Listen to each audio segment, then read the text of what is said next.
Welcome everybody to Calling All Heroes. It is the Radiant Heroes Major 3, the most wonderful time of the year. Merry Cosmos, everybody. My name is CB and I am joined by the wonderful Tiny Shiny. How are you doing today, Tiny?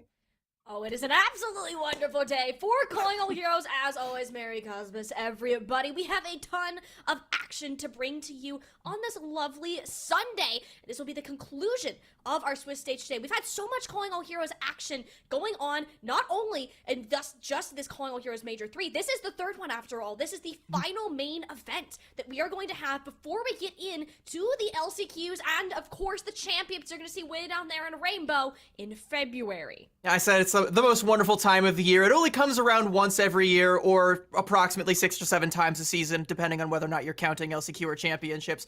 But it's been quite the tumultuous road for a lot of the marginalized gender talent that we have coming at you today. They've been through quite a bit, and it's time to make it all worth something. Like you said, the last major event before the hellscape that's going to be LCQ to try and make it into championships. Right now, it's put up or shut up for so many of these teams, and even a couple of these teams right now. After yesterday, we've got some updated standings as far as circuit points will go. Timeless Ethereal is sitting pretty at the top there. That is Wisp's cat, by the way, as their logo. I think we're gonna switch that back to the Timeless one. So, say hello to the cute baby. It's gonna be gone after this one.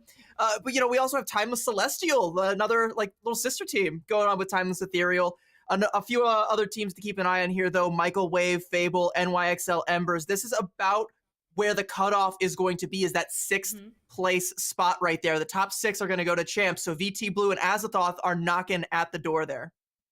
Yeah, and you're going to notice that, especially where those points are, the closest ones are going to be both Azathoth and VT Blue, that they want to get that top spot away. Nothing is going to be secure until, of course, the end of the day today. That's going to get you into those top 8 spots. We'll figure out who is moving on to that playoff bracket by the end of next matches. And then we'll head over to next weekend where those actual prizes will be given out. So we're going to go ahead and take a look at that format too, just to give you guys a better idea of that visual. We have so much on the line today, not only for qualification potentially to those final CB, but also some good old cash prize and those circuit points. It's the circuit points, by the way, that I think are going to be the most important. I mean, you look at first prize, you're getting $5,000. Like, and that's to each player, by the way, $5,000 a pop.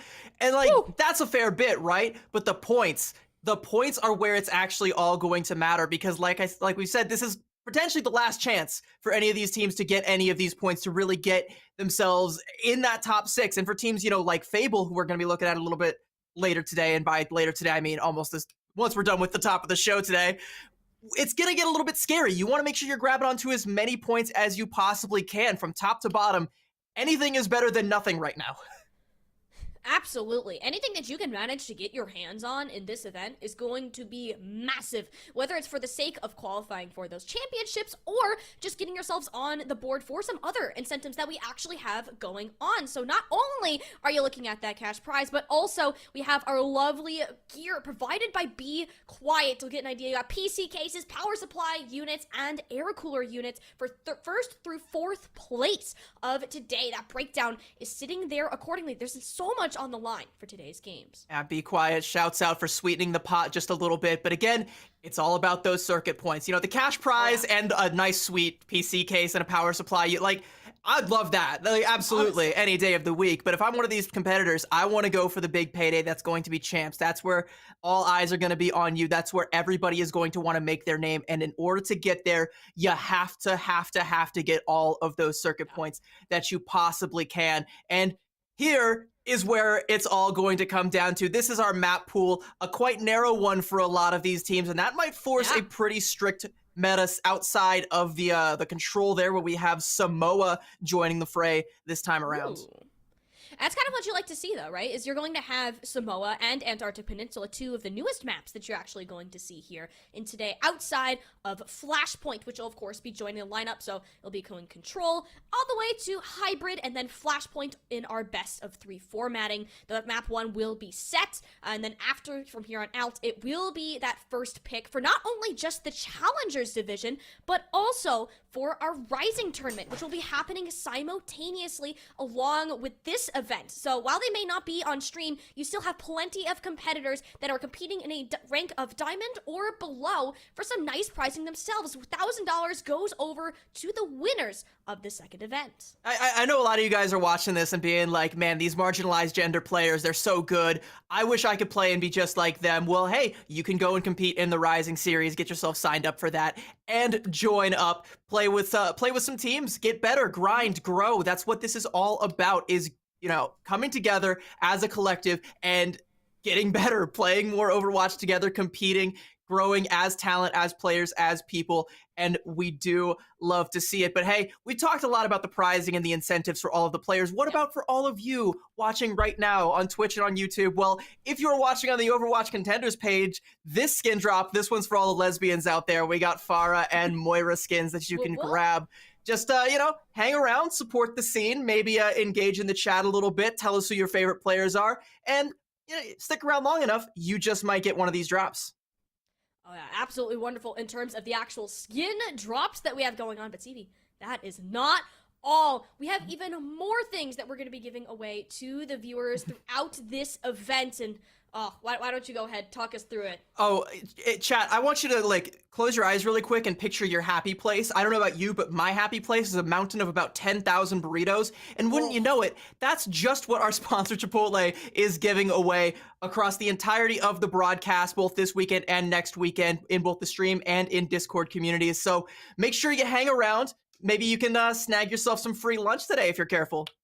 All right, we're heading into like that really chilly winter, so just want to bundle up like a burrito, and just sit by the fire, enjoy some Calling All Heroes, munch on some Chipotle while you're at it, and be keeping an eye out throughout our stream today for our giveaway codes and how you will be able to maybe grab yourself a little bit of a snack. But of course, CB, with all of that being said, we got to get ready to head into our matches for today. We're starting out Swiss round number 4, Fable versus Vanquish Royals. And I am really glad that we get to start off with this matchup, because I have been pushing some pretty strong Avery propaganda, so I want to get some more Fable on my screen. We saw a little bit of them yesterday, but we also get to see Vanquish Royals, who didn't actually get to make it onto the broadcast, but do have some interesting pieces that are worth putting under the microscope to see what it is that they're capable of, see if they're able to try and overtake a team like Fable, who, if we go to the overall standings, remember, Fable's sitting there at 5th place, kind of, you know, near that bubble. Vanquish Royals right now, they're sitting at 10th place,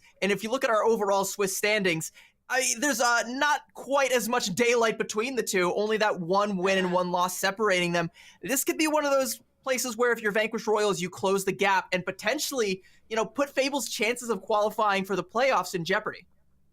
Exactly, and that's kind of where you want to enunciate Fable, right? Is because they are very close to confirming a spot within those playoffs. And, you know, if you start by winning this match today, great. You're one step closer to moving on to this top 8 playoff bracket. And it is an absolute must for this team, because we saw those points. You saw how close that this competition is going to get. And if Fable were to miss out on that top 8, I mean, everything that they've worked for this entire season is going to be up in jeopardy. And looking at this roster today, CB, you know them, you love them. You gotta highlight these guys. Avery, for starters, on the tank. They have been absolutely insane when it comes to the Sigma Aria. She's got a stellar Sojourn just sitting waiting to come on out, partnered with Snozzler, Karopi, and Panther. I mean, there's so much to look forward to Fable and the roster that they're going to put out today. When we saw them in their matchup in their Switch Stage 1, they looked pretty darn strong, especially when it came to this main meta composition.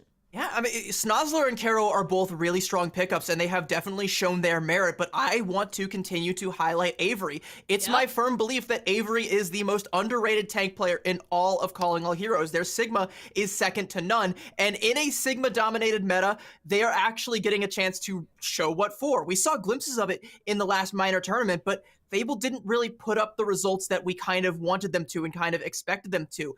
Now it is up to this roster to be the authors of their own fairy tale, write their own destiny, and it starts by qualifying for playoffs, and they have to show their value, show what it's all about, show why everybody needs to pay attention to them. But standing in their way will be the squad that we haven't seen quite a bit of yet, but we're about to, Vanquish Royals. Yeah, Vanquish Royals coming on up. We've seen a lot of these players in other Calling All Heroes events, of course, just not under this title. Formerly, Strix's Bad Blood, you'll have Siba, Diamic, and Blobfish, all pretty well-known players within the Calling All Heroes scene, but you also need to stand the question, are they ready to stand up to the might that is Avery and Fable, who have been playing together for quite some time and have a lot to work for in just this event alone? Going head-to-head with someone like Avery, especially in a Sigma meta, is going to put a lot of the weight on Blobfish's shoulders, but I also kind of want to highlight Dynamic because they were a standout player on Bear Claw Gaming last tournament, and even though Bear Claw Gaming was another team that didn't quite post the results that we thought that they maybe should have, Dynamic was still a standout and still one of the highlights of that roster. I think having them come in here for this Vanquish Royal squad is a huge pickup, and I think that is going to, be something that's going to bear a little bit more of the burden for this team, but it's going to be, it feels like it's going to be a Fable favored matchup here today. Yeah, and like that's kind of what we expect, right? Fable have been, of course, have a little bit more of that team synergy. They've been playing together longer, plus their strongest heroes just happen to be pretty darn good right now, CB, particularly when you look at this map of Antarctic Peninsula where we'll be kicking off our series. This is a set map, nobody's choice in particular, but if y'all were hanging around yesterday, saw the first game of the day, it was Fable taking down, I believe it was Pocket, no, it was Meow for a Pocket. Yeah, Meow for Pocket. Exactly, Meow for Pocket, and they played this Sigma.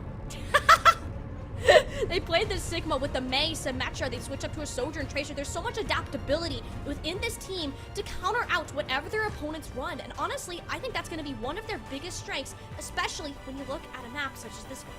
Yeah, Antarctic Peninsula is one of those maps where you're going to see a lot more rush, especially on both sub-level or not on sub-level actually, on both Icebreaker and Labs. You're going to see a lot of the rush. On sub-level, things might go a little bit more in the ways of a dive composition.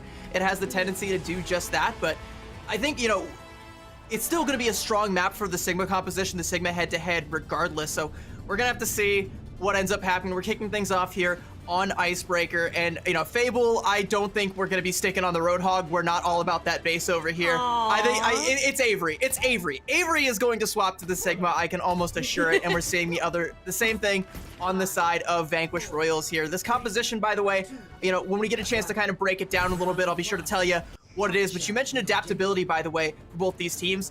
When it comes to this composition, that is the name of the game. Adaptability, being able to make those changes, and another thing is the speed that we're going to see. Lime sticking onto this Symmetra, that gets you over to this little center area that you're going to see on Icebreaker first, allowing them to start the poke phase. The problem with this is that you need to find some way to play off a Mei wall. Arya did get a nice one up, yes, but Avery, heap of trouble teleporting out of the direction, but they find themselves all off in a corner split. Can they manage to stay alive? Immortality thrown in from downtown. It doesn't last long at all. It's up to Lime and Arya to come up big with how much charge that this Symmetra has right now. That's a triple kill to glow off. You let the microwave feed go all the way up, Sammy. Ooh, things are about to burn. Lime sticking with the Symmetra here is kind of a surprise, but when you consider the geometry of Icebreaker, it's not a huge surprise, actually. It's quite favorable for Fable when they actually get into that brawl phase. When the Mei walls come up, that's where the Symmetra is going to outshine the likes of the Sojourn. Sojourn has to try and stay at range and find, that one-shot potential, but she's not able to do that if everyone's already dead, being melted down like butter with the microwave beam coming out from Lime there.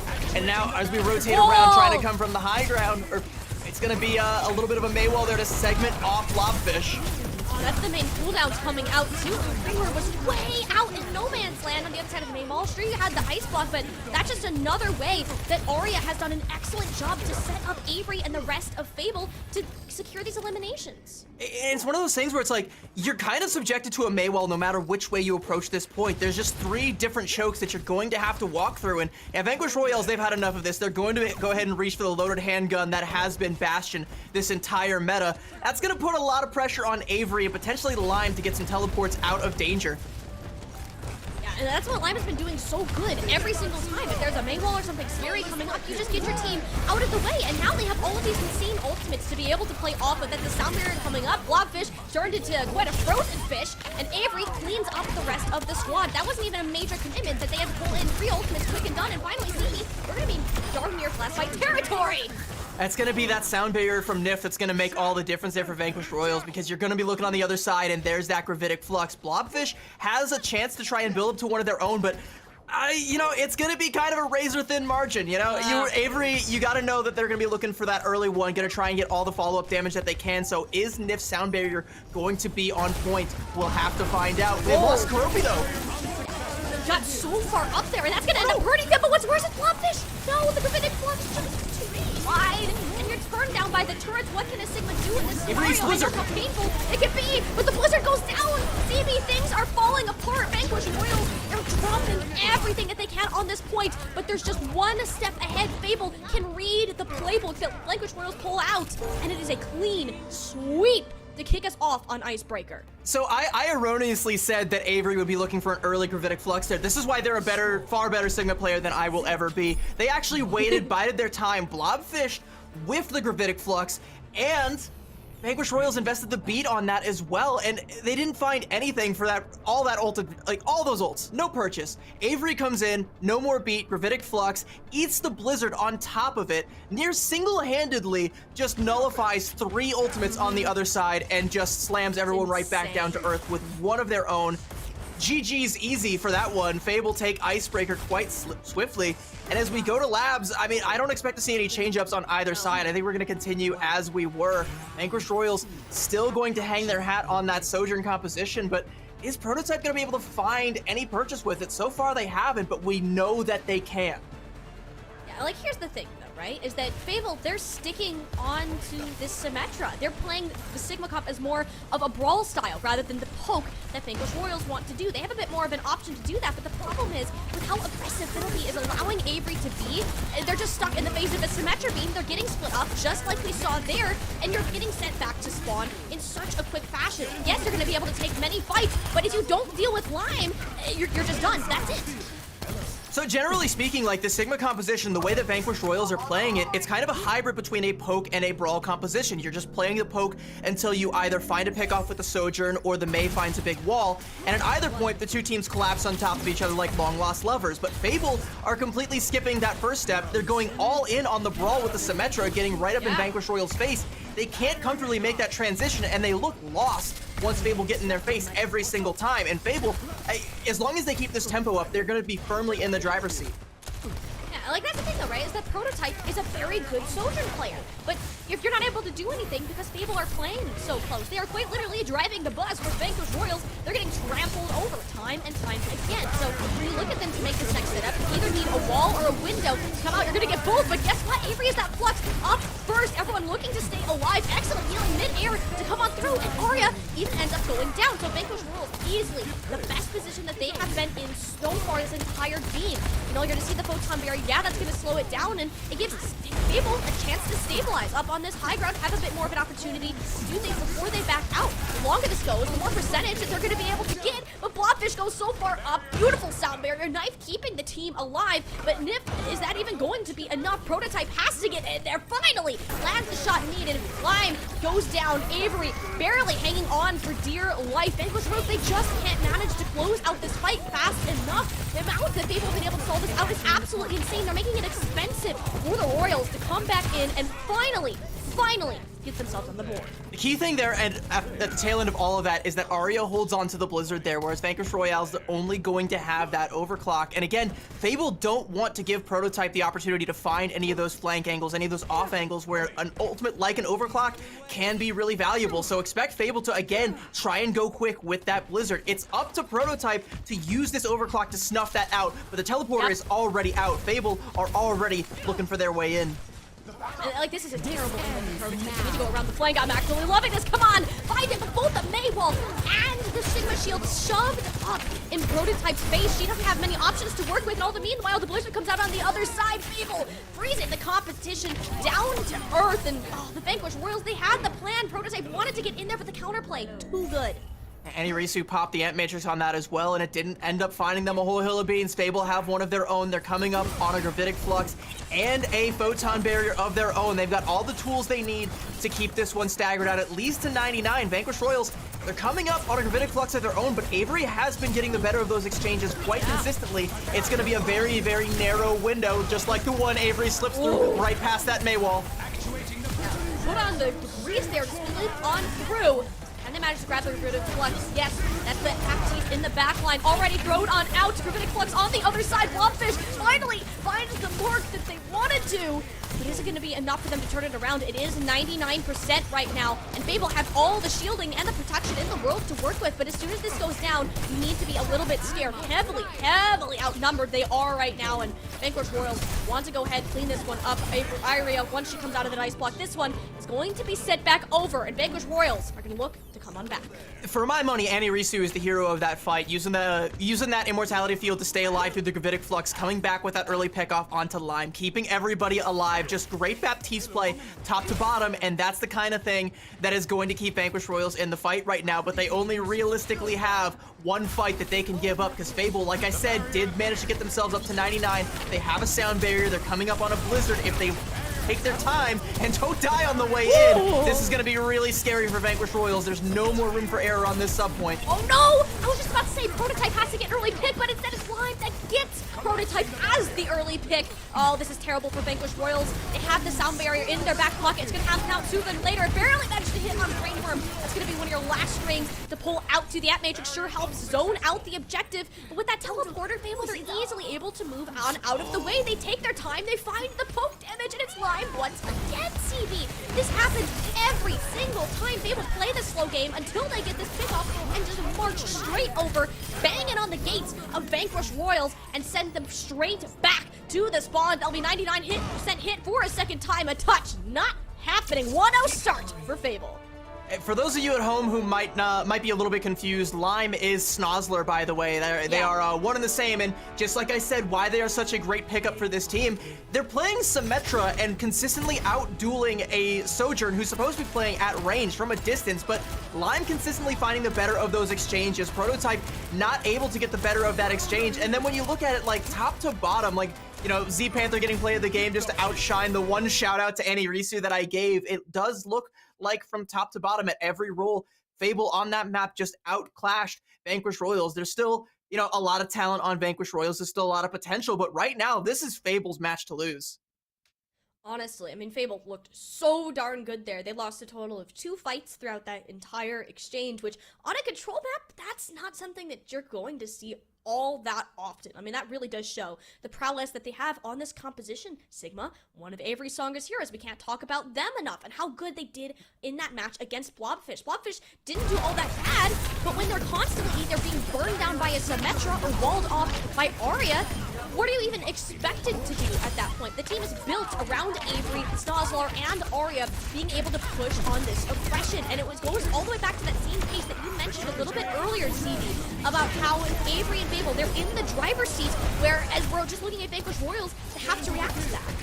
I mean, we're going to keep talking about Avery, at least I know I am, because I want to make sure that they get the recognition they deserve, because we always talk about the best tanks in Calling All Heroes, and you bring up names like, you know, Sniper, Moving Fish, all these other great Sigma players. Well, Avery needs to be in that conversation, and damn near the top of it, and I feel like if Fable performs very well, we're going to start seeing a little bit more of that, and it's also going to be up to a lot of the other extremely talented members of Fable to kind of pick that up a little bit, help Avery write that narrative, and also forge their own names. You know, Snozzler, again, we mentioned how big of a pickup that is to come in from the championship team, Timeless Ethereal from the previous minor, who did not drop a map, and Snozzler was the Sojourn player for the entirety of that. They're playing Symmetra and out-dueling a Sojourn. They know the heroes so well, they don't even need to play it in order to counter it, and showing that, you know, hey, I wasn't just being deadlifted by a championship team, like, I was part of that championship team. You know, they were successful in part because of me. Yeah, and that has to be a scary thought, right? Snozzler is playing a Symmetra, often a hero that can be difficult to shine on, to really stand out, and that is exactly what Snozzler did in our map 1. And not to mention that even as we move on later into the maps, Hybrid, of course, being the next, in either Midtown or Kings Row, the fact that you're just sitting on a Sojourn that you haven't had to pull out with, which is arguably one of the best things we've ever seen out of Snozzler, that's going to be terrifying if you're Vanquish Royals. And, you know, let's talk about that map pool, by the way. Midtown or Kings Row, pick your poison there. Both of those right now in the current landscape of Overwatch are very, very strong Sigma maps. So you're not going to get to play something like maybe a Hollywood where you could theoretically force Avery off of that Sigma onto something a little bit more dive. You know, hey Avery, let's see how your monkey is, or let's see how your diva plays. Like, nope, you don't. They're never gonna have to swap. Yeah. Never ever, unless you are playing a dive composition that is so strong that it forces them off of that Sigma composition. We'll talk about that a little bit later today if we do see anybody bust out that Doomfist that we saw from time to time yesterday. But if the name of the game is going to be a Sigma mirror, there are not many teams in this tournament that I would bet on over Fable. No, not at all. I mean, Avery, you say that they're underrated, and yes, I can agree with that. I genuinely am on the boat of Avery is one of the best tank players and even one of the best Sigma players that you are going to see in this entire tournament. The meta could not have been in a better spot for Fable right now, and we are going to see them continue to run through that composition. They're not happy about the game that they did end up losing yesterday. They're at a 2-1. So going up to get a third on the board is going to be the best next step forward. And speaking of next steps, King's Row is where we'll be going to for our next map. And when you think about that, Sigma's going to be fun. This is where one of the places that you actually are going to do incredibly well and even more attuned to this more hybrid but brawl style that Fable has been focused on. Yeah, I don't see this forcing any changes out of Fable whatsoever. I do say there is potential for a Doomfist to come out here, but we haven't really seen anything out of Blobfish just yet to show that that is, something that is in Vanquish Royal's hero pool, if that is something that team is able to play effectively. And with the way that they just kind of got outclassed by Fable, I think their team coordination might be a little bit slippery. It might be a little bit more, a little too slippery to try and run something like a Doomfist. Because Doomfist, it's a great composition, plays into the Sigma very, very well, but there is a lot that can go wrong. And, again, we'll talk about that if and when we see it. But again, it's a great map for a Sigma brawl, because you think of King's Row, you think of a brawl. You think, that's where, back in the days of old when we had two tanks, we were spoiled back then. It would be like Ryan Zarya brawl. And then we've seen variations of Ryan brawl, Zarya brawl throughout the metas past. Not as much Ryan brawl as I think some people would have liked. I actually anticipated seeing a little bit more Ryan brawl this time around, but that Sigma is still the flavor of the past several months, so no reason to swap now. Why change it up? If it works, stick with it. Yeah, if it ain't broke, don't fix it. Exactly. I mean, I don't expect Fable to switch anything. If anyone's going to change here, it is going to be Vanquish Royals. And granted, we don't have entirely a lot of information about their hero pool, and Fable doesn't either. So this is kind of the chance. Vanquish Royals, of course, this is their map pick. You do not want to be going down. If you lose a third game here, CB, it's highly unlikely that you're going to be able to come back and be within that top 8. So Vanquish Royals, this is them fighting to stay alive in the third major to attempt to make it to those playoffs, have a shot at that prize pool and those circuit points that we've been talking so much about. And of course, them thinking King's Row is the best place for them to do it, whether it is a comfort pick, whether it's going to help them pull out something different in terms of the competition. I don't know what it's going to be, but what we just saw in Antarctic Peninsula, something has to change. Whether it is in the hero composition or your playstyle, what you just did not work, and we need to see something that's a little bit different. The synergy that Fable has right now is on another level, and Vanquish Royals have to recognize that. Well, one thing I do kind of want to highlight is Dynamic, by the way, Brainworms83 for those of you at home, has a pretty strong Genji in their back pocket, if I'm recalling correctly, and that would loan itself quite well to a Doomfist dive if Vanquish Royals do decide to bust that particular composition out. But yeah, again, like we keep calling back to it, Sigma, I want Sigma and Avery to be synonymous in people's minds. I'm going to keep pushing that narrative until it becomes just what everybody think of. They think of Sigma, they think of either Toes, or they think of Avery, not necessarily in that order. Good to clarify that. Always good to clarify that. I mean, hey, good old Space Grandpa himself is just an interesting spot in the meta. A lot of people might call it boring, call it slow. Personally, I love watching this, especially when it's Avery, who just has this understanding of the hero and the mechanics that many other players cannot replicate. So when you're pulling out this, you always expect to see big things from Avery to set up Fable. They are your person that you are going to be banking off of. Of course, Fable will be kicking it off on the defense. Nothing too much changed so far, as we expected. And again, we talked about adaptability, and that's kind of how the Sigma composition worked. I mentioned how it likes to flip the switch between a poke composition and a brawl composition, and the way Fable are currently playing it, they're not messing around with any of that poke nonsense. They want to brawl, and they're going to keep that up. Vanquish Royals, they have to try and play something a little more pokey. I don't expect this Hanzo to stay, but I do expect the Ashe to stick, at least for a little bit there from Maple, who does get subbed in, by the way, to play this specific hero. Look for Maple to be trying to take an angle that can circumvent Avery's shield, get a big dynamite, pressure some of the members of Fable back, and Vanquish Royals can capitalize off taking space that way. We like to see it. It's a different look, but Maple has a big task on her shoulders right now, and I mean, look at the pressure that she's under. That's the immortality field out already just to keep her alive, where Fable are nice and healthy, have all of the cooldowns in the world to be able to go off of, and it's just trying to waver this fight. Maple, again, she's on a very good off angle. Knows where she has to be positioned on the Ashe, but the fact that we're not seeing any of these deciding moves, it forces this composition to play much slower, which Fable, we know them. They like to keep the pace on up, so if Vanquish Royals end up waiting too long, they're going to be the ones themselves that are gauged on. Immortality out again to keep Blobfish onto their feet, but that's very dangerous for Avery. Squeaks around the corner of the hotel. My goodness, that amplification matrix from Anarisu ripped the door right open off of its anguish. You cannot have asked any more from Anarisu to help Maple and Brainworm get themselves in the fight. That's the second time this series that Anarisu has been the hero of the fight, building up that Ant Matrix very, very quickly. Z Panther had one as well, but Fable opted not to use it. I don't think they anticipated that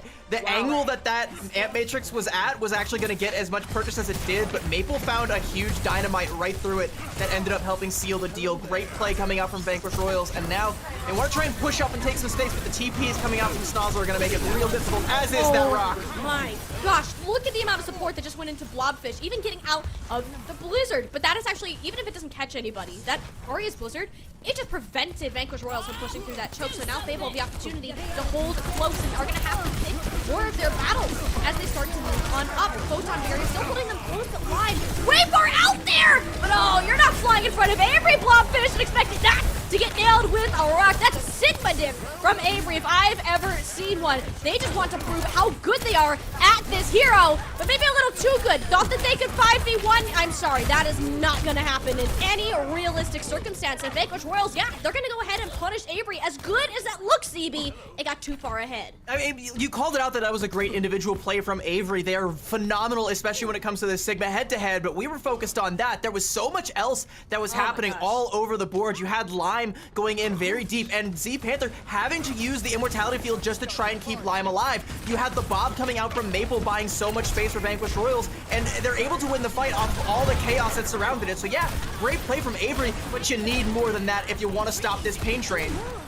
Yeah, you're gonna need so much more. This is the snowball, quite literally, that you're working off of. The teleporter helps, yes, but it doesn't save Avery, and Lime isn't gonna be able to touch the payload. So the snowball from the May player is gonna snowball into the third point. Not even an intended pun, but I'm so glad that it is there. I did say that it was a big teleporter, but it just kind of teleported Avery, slightly further out from the center of the blizzard, but still very much so in it. Not so much out of the frying pan into the fire, but slightly to the left of the frying pan, like still in it and still very much so cooking.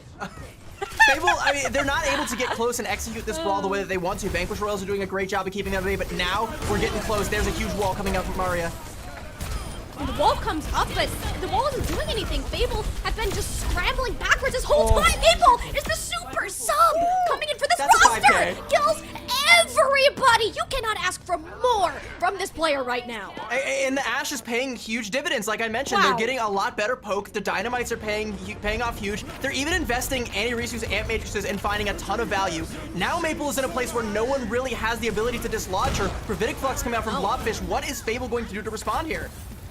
What can they do? That has to be the actual question here. Sure, Avery's going to be close to a Gravitic Flux, but they have to stay alive and fight through the sound barrier that is coming out. Vanquish Royals, they're so close, they can taste it, and Avery goes down before the ultimate can even make its mark. Maple has not been stopped. She should not be allowed to be doing this much, but Fable have let her get away with a murder plus some, and they're struggling here at the final couple of meters here on King's Row. They don't have many options to work with. The Blizzard, the sound barrier, what can even happen? The sound barrier doesn't even go off right now. Rafino Beast frozen up into Blizzard. That one really has to hurt moving on because Vanquish Royals, they're so close. They absolutely know it. And CB, they're gonna get it. What a turnaround from our map number 1, King's Row. 3 minutes and 20 seconds and a full completion.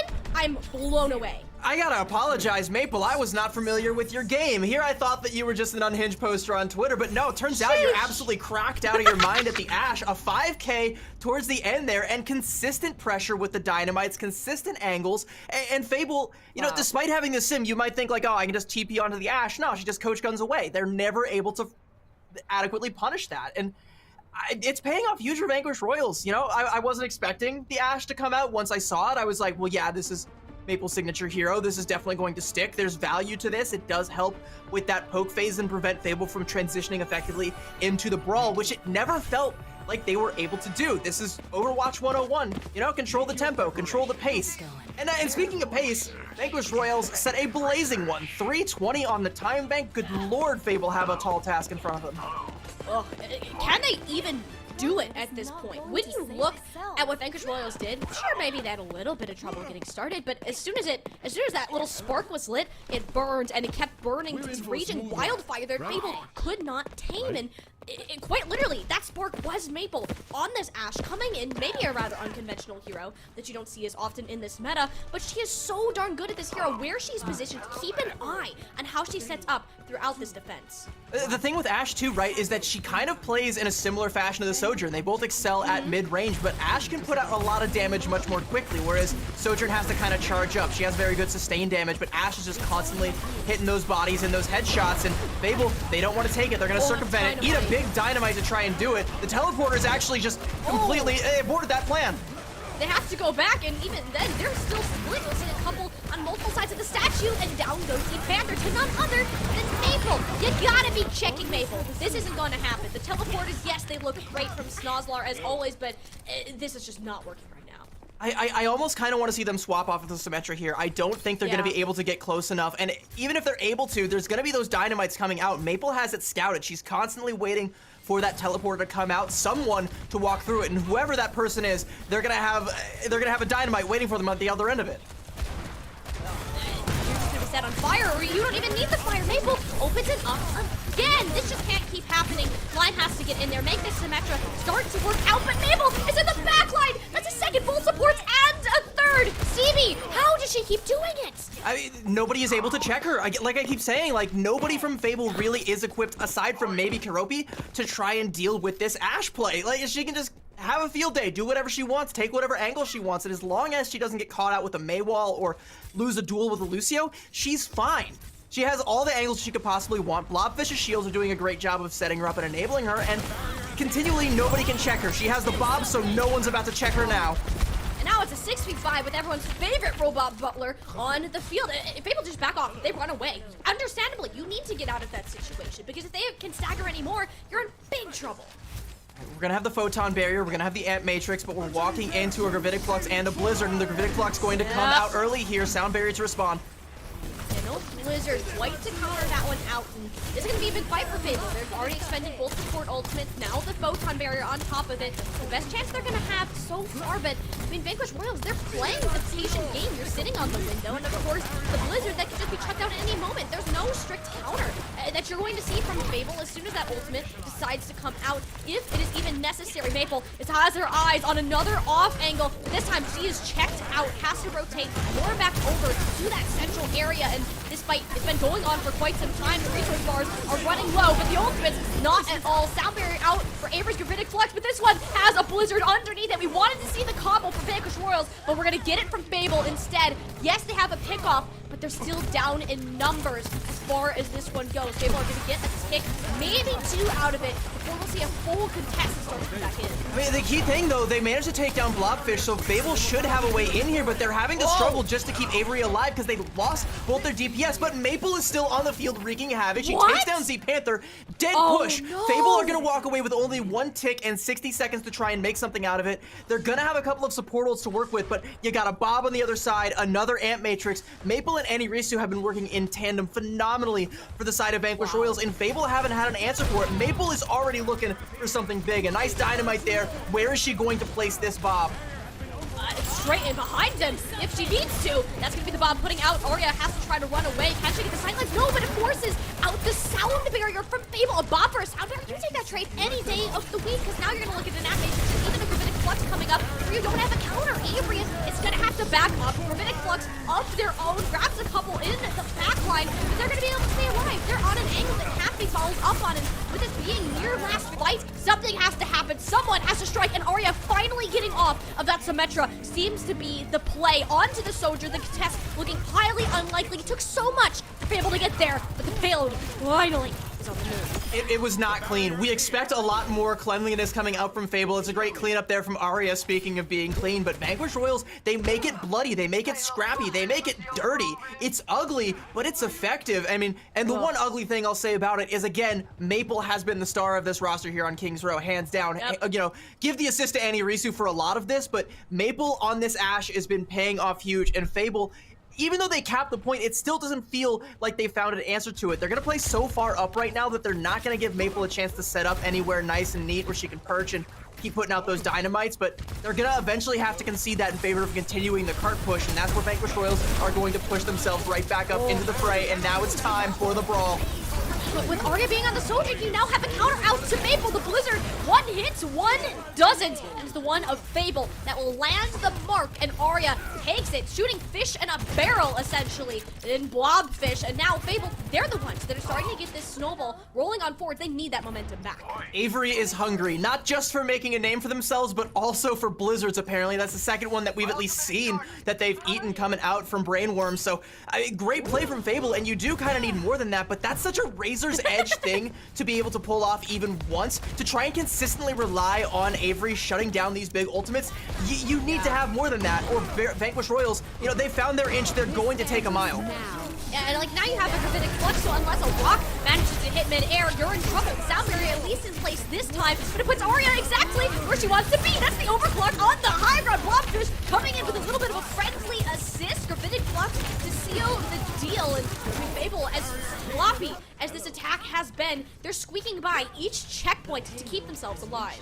That did feel like a pretty fast Streets phase for Fable, but like, look at the time bank. Even making up for all that lost time, they're still at a huge deficit where they're gonna have maybe a minute if they're lucky, if they do manage to finish this at all. It's still not a guarantee, especially if they lose this fight right now. Arya nearly gives it up right there. 10 HP was all that stood between Fable and potential disaster there. If Vanquish Royals get the chance to set up, it very well could be over. This Bob from Maple is gonna help them do just that. Bob will be held on to for quite some time. Maple doesn't want to use it until the opportunity is right. You want to slow down the time because even if you get Fable down under a minute or to overtime, I mean, that is going to be huge for them. So waiting for that moment to strike, but a beautiful accretion stops the Bob from getting further. Everyone else is caught up in a blizzard. Immortality yeeted in from downtown. Not enough to save Blobfish, unfortunately for them, but the counter blizzard from the other side allows Vanquish Royals a little bit of stability. If Arya wasn't as good as she is at this soldier, we mentioned that we wanted to see it before, so that's why I've been sitting on it for so long, waiting for that moment to pull it out, and she just looks absolutely amazing. They lost Avery in that fight, so you can see all this cart progress, but it's gonna feel like just a few inches because they're gonna have to concede all of it right now. Back up, they're now under a minute. We're looking at that situation where it might just be in overtime, and that's an unwinnable situation if you're Fable. You have to come correct, and you don't have a whole lot to do it.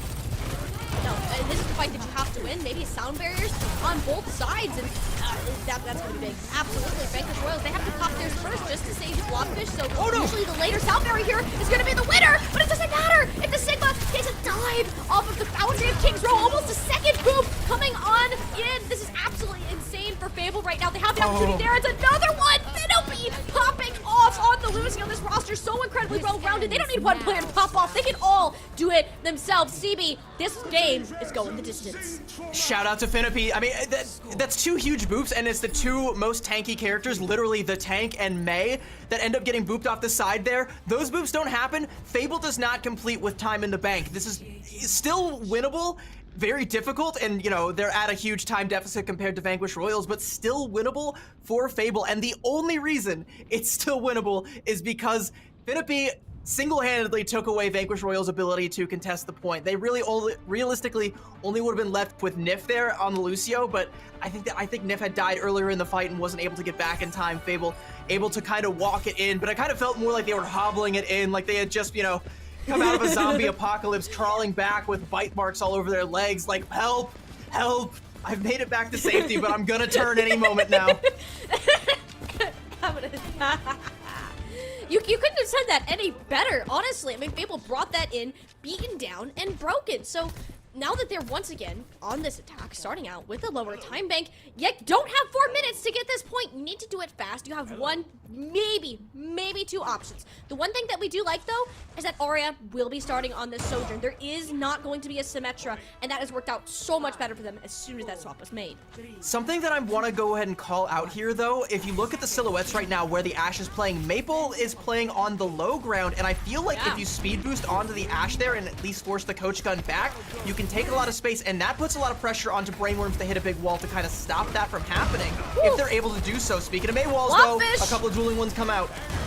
Wow, Lime's Maywalls have been stellar coming out on the Mei. You gotta love the flexibility, but you don't love when your Lucio player has a head randomly rolling around in King's Row. Vanquish Royals still have Maple sitting down. Don't sleep on her at all. Arya, yes, has a nice off angle to work with, but as long as Maple is alive, Fable, they're in a very tricky situation. Now all curled up in the back end of King's Row. How is FinOP even gonna manage to meet up with them? You only have one support, and you gotta push the point. There's 15 seconds remaining. Avery nearly dying there. They have to try and put everything in to try and keep Avery alive. This is Fable's only chance. They're gonna have an Ant Matrix. They might just barely beat NYXL to the punch, but look at the Gravitic Flux charge. Blobfish is coming up ahead in that.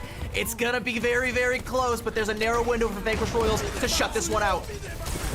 They have the chance. I mean, Fable, this is all on them. Yes, the ultimate is there, and Oreo sitting behind the Ant Matrix is beautiful and getting out Mabel. You can't get enough value out of Vanquish Royals at this time, but they do have the faster Gravitic Flux at 3 up in the air, but it gets shut down. The Blizzard! No! Blobfish gets frozen out of the one thing that was going to end this push right here. Now Vanquish Royals, that is worst case scenario because you're going to have to stop this payload.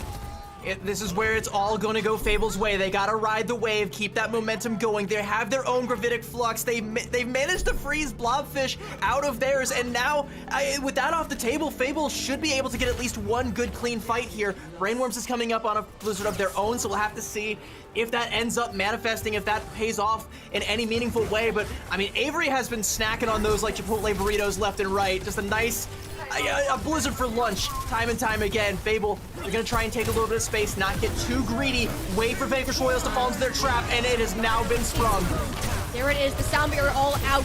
Players separated and split. Now it's on to Arya to find the final blows, but in fact it is Blobfish who gets there first. Everyone else is for the second round, but Avery the third time is ice cream for lunch. Ooh, one of the best things other than Chipotle, you got to say. Vanquish Royals right now. This is their chance to start to stabilize, but can they even do so? Fable have dumped so many resources into this fight alone, and no one has seen Arya. Has been hiding off in this small little nook and cranny of King's Row, and the staggering, it has to stop somewhere, CB. I don't see it stopping anytime soon. I mean, Vanquish Royals, they've swapped Maple off of the Ashe over onto the Sojourn, so now we've got the Sojourn duel that Arya is getting the better of, and you need to have that Sojourn on the field for this power slide, for the quickness, to get back into the fight, get a good angle as quickly as you possibly can, but in terms of tools to use, Fable's got an Ant Matrix, you ain't got squat. No, absolutely not. I mean, this just zones them out.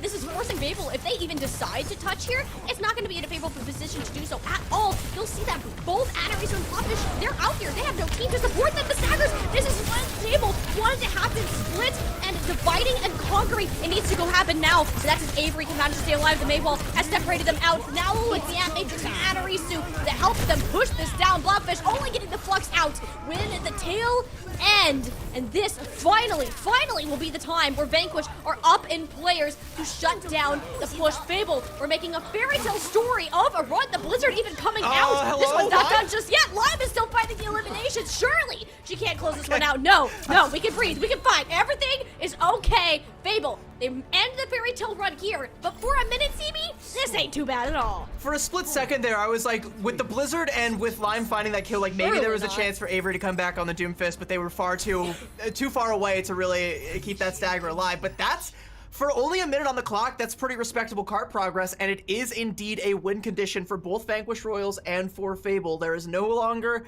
a chance of a draw here. We're either going to a map 3 or Fable are going to write their names down in the history books here, set themselves up, go 3-1 in Swiss, but I mean, Vanquish Royals, they haven't made it easy, and it's not going to be easy for Fable to try and keep this defense going.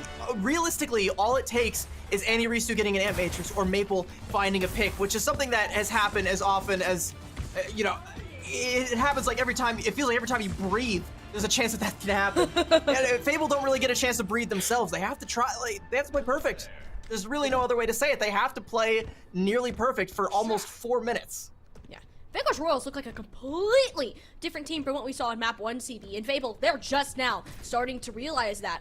Now seeing that you have to defend this for 4 minutes. This is completely winnable for Vanquish Royals right now. This is the opportunity that they wanted to have, and they might as well take it to a Map 3 with how it's been going. The momentum they have had is insane. Maple, though, has been quieter since we've seen the Arya swap. Countered out a little bit more, but now a different hero coming out, the Archer.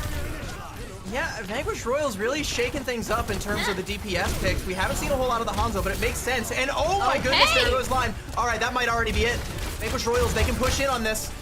Yeah, Fable, they rely so much on Lime putting a Mei wall up to either save Avery or guarantee an elimination. Now you have neither of those. Avery dies, so Vanquish Royals, you're vibing out here. The Hanzo, good switch to add that additional pressure. And of course, Anarisu, a third DPS. Oh, excuse me, I mean support out here.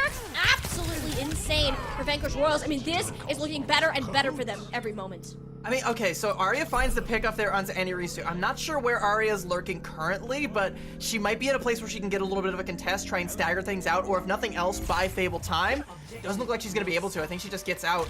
We'll have to find out where she ended up going, but if you're Fable right now, your entire hopes of winning this map is going to rest on this archway right here that you see before your very eyes. Who is going to be able to get the better of it? That puts a lot of pressure on the Maze to get some good walls, try and section off the enemy Sigmas, and the Sigmas and the supports to try and find a way to survive that onslaught. Maple, though, is going to just completely try and circumvent it with that off angle there. Keep taking that window, keep forcing Fable to look in a different direction. Like, that's the thing, you run the Hanzo for this one pick potential. I mean, Maple sticking true to her name, chucking tree trunks down mid.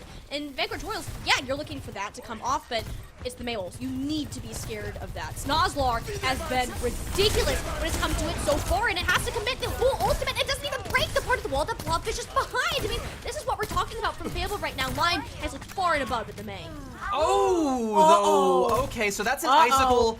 Yeah, that's not brain worms. That's a brain icicle to the dome there. Ouchies. Arya peeked out a little bit too long. That's a icicle through an ant matrix. And you know, so we saw when Blobfish went down, Vanquish Royals backed up, but with Arya off the field and Blobfish back, they have to do no such thing.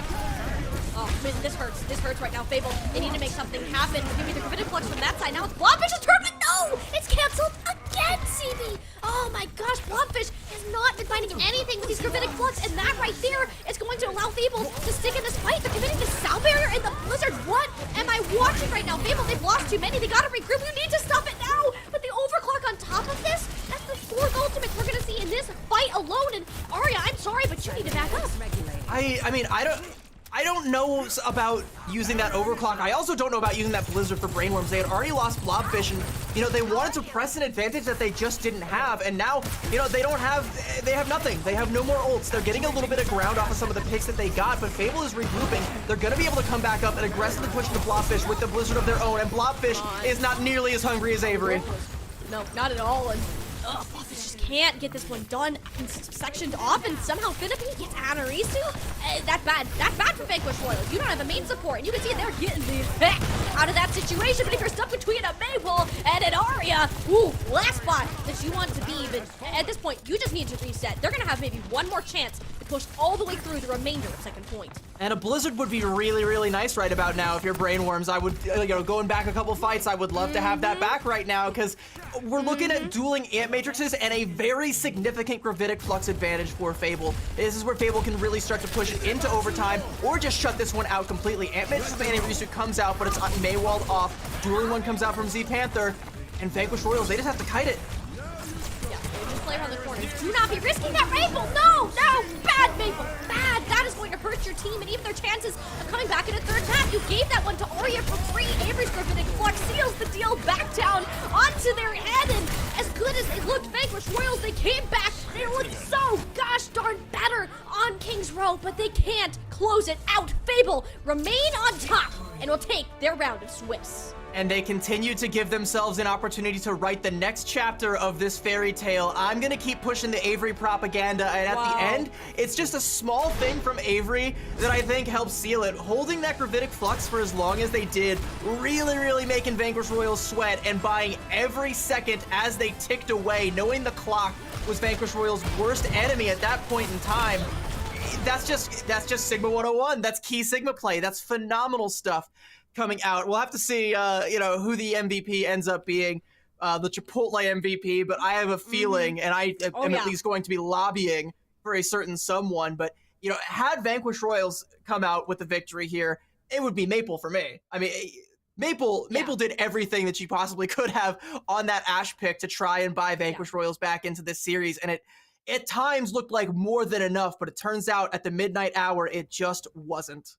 No, I mean, if you're Maple right now, you put her in, you expect something different to happen. We haven't seen Maple, and you have to be optimistic, right? And clearly, they thought it was the right move, and yes, it was. Maple did God's work out there. She looked absolutely insane all the way through that attack, and Hope almost stopped Fable on this defense, but they couldn't keep it up. You switched Arya over to the Sojourn, and of course, Avery just doing Avery things, and there's only so much one player can do, and that's kind of what we want to look at is Fable, they're just such a well-rounded roster. Every single player knows what they can do and how to pull their own weight. And that's not to say we don't see the same thing for Vanquish Royal. There's just a different level of synergy from Fable that they're able to pull out and just assert their dominance on certain points of this series and this map. As close and exciting as King's Road was, we will not get that third map today. And you know what else Fable have shown us today? I mean, they've shown us synergy, they've shown us skill across the board, their tanking ability, Snozzler and Arya both being phenomenal DPS players, but they've also shown us as a collective the ability to adapt under pressure. I can't think of anything, more pressuring than an overtime scenario where the enemy team has nearly 4 times as much time in the bank to make something happen. And they're able to keep calm under that situation, find the picks they need to, force the mistakes out of Vanquish Royals that they need to, and cause Vanquish Royals to essentially blow their entire lead where they just don't have anything left in the tank. There's no ultimates. They no longer have an advantage. They can't force positioning. They're having to play through that archway, which is a very, very lethal choke point on King's Row, potentially the most dangerous. Not one of the most dangerous in the game, but definitely an underrated one that people do need to start to respect and that they do need to, start to think about a little bit more when they pick this map. And hey, there's only so many in the map pool that we have to look forward to. And I'm very glad that we got this King's Row today. We got to see this true strength that Vanquish Royals can and putting themselves up against as good of a team as Fable. But we are not done with this series just yet. We still have an interview and the match MVP for this game to come up. So don't go anywhere. We'll be back in just a few minutes.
Welcome back, everybody. We just came off the tail end of Fable versus Vanquish Royals, and it was a 2-0 in favor of Fable, but when you watch Kings Row back, it really didn't feel like it. It definitely felt like that was a lot closer than it had any right to be. We are back with the Chipotle Real Talk interview coming up here. We've got Avery on the horn here.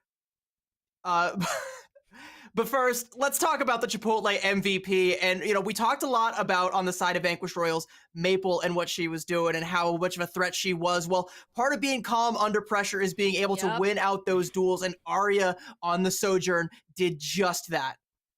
Yeah, Arya was incredible. Whether it was on the May or the Sojourn, most notably on King's Row, things were looking dire when we saw Fable. And you know what caused it? It was Arya making the correct swap over to the Sojourn, countering out Maple, forcing her onto mirroring a Sojourn, and it just didn't look nearly as good because Arya always has this hero in her back pocket ready to pull out, and she chose just the right moment to go ahead and do that. So congratulations to her for being our Chipotle match MVP for today. And we get to go and take a bit of a journey back because not only was she on the Sojourn CD, but the incredible work she did on the May as well. I mean, also, I was looking at that stats card and I was looking at only 5 deaths, which, for as bloody of a game as Kings Row was, to only die 5 times, like, that's pretty insane. A lot of these other players were having, a lot more, like 8, 9, 10 deaths. Like, it's really, really hard to not only stay that calm under pressure, but stay alive under that much pressure. And that is what makes you the Chipotle MVP, Arya. Congratulations. But we got a teammate of yours to talk about. Hey, side note, yesterday for Fable's game, Avery was the MVP, and I believe we interviewed Arya. This time, the roles are reversed. Arya's the MVP, and we've got an interview with Avery. Avery, how are you doing today? Congratulations on the win. Hi, how's it going? Going quite well. I want to go ahead and start off by asking you, we're mutuals on Twitter. We see each other interacting from time to time. One thing that I can definitely attest to with you specifically is that you're a very hungry player. You seem very, very eager to prove yourself. So if you could go ahead and kick things off by letting us know, what is it exactly that you want to prove to everybody? It's a lot of, I want to prove myself to everybody, but I also want to prove myself, to myself. I want to just show that I am always working to be the best player I can be, and that I'm not even there yet. And I just want, people to start putting some respect on my name. And yeah, that's about it. And hey, I intend to make sure that happens. I'm leading the Avery propaganda train right now. Thank you. I appreciate it. If you ever get the chance to watch this back later, after you're done with your games today, you'll know that how much we respect you as a player and how much that you do deserve to be talked about. Your Sigma was a major part of Fable's journey within this series and a big reason why you guys are currently sitting at 3-1 as you're getting ready to move on to your other games today. I want to talk a little bit more game specific with you being kind of on this Sigma role. How much has that really affected you, like your position within the team? What's kind of your main job there? Yeah, so obviously Sigma is my best hero. It's what I'm most experienced on. So we had the option to pivot and play a lot of different comps, but we just kind of landed on playing Sig mostly just because that is my comfort, and I think the team is pretty comfortable with it too. I don't know. As Sigma in these comps, you're kind of just a punching bag for a lot of it. You're just taking space. You're trying to take all the resources for your teammates so your teammates can be set up for success. And that's kind of a style I like because I trust my teammates. Obviously, I've been playing with Amelia and Panther for a long time now. And then obviously Limey and Kara are both great. So I just want to be able to set them up because I know they're going to be able to succeed. And if I do my job, then they're going to get the kills. So. Yeah, be in the punching bag. That's tanking, baby. That's tanking 101. You get to be a punching bag. You just spoke for every single tank player in the entire world right there. And hey, we appreciate it. But I do want to talk a little bit more about the event as a whole. Of course, we've seen you participating in every single one of our Calling All Heroes events previously, and you've looked absolutely outstanding. But I kind of want to talk and hear from you about what kind of the whole idea of Calling All Heroes and having this competition, what that means to you. Calling All Heroes for me is just like a super great space and community. Ever since the start of the year when I started competing in Calling All Heroes, I've met so many great people, and it's just been a really friendly environment, and everyone At least almost everyone. Obviously, there's a little bit of rivalry, but you want to build each other up, and everyone's like got each other's back. So I've just really appreciated the community, and it's been unlike anything that I've experienced before in competitive gaming. Would love to hear. I mean, it does very much so feel like a community here. Well, we're coming up towards the end of the Chipotle Real Talk interview, so I've got a personal question if you're ready for it. Are you ready? Go for That it. wasn't the question. That was just me checking before I asked. All right, we're going to get personal here. What is your Chipotle order? I usually go for like a barbacoa burrito. Um, Ooh. I don't know, Okay. some sour cream, cheese, lettuce, black beans, white rice. It's all good. Okay. Barbacoa is a pretty good shout, actually. I was expecting like carne asada because I think steak is like the go-to for a lot of us meat eaters out there, but I barbacoa mean, is you a can't pretty go good wrong with shout. any Very of them. interesting. But yeah, I'm a big barbacoa Isn't that fan. right? Yeah. Great for this. You can't go wrong with any of the toppings. Any meat, any Exactly. protein, or no protein. You can go for all veg and it'd still be delicious. But that's gonna be it for the Chipotle Real Talk interview. Thank you very much for joining us, Avery. Congrats on another win, and we look forward to seeing a little bit more of you in the tournament going forward from here. Yeah, thank you. All right. Well, barbacoa. I'm gonna have to try that next time. I don't know if I've had barbacoa I don't at think I have Chipotle. either. I usually go for chicken personally. That's my Yeah. go-to. But we'll have more opportunities to talk about that. Spoiler alert: I'm going to ask literally everybody that Oh, we yeah. interview that question. If as long as they're from a place where there's a Chipotle. I don't want to. If we interview like a player that just so happens to be in like an EU country where Chipotle may or may not exist, I don't want to put them on the spot and be like, quickly must Google the answer. menu, anything like that. But those of us, we So. know and we love it, and we're here to try and await those burrito codes. But any other thoughts that you have on map one, or are you just looking on to our match two? Oh, I'm always looking on. I mean, this series might as well have been 3 maps with that King's Row coming into play. It was long, it was grueling, and it was beautiful to be able to watch. Fable, yes, they will be moving on to a greater record, 3-1. For now, Vanquish Royals, yeah, they're still going to be in it, and so are the several other teams that are within our composition. CB, we have so much more to look forward to today.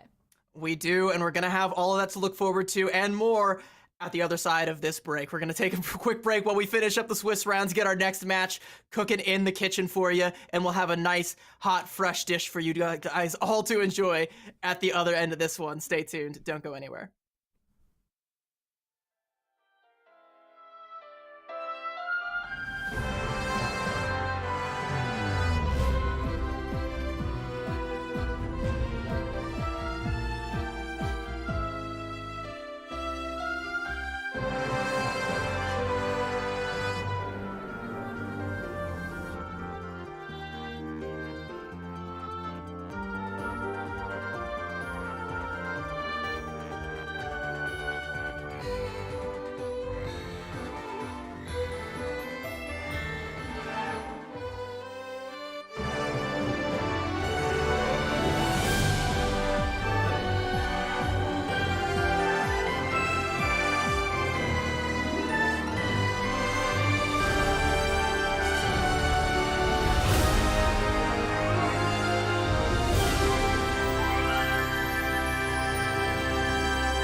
Welcome back, everybody, to Calling All Heroes. It is Radiant Heroes Major 3. My name is CB. I am joined again by the lovely Tiny Shiny in chat. We just witnessed a pretty fireworks display of a match, and while that fireworks display between Fable and Vanquish Royals was going off, a tactical nuke was dropped elsewhere in the standings bracket. I think I want to take a look at that really quick, because something happened, chat, off stream that has not happened in 29 maps. I told Dor yesterday, I fed him the line that it was 26 and then 27 if they beat VT Blue, but it was a 29 map win streak for Timeless Ethereal that has been snapped clean in half by Michael Wave. Wow. All you can say right there is, wow. You are looking at Timeless Ethereal to be the team to come out on top. How many events have they won in a row? The past 3, if I'm not mistaken? I mean, they are absolutely ridiculous when it comes to these Calling All Heroes events, and the fact that they are on the brink of going undefeated to be snapped by Michael Wave 2-0, nonetheless. That is absolutely insane. And you know what, CB? This feeds us perfectly into our next matchup. Team 1, Team 2, you're seeing them, the top of the standings. And we've got NYXL Embers versus Michael Wave. That is going to be our next matchup of the day. Like you said, numbers 1 and numbers 2, both currently undefeated in this Swiss bracket, but only one of them can continue that undefeated streak and start forging one of their own. We'll see if they're able to build up one that stacks up against the one that Timeless Ethereal is going to be picking up the pieces of from here on out.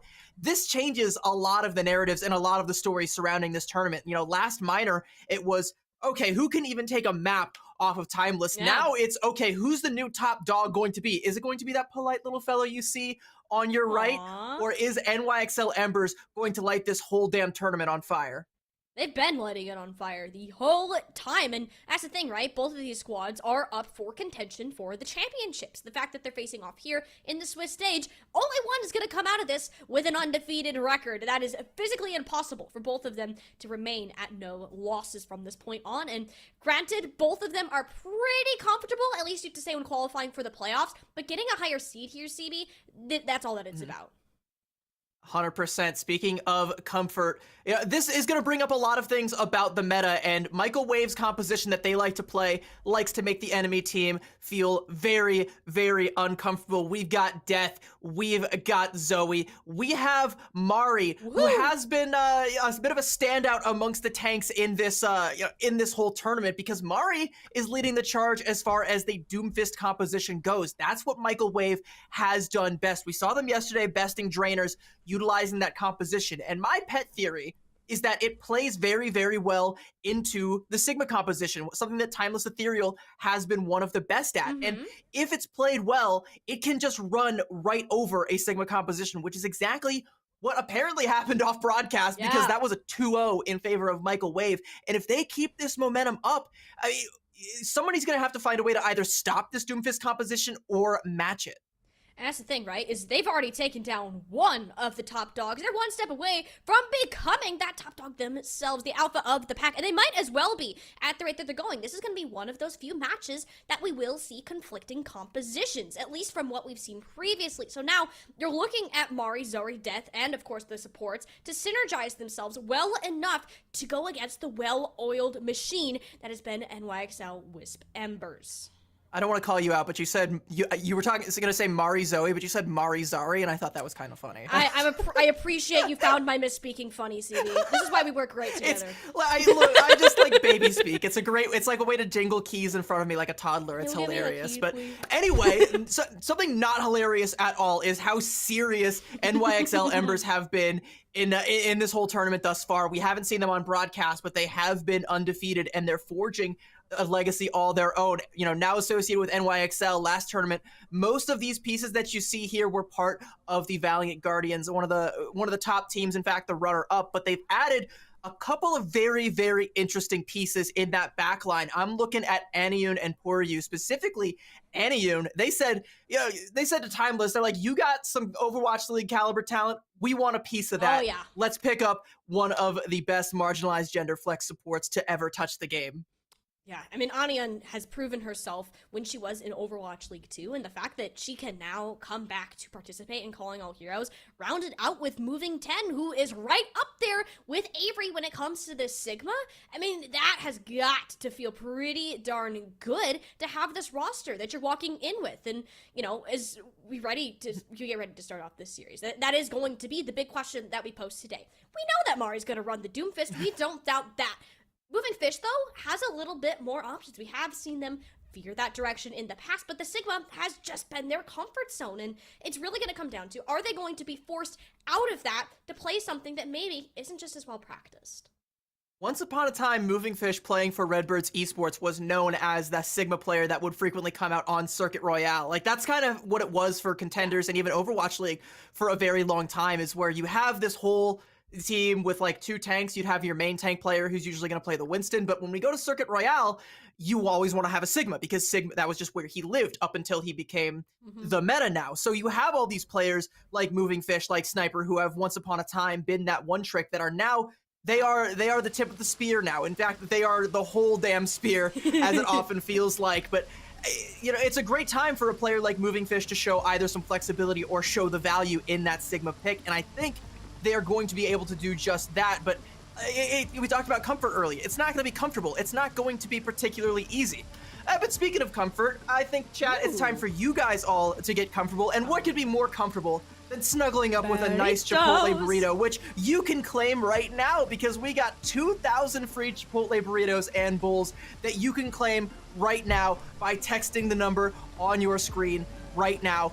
Go get yourself a burrito, and you're going to want to get it fast, because I don't think you're going to want to tear your eyes away from the screen here for this one. Oh, not at all. Keep an eye on this match, but also, of course, get your burritos. Nothing better than sitting back watching some good old Overwatch and munching on a Chipotle burrito. Wow, I would know. This is one of my favorite things to do when it comes to games just like this, so hope you guys can enjoy that same experience. And I can't say that the players are necessarily going to enjoy this match. It's going to be sweaty, CB, and that might as well be an understatement. These squads, they know how important it is to come out on top and how much influence that this match is going to have on the remainder of Calling All Heroes Major 3.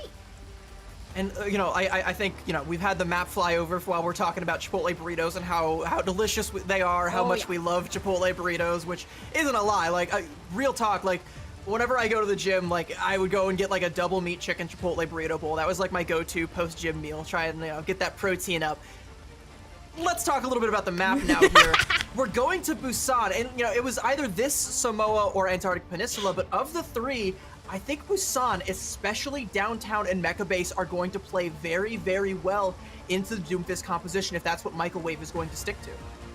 Yeah, I mean, this map in particular, it's very interesting with how it's going to play. As you mentioned, downtown, great for a Doomfist comp, but then you look at other areas like Mecha Base and even Sanctuary. That can go either way, and this map is going to set the pace. It's going to set the tone for this series. Moving Fish, yes, can be flexible if they so choose to do, but we know that the Sigma is their comfort and how the rest of the team likes to play along. You have 2 star-level squads ready to duke it out here, and I genuinely am looking forward to seeing what they're going to pull out, just because of the options that they have and understanding the caliber of the opponent.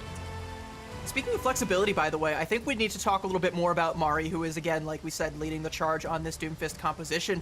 She has been shown to be quite a flexible player in her own right, a very flexible tank player, kind of a someone, so to speak, in Calling All Heroes. Because, you know, again, in the previous tournament where there wasn't a whole lot of Doomfist being played, there wasn't a whole lot of variation. It was go Sigma or go home. Mari was another one of those top Sigma players that we kept seeing, and in the past we've even known her to be a very, very strong Junker Queen. It feels like every tournament she's coming out here with a new tank that she is one of, if not the best at. This time around, it's the Doomfist. The answer is, can anyone either shut her down or keep up? Yeah, I mean, it is going to be his pace setting. Mari is the one that is in charge of this game, and NYXL Embers, if you're running the Sigma as the health pools so tell me right now, then you are going to be needing to shut it down. That doesn't look like Sigma, actually. Good try. Good try. It had, in my defense, there were shield health in that. You know, CB, get down with me here. Doomfist, the shield health. I don't know if I agree. Well, look, I saw the patch notes that they put out with like Doomfist new change. Have you seen the change they're making to? I about had a panic attack as a support player when I saw that. I was like, no shot. Anyway, you know, speaking of panic attacks, hey, you know, both of the backlines are about to have one. We're actually going to get a Doomfist mirror here, which from NYXL Embers is a little bit unexpected. This is going to put a lot. Never mind. I was about to say this is going to put a lot of pressure on either Brig, but I guess most of the pressure is currently on Zoe, who didn't see X10 there with that Widowmaker having this this high ground, and yeah. NYXL Embers with one shot pretty much just sealed first point for themselves. I was gonna say, CB, anytime you see X10, you know by this point that as soon as X10 picks up the Widowmaker, someone's losing the head, and in that scenario, it was Michael Wave. They're gonna roll back to the point. The one thing you don't have much point contest. These fights, more often than not, are gonna be happening on the outskirts. And that's where X10 is going to be lurking as well. We'll see if anybody's able to put any pressure onto that Widowmaker, but it seems right now that Michael Wave are the ones who are feeling the most pressure. They're just locked up in this movie theater area, but they take down Annie, and that is massive. Yeah, that's what you're talking about, right? Is that you're looking for these supports, and if X10 and Moving Fish take the later game here, that's all it is. Scarlet and Heat fall, where the fact that Poryu managed to stay alive, that is the biggest thing that NYXL Embers had to work off of. This comp not easy to synergize. That was actually a razor-thin margin for NYXL Embers to win that. You know, if you have this Doom with the Brig and the Ana, as long as the Doom keeps LOS of the Ana, he theoretically should never die. Taking out Aniun that early for Michael Wave was huge, but while it was all happening, there was that big degree of separation. You had Moving Fish, and I believe Chisato also just sitting in the way where Keith and Scarlet couldn't really help Mari out, and they ended up getting pressured down. And now Michael Wave, they're trying to find a way in. Mari's down first of all the players. The Doomfist is the most escapable. You saw how much focus was put down onto her, and NYXL Embers, they know that's the win condition. As soon as the tank's out of the way, they're less worried for their backline, so players like Chisato just dash, slice, and dice going on in. Does get booped back for a little while, but I mean, the stagger here from Michael Wave is absolutely brutal. They gotta change something up, and they do! To the good old Winston Overwatch. Yeah, Winston is making a comeback here. I mean, we're seeing a little bit of Winston coming into the forefront to try and counteract some of these Doomfist compositions, but I think it's very telling that this early into the match, Michael Wave, on their signature Doomfist composition, already don't feel comfortable enough playing against NYXL Embers on the mirror match. NYXL Embers, you know, they're just keeping Michael Wave at bay. They can't find any sort of way in. With the sights coming out from X10, Michael Wave, whatever move they want to make, it's going to be well scouted. They're going to open up with a nano onto Mari, but there's a blade on the other side. Oh, yeah. Check your flanks, everybody, because Chisato is slicing it down to size. Regardless of the nano that went in, you just leave the supports high and dry. Let Mari be distracted by them. That's the rest of the team down, and I can't believe I'm saying this, CB, but NYXL Embers, they made that look like a breeze. It didn't even feel like a fight. It didn't even feel like a match. It kind of felt like, you know, Michael Wave were asleep at the wheel the whole time, and NYXL Embers, they just drove the bus the whole time. They never once felt like they were not in the driver's seat. There was that one moment where, you know, they lose Aniun, but they're able to, you know, zone out Mari, prevent those supports from getting any sort of value, prevent anything from happening, any follow-up from that pick coming out from Michael Wave, continuously zoning out Heath and Scarlet to the point where, you know, they just can't sustain a Doomfist anymore. And they've made the swap over onto the Winston, which it looks like they're going to stick with as we move on to Sanctuary here. This is kind of worrying already for Michael Wave. Winston just is in a weird spot right now. The guy might as well be a balloon because of how much the monkey just pops it, right? I mean, there's so much pressure out of range. Sure, you can put pressure onto X10 and onto Poryu, but look where the Brig is right now! X10 literally has a shield from a support to be able to work with. It's going to make it all the harder to try and keep her in check, but there's not really anybody on the side of Michael Wave that's going to do just that. Death might risk it if they're able to get themselves that charged rail shot, but even that's not necessarily a guarantee, whereas X10 can just continue to be a threat, continue to zone people out, just with the threat of that headshot. It's got to be Zoe getting close, and Death on the flank.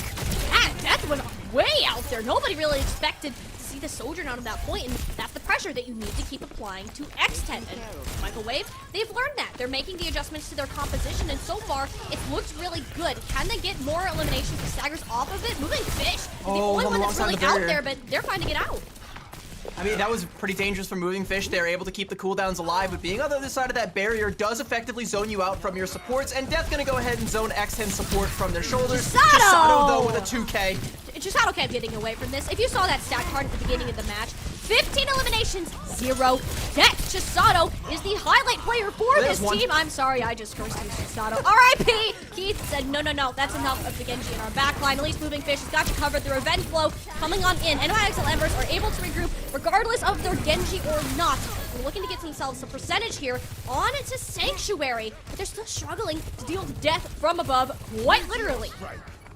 I mean, death not just from above, we're surrounded by death. It's a dance of death going on all around, but it is finally NYXL Embers that keep enough bodies on the point and zone enough out from Michael Wave to finally find the flip at 48%. They've got a nano and a rally. This is looking pretty good. If they open with a nano here, they might actually just wait for Chisato to get that blade going with a nano blade and force Michael Wave to try and adapt. They're not going to have anything too defensive of their own. Actually, no, they're going to pop onto Moving Fish, and yeah, beautiful. That works out. Yeah, Moving Fish goes in, yeah, slam a couple people down into the ground. I'm sorry, Pancakes. I like burritos a little bit better, especially if you're Michael Wave right now. Yeah, they do manage to get Chisato off the back of it. This fight, of course, being dive will be a bit scrappier, but being down just these small members, looking at the resources that Michael Wave have to work with, there's plenty of reason for them to continue on pushing up. They'll get the capture essentially for free just by the sheer force of the rally. That's a great play from Scarlet to pop that rally to keep everybody alive, but also to get that whip shot to kill Chisato before they're able to use the blade and to zone away Moving Fish from the point here. The nano going out onto Zoe, but they're not really doing a whole lot with it. Our Michael Wave, it looks like they're mostly just trying to zone NYXL Embers out. Great deflect though. No way, Chisato doesn't get the elimination. The healing is there. Death should have been death themselves. And now that they're okay to go out of this, Chisato has to dash on out. And now the overclock coming into play. And as good as NYXL looked right in that moment, they gotta regroup, and it's gonna be one final fight, and they're not gonna have X10. They are going to have that nano blade composition if they're able to keep themselves alive in the fight here. They're going to go ahead and pop the blade. There's no nano to speak of, though. It's entirely naked. It's just Chisato can't do anything with it either. You don't have the damage, you don't have the support, so you're getting in and out, but who needs that if your supports themselves are the one getting the eliminations? And Chisato is fine to work without a blade. We've seen them do it time and time again. Overtime now, X10 back on the high ground. Overclock even being popped may argue the necessity of that one, but you know what? You pop 2 heads. All right, move on. Yeah, it is kind of a desperation overclock that you need to kind of close out that fight there, but now you're only going to have the nano boost to try and stop the onslaught from Michael Wave. They're about to have a blade of their own. It's going to be a naked one. It's going to be a nano versus a dragon blade. I mean, 2 ults that you would like to see on the same side of the field, but they're on opposing sides. Who is going to get the better of this exchange? If it's Michael Wave, we go to point 3. Yeah, Michael Wave right now, they do have that blade in tow, but that Moving Fish nano boost coming in once again. That's Keith down on it. The Gluteonas are traded out. The sleep coming in, and I mean, Zoe doesn't get anything.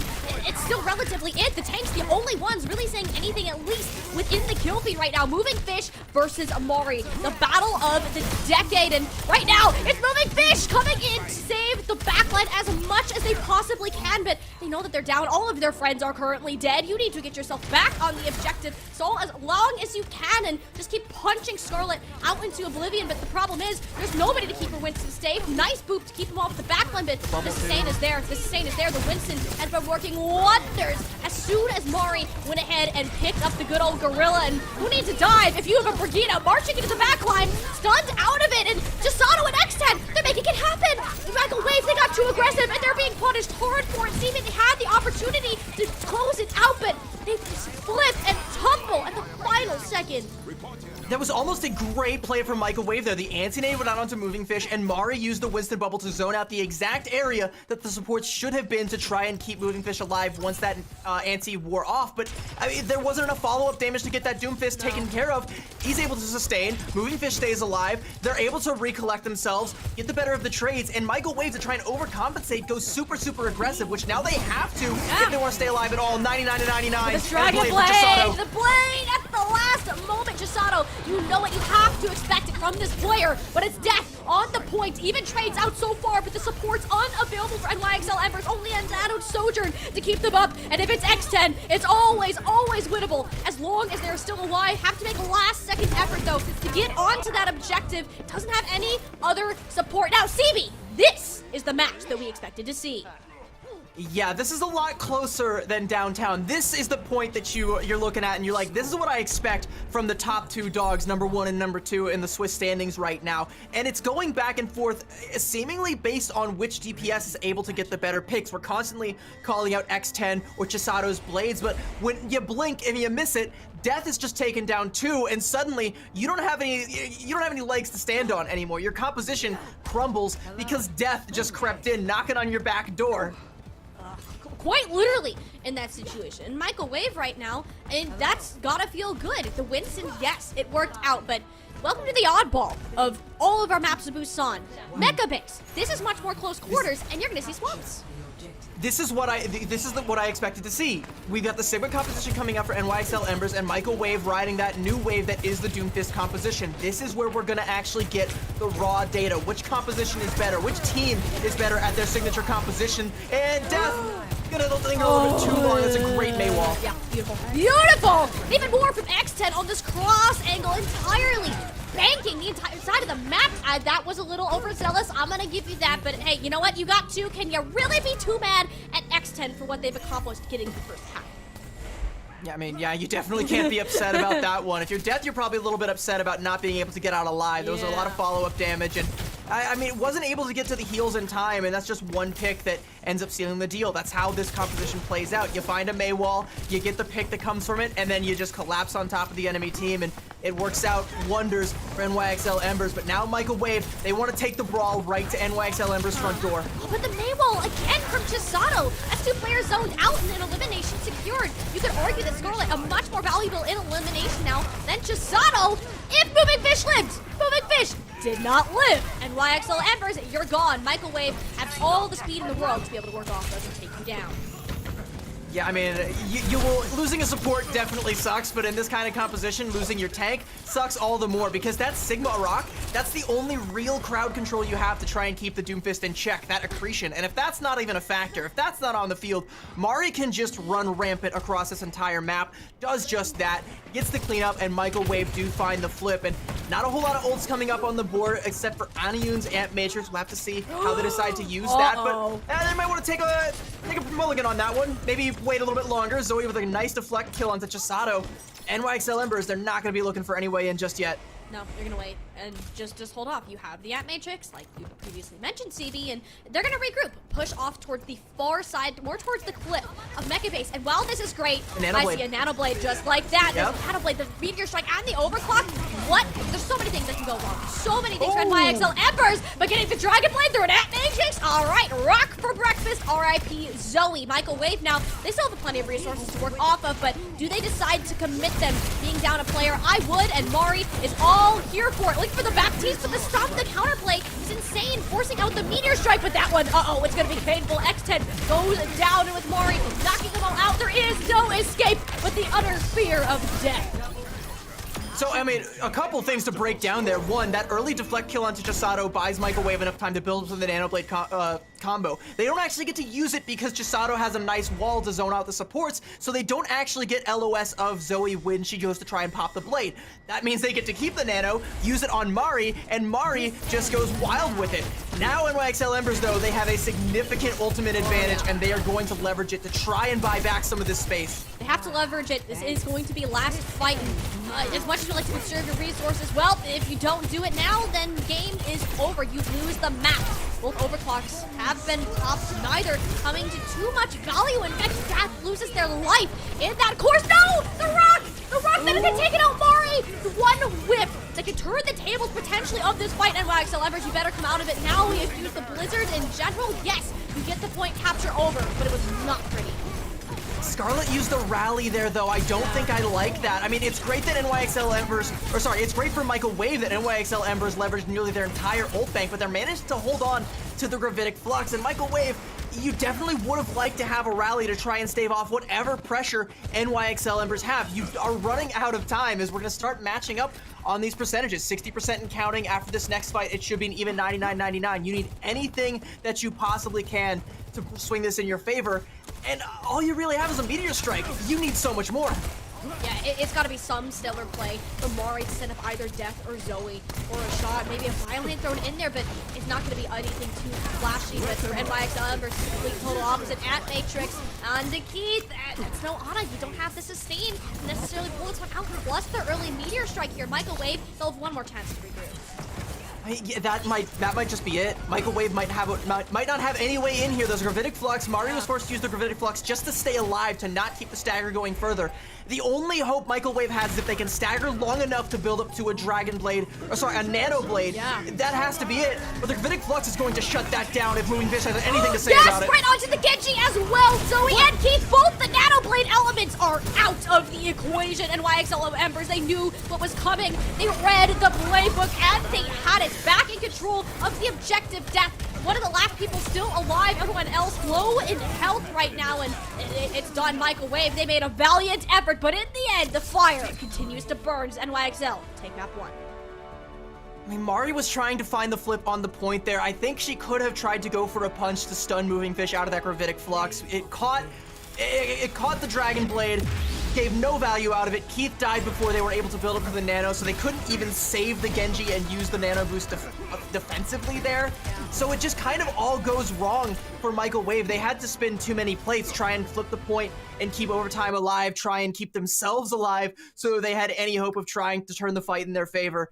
It just wasn't in the cards. There was just too much thrown at them at one point in time, and it goes back that fight there where Keith dies and Mari had the Meteor Strike forced out. She definitely would have liked to hold on to that. And even the fight before that where Scarlet used the rally, and I really don't know if she needed to there. I didn't see what forced that or what caused that, but any of those ultimates would have given them some ability to, if nothing else, keep that Dragon Blade alive and give them some sort of stopping power that could have helped them punch through. Yeah. I mean, it really does come back to those minuscule things, like you mentioned, CB. Some of the smaller ultimate usage. We don't doubt these guys' ability to play as a team. They're so good at synergizing, regardless if it's Doomfist, Winston, Ziggo, whatever the heck you may be doing. They understand where each other will be positioned and how to play off that. But once you actually get there, it's the matter of the execution. Ultimate management has been better. Wisp Embers, for the most part, they've been doing it, particularly on Mecha Base, and it came back to bite them in the butt later on. I mean, Mari and Scarlet both had opportunities in that previous map, but you can't acknowledge it comes down to those two instances. Other than that, were there really any flaring red flags under that initial map of downtown?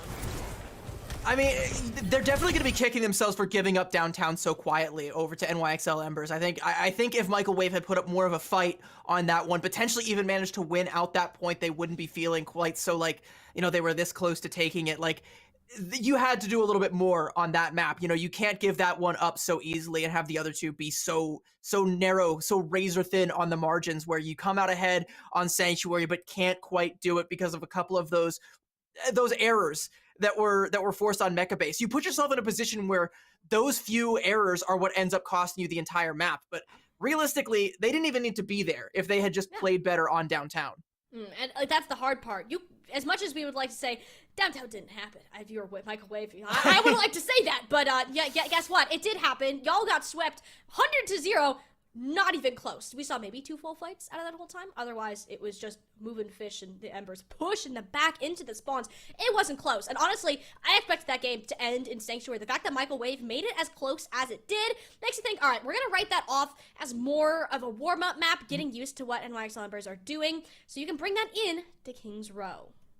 And King's Row, like we mentioned, a very prominent Sigma matchup, but we did see that flexibility coming out from Moving Fish and from NYXL Embers, and that might be why they are, among the top dogs right now. Maybe the Doomfist composition is really, really, really strong, but NYXL Embers, they can play that one too. We could see the dive brawl or the dive mirror again on King's Row. We might see NYXL Embers fall back onto Old Reliable, that Sigma rush. I feel like we're definitely going to keep seeing dive coming out of Michael Wave. That's what they've practiced. That's what I feel that they're best at. I've also, done a little bit of sleuthing, been a bit of an underground detective there, looking through all the scrim VODs, all the scrim codes I could. I've seen some other looks coming out from Michael Wave, but nothing has stuck to the degree that the Doomfist composition has. And, you have to be able to get the better of the enemy team with that. And that's what you're playing for, is having that speed, that mobility to just disrupt them with the Doomfist. And when you're seeing one team have a little bit more of that connection, that communication between one another, then, well, that's essentially how it goes. You can be the most mechanically talented Doomfist player in the world, but if you do not have a team to back you up in those situations, then that's where it's going to be a bit of a problem. And that's kind of what we saw back on Busan, right? Is that whenever Moving Fish went in, Chisato was right behind them, bringing extra all that damage with the shurikens. And if you're going to have that here, things, yes, they can change a little bit more, but is that even really going to be a problem when we saw the Sigma look and, you know, it turned out just fine for the Embers? One of the things that I was like trying to allude to before I was rudely interrupted by an X10 decapitation was in a Doomfist composition mirror, it's going to put a lot of pressure onto the Brigitte specifically to hit the whip shots and deny the Doomfist from getting successful slams, because any of those big slams gives the Genji an opportunity to go in with a dash, follow up with some big damage, or it gives the opportunity for a Sojourn at an off angle to even get a kill with a body shot if they're in a position to do so. You have to try and hit those whip shots and deny that while simultaneously keeping LOS of your Doomfist so that you can keep him alive in the fight. If for any reason your Ana can't see your Doomfist, he is as good as dead, or your Ana might be as good as dead. The backlines have to be perfect. They have to play very defensively and simultaneously be good enough, be in the right position to keep up the aggression from your own side. That's a lot to ask a support player to do. That's a lot of responsibility that's on Scarlet's shoulders, that's on Poryu's shoulders as the respective Brigitte players on either side. And that's where I think Michael Wave might start to struggle a little bit, because they have a phenomenal backline. Keith and Scarlet are, you know, very storied players, very strong players indeed, but they haven't really played against a lot of other teams that can match them in the Doomfist dive. They might not be prepared to deal with that kind of pressure, because against the Sigma comp, you really don't have to.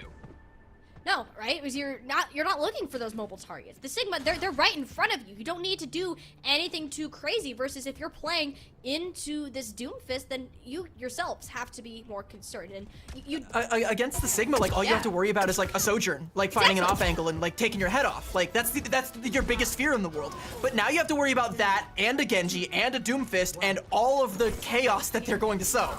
Yeah, and like now that you're trying to switch things up a little bit more, then what really is going to be the question? Moving Fish found Keith and Scarlet more often than we can say the same for Mari, and with the respective supports of the NYXL Embers. And how are they going to approach this, understanding that their supports are going to be vulnerable? I like that they're playing it slow, allowing them to rotate on up to the high ground. The problem with that is no one else is going to be able to support them if they start to take that journey. You just saw Moving Fish go flying on up towards the top, adding that additional pressure onto them, but it's really going to be waiting for that perfect moment for these teams to strike, and in this scenario, Death hanging on to a sliver of HP alive somehow. Can't say the same for Mari.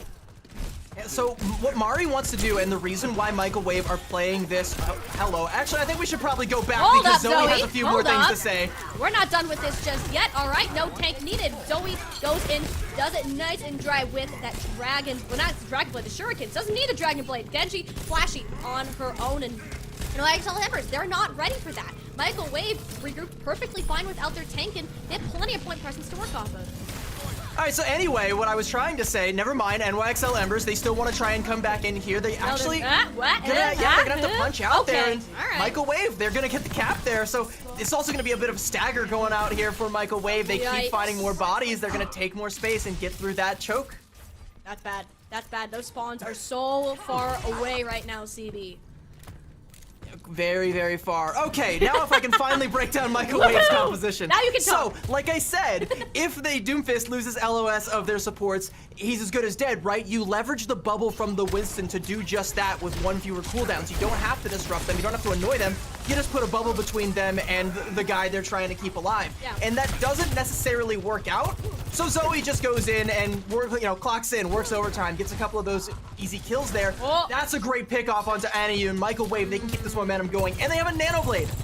Definitely. Live in NYXL Embers, well, you don't have it, so you need to be holding that S key and going backwards. No thought out of your mind, but Chisato didn't do that, and guess what? You're down to nothing. These staggers are absolutely terrible for the Embers. This payload is moving. It's chugging along and getting quite close to this point.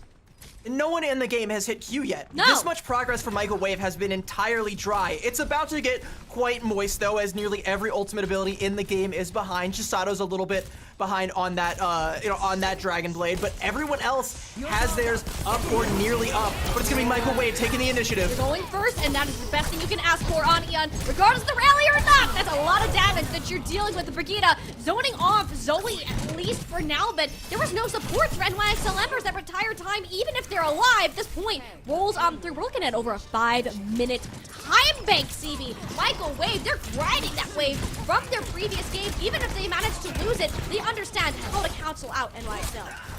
And the wave just keeps on rolling on in. NYXL Embers, they have a Dragon Blade, but Anion popped the Nano, I think, on support you just to try and stay alive in the previous fight, so they no longer have that combination. You know, Scarlet can pop her own rally and just sustain throughout it if Chisato pops this blade. It's seriously, that's what you need, right? I mean, Chisato doesn't have the support behind them to be able to do anything with this Dragon Blade, and you're not even going to use it before Zoe gets 3, including Chisato. Zoe, she's been insane this entire map log. I don't know what's gotten into her, but Give her the the 5K is what Michael Wave needs to do. We're not talking about a wave, we're talking about a tsunami, CB. Chisato pops the Dragon Blade, and then Zoe gets a 5K without a Dragon Blade. Wow. If that's not a Genji gap, I don't know what is. Zoe has turned this entire point She's not on done. its head, and she's not done. X10 pops the overclock, but he's gonna get popped herself with a Primal Rage from Mari.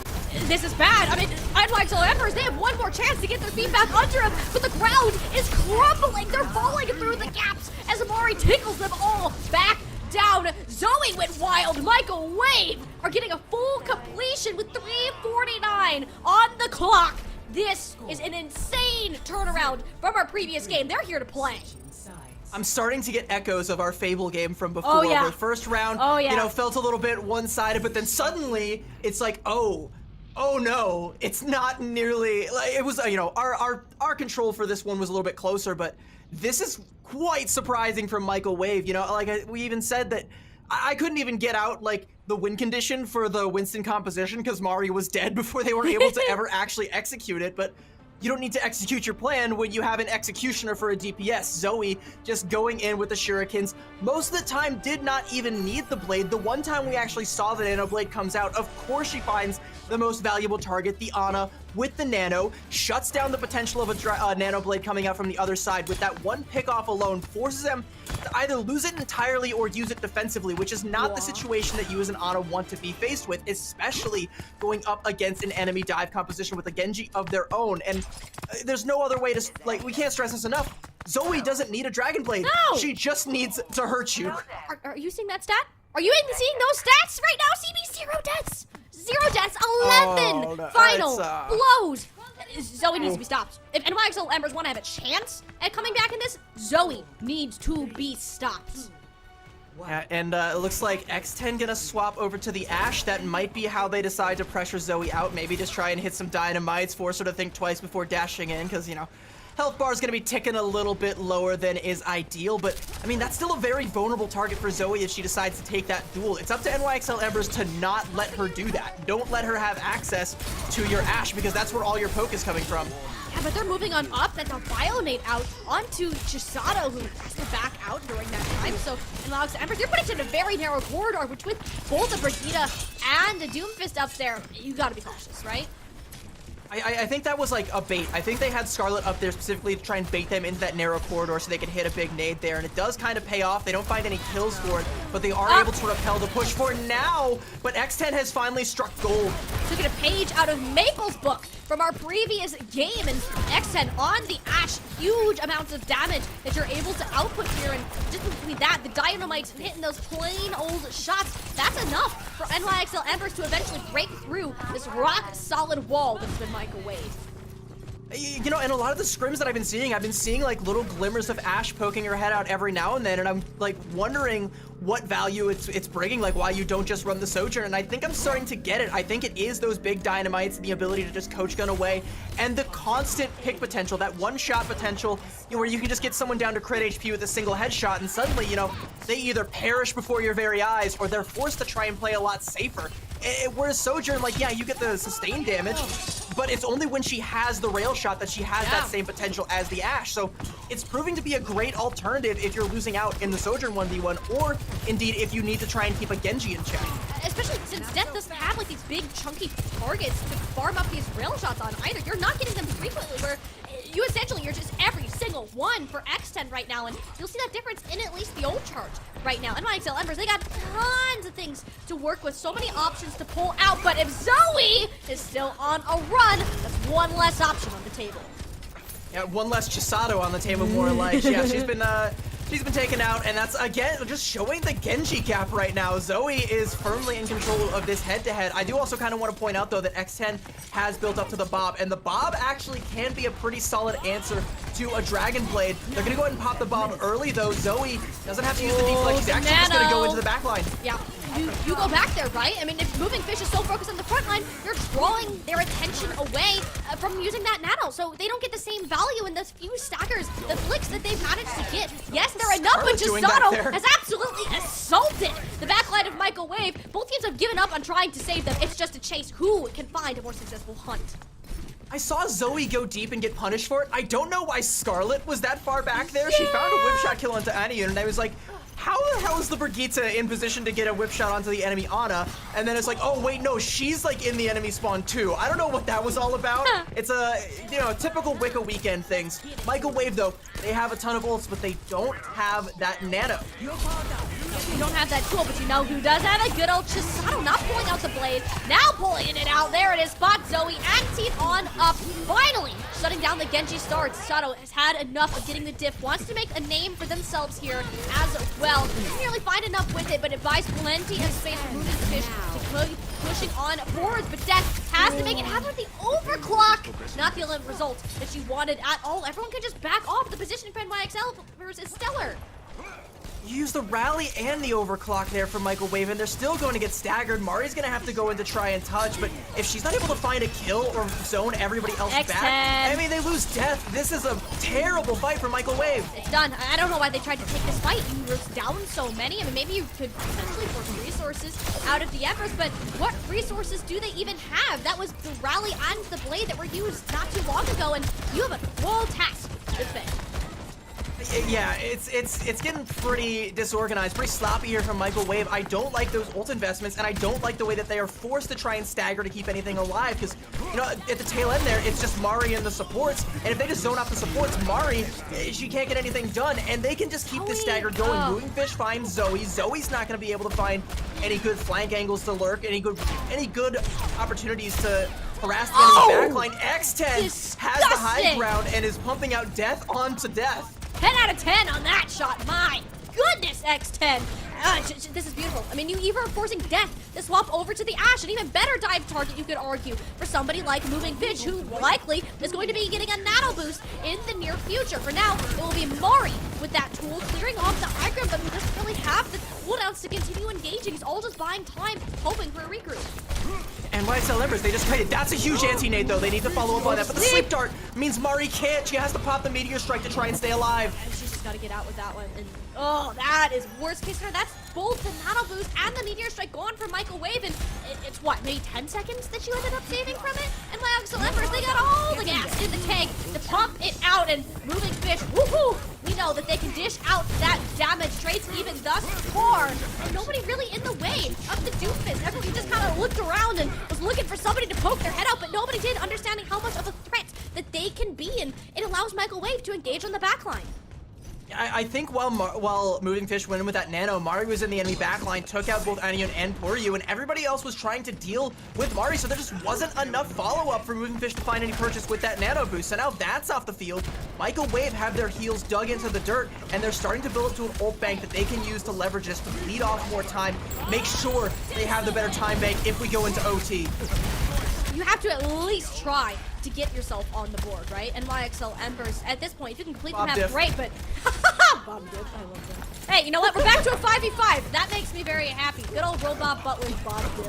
But Chisato said Genji Dip onto Zoe. That's actually a deflection kill for the NYXL Embers. That is an elimination. You will move up on top of now Dragon Blade into play. No Nano. No Nano needed. Death is going down. Scarlet matching to stay alive. Lovely Bionade from Keith to actually shut down Chisato's NYXL Embers. This was their fight, but it may not be anymore.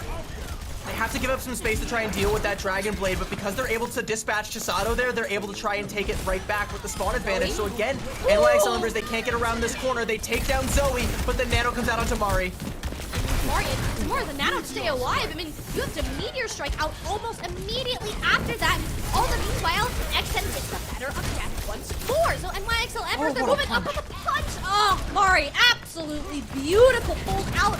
It keeps Microwave in the fights. They've been hanging on by a thread this entire time for the entire 4.5 minutes we've been here. You know, even when X10 is finding headshots, it's almost always traded out, and the longer Microwave keeps that up, the more time they're gonna bleed off the clock. For NYXL Embers, it needs to be a decisive fight, and they haven't been able to find that, and they keep investing ultimates to try and find it and not getting it. Here comes the Dragon Blade from Zoe, and there's nothing that can possibly stop it. No, there's not, except for this. Oh, the boom on back, but you walk into the Dragon Blade. Please don't walk into the Dragon Blade. Not advised. At least it's a Genji for Genji trade, sure, but you're now looking on the possibility of you're not finishing this with time on the clock. So right now for NYXL Embers, it's lose or draw. Whether they lose here or potentially draw later, that is all that they can do. That's all the power that they have left in the choice of this series. Whereas Microwave, they have so much left to say. Now over onto the Winston. Can they contest the payload? Absolutely. Moving Fish manages to stay alive. Mari cannot. Bobbert coming back in. X10 says Bob Dip, at least to the tank, but also to the Genji. It's not going to be contested.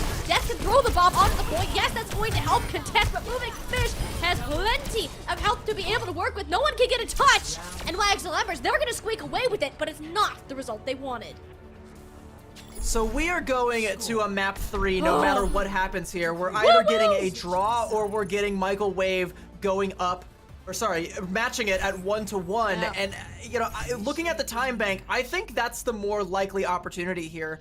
I think that's a more likely situation because realistically, all it takes is for Death or for Zoe to find one of those opening picks, and the dominoes for NYXL Embers are going to crumble. It feels like when NYXL Embers are able to play their game, when they're able to get those ultimate compositions off, those ultimate combinations off, sorry, and able to play their composition to its fullest potential, you know, they're firmly in the driver's seat. But as soon as the trades start to come out and it starts to go a little bit back and forth, Microwave, despite even making some ultimate mistakes, are still able to get the better of it. Find at least enough trade, at least enough values to where NYXL Embers, they can't push their advantage anymore. They can't keep their pedal on the gas. They have to pump the brakes a little bit, regroup, and slow down. And in that time, Microwave's back to full strength, and we're just right back where we started. And that's what we're seeing, is that NYXL Embers, they love to go forwards. They have their foot down on the gas the entire time, but if you don't back off, you don't know when you're going too far, and that happened so many times that they were punished for, and now you literally have one opportunity to stop them, one tick, all Microwave needs. Sim TP going out from Zoe. Looks like she's going to swap over onto the Genji. This gets some support over safely through the choke and up onto this high ground, but you got to imagine there's going to be either a slam or a dash waiting for them once they are called out here.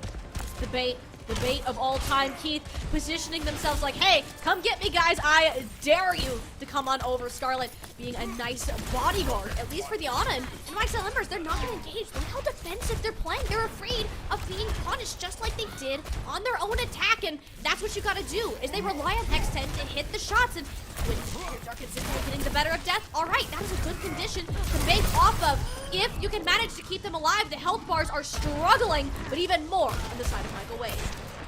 Aniun falls. That is disaster for NYXL Embers. Boy. Remember, it's only one tick That's for bad. Microwave, and they're going to get their supports back online in no time. There's no Lucio to taxi Aniun back. You only have Brig heals. Look at how far back NYXL Embers have to play. They can't send Moving Fish in without an Ana there to heal them up. So they're going to have to try and rely on just the pressure from X10 on high until Aniun gets back. It looks like she's coming through the archway now, but Microwave are already kicking the fight off. Even then, Aniun's not in a good position. She can easily be dove out on, just like X10 on the high ground. That's the follow-up. The floodgates, they've been opened. All Microwave need to do is to crash down onto NYXL Embers, knowing that they're not afraid of the looming threat on the flank. Keith is in an untouchable position, ends up dropping down, and because it's okay, they know that they've won today. Supports are gone. The fire has fizzled out. Now Microwave, they're claiming King's Row, CB. We are all tied up.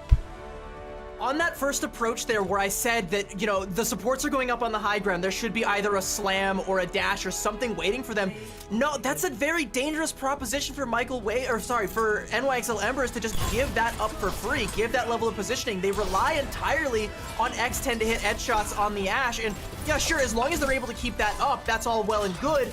But the second something goes wrong, they don't have the space to try and correct, and losing Anyun is about the worst possible thing that can happen in that situation. Like I said, you lose LOS of the Ana as the Doomfist, or indeed you lose the Ana herself, you're as good as dead. And Moving Fish knows it. They can't go in, they can't retake that space. By the time they are, you know, regrouped and able to try and go back in, Microwave has already taken the fight onto the point, and it's do or die time for NYXL Embers.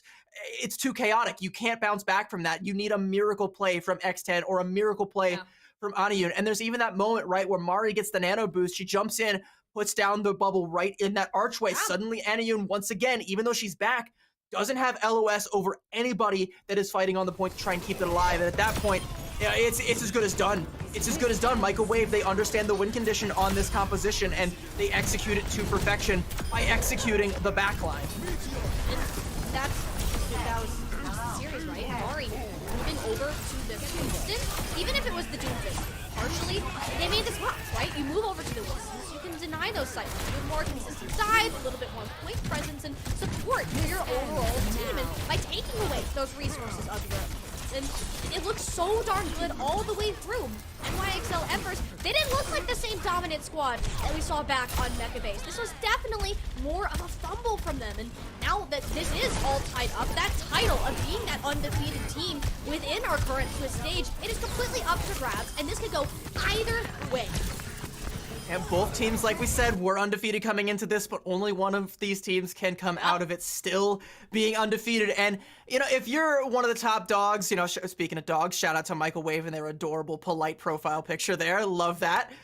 If you still want to be top dog, there's no other, like, you got to fight for it. And being 1-1, taking us into Flashpoint, that's the only way that you can go down, right? You got to make sure that even if you lose this one, you're staking your claim as one of the top teams. And you know, with the demise of Timeless, Ethereal, and potentially their rebuild going forward, this is where one of these teams gets to claim that top spot. It's going to be NYXL Embers pick. They get the benefit because they won control. There's really only two options anyway, but they're going to go ahead and take us to Surasa. And what this kind of says, when you look at these flashpoints, right, there aren't too many differences. When you really want to talk about them, I guess you could say it's a little bit more close quarters. It's a little bit more brawly. You don't have to worry about the high grounds nearly as much. And I think that's the biggest thing, right, is that you're setting yourselves up so you're playing, for the most part, on an even level. So you're not having to worry about, oh, we got to jump up onto these, like, ceilings, these walkways. No, not at all. I mean, most of the points, they're relatively flat. Just the approach is the most challenging part that you're going to see here on Surasa, which really kind of starts to tell us here that they're going to want to stick with this Doomfist. Something I noticed in my Scrim VOD reviews, by the way, did you know that fountain, when you cap that point, the fountain, like, erupts? Like, that top part of the fountain starts to spout water, too? At least I think. I mean, I might be misremembering that. I hope that happens. If not, they should definitely add that, because I think that's a really cool touch. Regardless, though, there is also something else I want to highlight about Surasa. There's a couple of points here towards the northern edge of this map where there is a potential of environmental kills, where some of the Lucios can start to shine if they do decide to bust out Lucio-centric compositions, or where whip shots could come into play. In fact, I think the Gardens point it also does have that same potential. That said, though, you know, that's only a small thing that may or may not come into play. We'll have to see. It's looking like both these teams are hovering over that Doomfist composition, though. So, yeah, lots of environmental potential coming out for both sides. Yep, punches and boops are going to go flying. Hope everyone can swim today. Otherwise, yeah, you're going to be meeting a nice watery death. And, you know, as we're going to get ready to rock out here, market, of course, always the same on every map. But what we need to look at is I'm seeing something a little interesting within the DPS lines, depending on who ends up swapping. All right, complete and total mirrors. Even playing grounds CB. This is the mirror. It looks like Moving Fish is actually going to be able to get to the point first, though, so be on the lookout for them to find the first slam, but it's actually going to be Mari using the slam to try and take the high ground here, and NYXL Embers, they're kind of playing a little bit safe here. Yeah, I mean, they're biding their time, and ideally they can do that. They're confident in what X10 can do on the Sojourn, so even if a rail shot doesn't confirm an elimination, it does enough damage to give Moving Fish the opportunity to move in and confirm that elimination. So, Microwave, they're the ones that are playing a little bit more aggressive, poke-oriented, especially Scarlet, who we just saw off over on the flank, who is trying to get rail shots in onto the high ground. And the hard part with this is that because NYXL Embers, they've waited so long, they'll build up these ultimates, but because there's no strict engages, they don't have many options necessarily to work with until a Bionade like that comes in. Onion and X10 hit on up, but they can't live. They're actually, everyone's still alive. The fact that we are so far into this point, CB, there's no elimination, blows me away. And finally, it will be the death strike first. Both Doomfists they're kind of stuck in this eternal loop where they're like, I know I have to be aggressive, but I also have to wait for the right opportunity to present itself because I can't just go in and be reckless, end up feeding and dying. So you see both of them like going for a slam, getting hit with like a Bionade or something, and just punching themselves right back out. They don't stay for too long. It is that Bionade from Keith. And then the follow-up one from Aniun on the other side that does end up kind of changing the tide. And through it all, NYXL Embers, they give up just a little bit too much ground. Microwave marched a little bit too far forward for NYXL Embers to clap back. And now it's Microwave finally in the driver's seat and already nearly about halfway to that first cap. Like, they have all the support ultimates to work with, most notably this rally. Anytime it's been blocked, Scarlet helps their team move towards a victory. You have the nano boost, the sleep though! Onto Zoe, the meter strike coming crashing down! That is the worst spot! You wanna wait, she lives? She lives? No! Freaking shot! She lives, the support! Doomfist mains are gonna be complaining about that one on Twitter. I can already hear it. I can hear it. Oh boy. That hurts. That really hurts right now. Zoe is still alive and she's just so good, and it gets exit off the back of it. Well, if only she went down. Too bad for you, NYXL Embers. Microwave are cleaning up market. They used all of their resources to do so and got them a big momentum boost. Yeah, your little huff of copium if you're NYXL Embers is that you did hold on to both of your DPS ultimates, but you don't have a nano to pair with either of them. You don't have the Meteor Strike from Moving Fish to be able to, play as aggressively as they want to try and find some space for the Overclock or for the Dragon Blade without the aid of the nano to find the value that they need to find here. So, Microwave, they're going to take an early positional advantage here, try and play this slow and build up to something, but NYXL Embers, they got to find an optimal way to press what little advantage they currently have. What really is that going to be? You want to get X10 at the spot to press the high ground, or just add on Moving Fish in the backline? You go ahead, take that. Two options of death. You choose the one of X10. Now, Microwave, though, they've used all of their resources, and that's going to come back to bite them badly here. Point. And NYXL Embers, they invest only the Overclock. They hit a great sleep dart there onto Mari, follow that up with some of the damage from the Overclock and an anti-nade to confirm that kill. And now have a look at Anayun's ult percentage. She's up to 91%. This is going to get closer and closer to where they're going to have that Nano Blade available. And that's a one fight on its own if it's executed properly. And, Microwave, what do you do to deny it? You could really, realistically, only displace that Genji with a whip shot or with a punch, but, that comes down to the whip shot or the punch versus the dash. Is Chisato still going to have it available when it's needed? Like, that's kind of the question, right? Asking on his correct resources, and nope, there it is, the dash. Well timed, Scarlet and Death taking the L, and Keith onto that pile, and now it's Microwave. They're the ones that are struggling to come back. They still haven't built up any of those ultimates just yet into NYXL Embers. They're on a tear. That was, by the way, like a hair away from the nano being too late. I know, right? Anyone got it. The frame she got it, it went down onto Chisato. That was a great fight win there. And just winning with just that ult combo means Microwave, they didn't get any work done. They're building up to support ults of their own kind of passively, but they don't have them online. There's the rally available now, and that's gonna be forced out. But a huge nade might be the win condition for Microwave. But they get on the point. Yes, that is a great start for them. It costs full support ult. They have to do it, though. Their ult management, yes, it's been strained, but at least they're still in the game at Palace. That could have been disastrous because Aniun also hit a big Bionade there, and a couple members of Microwave almost died. Great rally from Scarlet. Almost a disastrous one had they lost that point there, but now they have a Dragon Blade of their own. They have an overclock. They are going to have a Meteor Strike. It's the same situation as when NYXL Embers walked into it, but this time, NYXL Embers, they have something to say about it. They got a rally of their own to fight back with. And that's going to be the big difference here. Is Death, yes, that's going to be popped early, but way too early, and that one almost got the kill, as a matter of fact. And wow, that is not good at all. That's a main tool that you needed to pull off. It does get you down to Final Blade territory on Palace. Sure, that's something, but now NYXL Embers, they're coming back with a overclock of their own, and there's no key. Their head ripped right off of their shoulders, and this is just free territory for NYXL to keep moving up, unless Zoe comes out with absolutely something ridiculous on this Dragon Blade right now. That's going to be how this point is decided. 99 to 99 on both ends. It's just the team who decides to commit more, and right now, it's NYXL Embers. Zoe is finally getting back in the fight, but at this point, you're not using the Dragon Blade. What could have gone the way of Michael Wave switches to the other side. The fountain did explode. I'm not a liar. Additionally, though, Zoe, like, you invest that Dragon Blade there. You just try to play the point long enough for some more bodies to get on to maybe find an opportunity, an opening to use it, but there was never a chance where she was going to be able to pull off a 5v1 there. There was just too much momentum in favor of NYXL Embers. We're going up to 1-1, so you hold on to that Dragon Blade for the next point, but you're still miles away from a nano boost to try and, bolster that one. NYXL Embers, they've got one of their own. They're going to go ahead and invest that overclock early from X10 on an off angle here, and that's going to split everybody off from Mari. You're getting all the value in the world, even if it's not necessarily in eliminations here. So NYXL Embers, they're in prime position for the setup on this point. They slowed down Michael Wave just enough to get that first little bit of capture point. Still debating on the full command. All right, there we go. Michael Wave, they can't move up. The Dragon Blade's still waiting in its sheath for Zoe to pull that out, but it's been there for so long. You need to expect big things from this player, but we know very well. Need no blade. No, she don't need no blade. She's too fancy for him. She can do it with plain old raw Genji skill, and she's not even gonna end up using it here. Oh,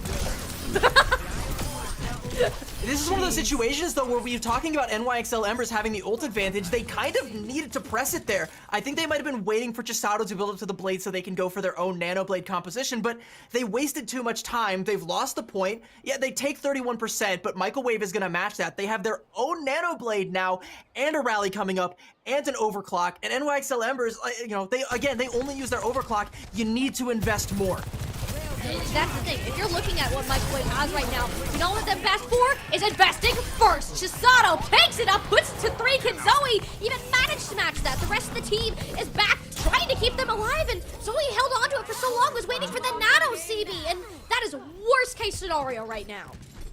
Every Diamond Overwatch coach will tell you go first, and I mean, honestly, sometimes it's true. NYXL Embers, they go first with their nano blade, and by the time Zoe's able to pop hers, there's just nobody alive to help bolster that, help capitalize off of the big distraction that's going to cause. In fact, they don't even really need to trouble themselves with it, do NYXL Embers, because I mean, Michael Wave's already lost their supports. They've already lost their backline. Death's gonna go ahead and pop that overclock to try and engage, but Boomfish gonna zone Death out, not allow that Sojourn to find any favorable angles, and yeah, that ultimate gonna peter out. The overclock's been so poor, but not that real shot! That was an absolute spectacle to go ahead and watch. There you go. Zoe moved on in. Yes, she's gonna go down. Plenty for Michael Wave still to attempt at this point, and the ultimate economy finally going back to a more imaginable state. Yeah, it's 99% though for NYXL Embers, and they have the tools they need to try and buy their way back into it. We got a tank ult and a rally on either side. You're kind of relying a lot on the DPS on either side to make the plays in these dive compositions, and a lot of the times it's either Zoe or it's Chisato. We gotta keep an eye on both Genjis. That's a huge nade though that comes out from Keith. Wow, that nade just saved the entire point. The rally, yes, that's gonna come out, but so did it before you, and that's just great. That is great for Michael Wave, winning that off of an ability alone to carry this ultimate advantage into the next point is the best thing that they could have asked for. I mean, I was talking about the DPS. We gotta highlight the supports as well, because Keith and Anyun have both been hitting phenomenal bio nades that are cracking some of these fights. wide open. When we're in a stalemate, all you gotta see is when someone turns purple and they're about to turn black and blue, if the DPS or the tanks have anything to say about it. Michael Wave go up 2-1 on Surasa, 1 point away from staking their claim as the top dogs in Swiss stage for now. I mean, he's still got another round after this. Only tank ults on either side, but Keith nearly has that nano, and Zoe and Chisato neck and neck in terms of Dragon Blade charge. Right now, you gotta be looking at Mari, the Primal Rage will be coming up. That's an extra option to work with. Either way, the fireworks are about to go off. Back to that idea, how much does striking first really matter? It will be Molly first, button that will be pressed. The meteor strike popped early. Moving Fish needed that one to stay on the map. Nice sleep coming in. No more angry Winston. Winston go nap, and Winston go bye-bye. Moving Fish putting them down into the dirt and will proceed to punch and swing their way through the remainder of my way. So it was a great play from Mari to use that Primal Rage, stay as long as she did, and even force out the Meteor Strike by nearly knocking Moving Fish off the point, but it all gets flipped right on its head with just one Sleep Dart from Anyun and the follow-up damage coming through. Once Mari falls, so do the rest of the Dominoes, and NYXL Embers, they get first cap here, and they only had to use that Meteor Strike to do it. The ult banks are getting pretty beefy on either side though, but that's going to favor NYXL Embers. A big ult bank usually is going to mean a longer, more drawn-out fight, and that's going to mean more cap percentages. They surpass Michael Wave. Of course, you need to look at the Nano Blade. So far, it's a nice whip shot. Keep Zoe up in the air, but if you can just dash, slash, and dash even more, then that's all you need. But just how answering on the other side. This one's still even. Zoe has to stay alive right now. Healed back up to full health and driving Anion. Oh, that's done. Michael Wave, best elimination that they could have gotten in this entire situation. Would have liked to hold on to the rally, but if it gives you that fight win and gives NYXL Embers the chance to go through, you take it. 75%, 76%, sorry for NYXL Embers. If they manage to find the flip here, this will be the cap. Michael Wave, they have to be perfect the rest of the way through if they want to close this one out. Otherwise, we're going to 0.5 on map 3. Only Death's overclock versus X10's, and Death is going to have the positional advantage being that they have the cap here. Ryu is holding on to that rally. That might be the difference maker for these two teams. Just trying to keep the fight going long enough for NYXL Embers. Simultaneous overclocks being popped. X10 doesn't really have a great shot. This is such a strange angle to work out. And, I mean, sure, you're on a flank pressuring the Onyx. He's not going to heal anyone, but you don't have a Doofus. X10 needs to kill Keith right now, but they live. How much? That's got to be like a singular health point to pull through. And that play right there, CB, that's it. This is done. Wait a minute. It's only the Brig onto the point, pressured under 3 people. Moving Fish guarantees the touch. NYXL Embers, they're going to still in this. Keith goes flying off the map. It's going to come down to the wire. This is going to be the last fight on the point, regardless of the results coming through. The ultimates, yes, they're going to be ticking up. Mari comes back with that Primal Rage in tow, but that's if she has a team to be able to support her. X10 is dealing creds 1 by 1. NYXL Embers never count them out of a fight, because this one's still going. Mari went super deep to try and pressure the members of NYXL Embers from being able to support that overclock that came out from X10. Sure, the overclock doesn't find anything, but when they find the pickoff onto Mari, and they have the Meteor Strike, and they have the rally to try and buy their way back into the fight, they find a couple of picks, it suddenly becomes do or die time, and once again, it is. Mari gonna go ahead and pop the Primal Rage to try and keep this fight alive, try and keep Michael Wave's hopes alive. But she's all that they have right now. That's it. I mean, as soon as that Primal Rage is gone, Mari is quite literally just a punching bag for this team, where Zoe ends up going down just 2% away from that Dragon Blade. NYXL Embers, they want to close this out, knowing at this point they want to take it all the distance. But they need to do it very quickly. The Nano Boost and the rally, everything out of Michael Wave. They have to win this fight now with how much they poured into it. The support's gone. NYXL, they have limited ground to stand under, but all they got is Chisato, and Chisato is going to do it all. Michael Wave, they used all of their resources, and they're going to be in trouble and moving forwards. Not all of their resources, because they didn't have the nano and they didn't pop the blade, so they are gonna have that. But I mean, they did sink a lot of cost into that point, which did end up being a losing fight. I think if they would have held on to that overclock, you invest the rally to try and keep the fight alive and see if maybe you can close it out that way, but throw that one down the drain. I think I would like to have the overclock here just to give myself that extra edge here. But now Michael Wave, they have positional advantage. They're gonna pop the nano blade. What does NYXL Embers do? And they gotta run away. They want to try to get the whip shot before you. Gets a good old whiff out of that one. Zoe gets the one elimination. Plenty for them to work off of. The rest of NYXL Embers should crumble like dominoes. But as long as Surasa alive, this one is still very good to continue fighting on. Microwave, they get the first cap, and at this point, we expect regroups. They do have to invest that Nano Blade. I mean, NYXL Embers, they had a Pulse Bomb. They used that. They're still holding on to a Meteor Strike here. But, you know, Microwave, this is where it's going to get really, really tricky because Death is going to have the positional advantage to try and charge some of these rail shots. Moving Fish has to deny some of these angles, and that's risky. That's one of those positions where they're going to lose sight of their supports, and that leaves them vulnerable. And Moving Fish is so low. It does have the Meteor Strike, so I understand wanting to overcommit here, but with Mari being on this Winston, cutting yourself off is not what you want to be doing. Putting on the Meteor Strike as long as possible. Caught it out now. Woo! Getting very dicey there for Moving Fish. The Meteor Strike back on over to safety, but with all of these flashy things going on, Microwave, they're still taking up percentage. 65% and counting. That's an ult used, a fight, not one, and time bled off the bank. We still haven't found any blood on either side, but, you know, if you're Microwave, you don't need any blood. You just need time, and there's not a whole lot of it left for NYXL Embers. Nano Boost gonna come out. The Sleep Dart misses. Sleep Dart misses. That's it. That's it. Moving Fish right now has a point to engage. It's full supports taken down. NYXL Embers, that took them so long to finally confirm those eliminations, and even then, they're not out of the waters yet. Ideally looking to get that swap out, but it was not easy.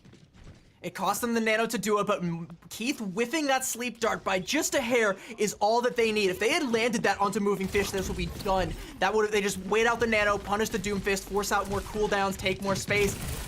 They're able to stay alive during all that. Great Pulse Bomb on the Scarlet. Buys them even more time, and now it's starting to get a little bit more scary if you're Microwave. Sure, you have the ults, but are you going to be given a chance to use them? That's a whole fight.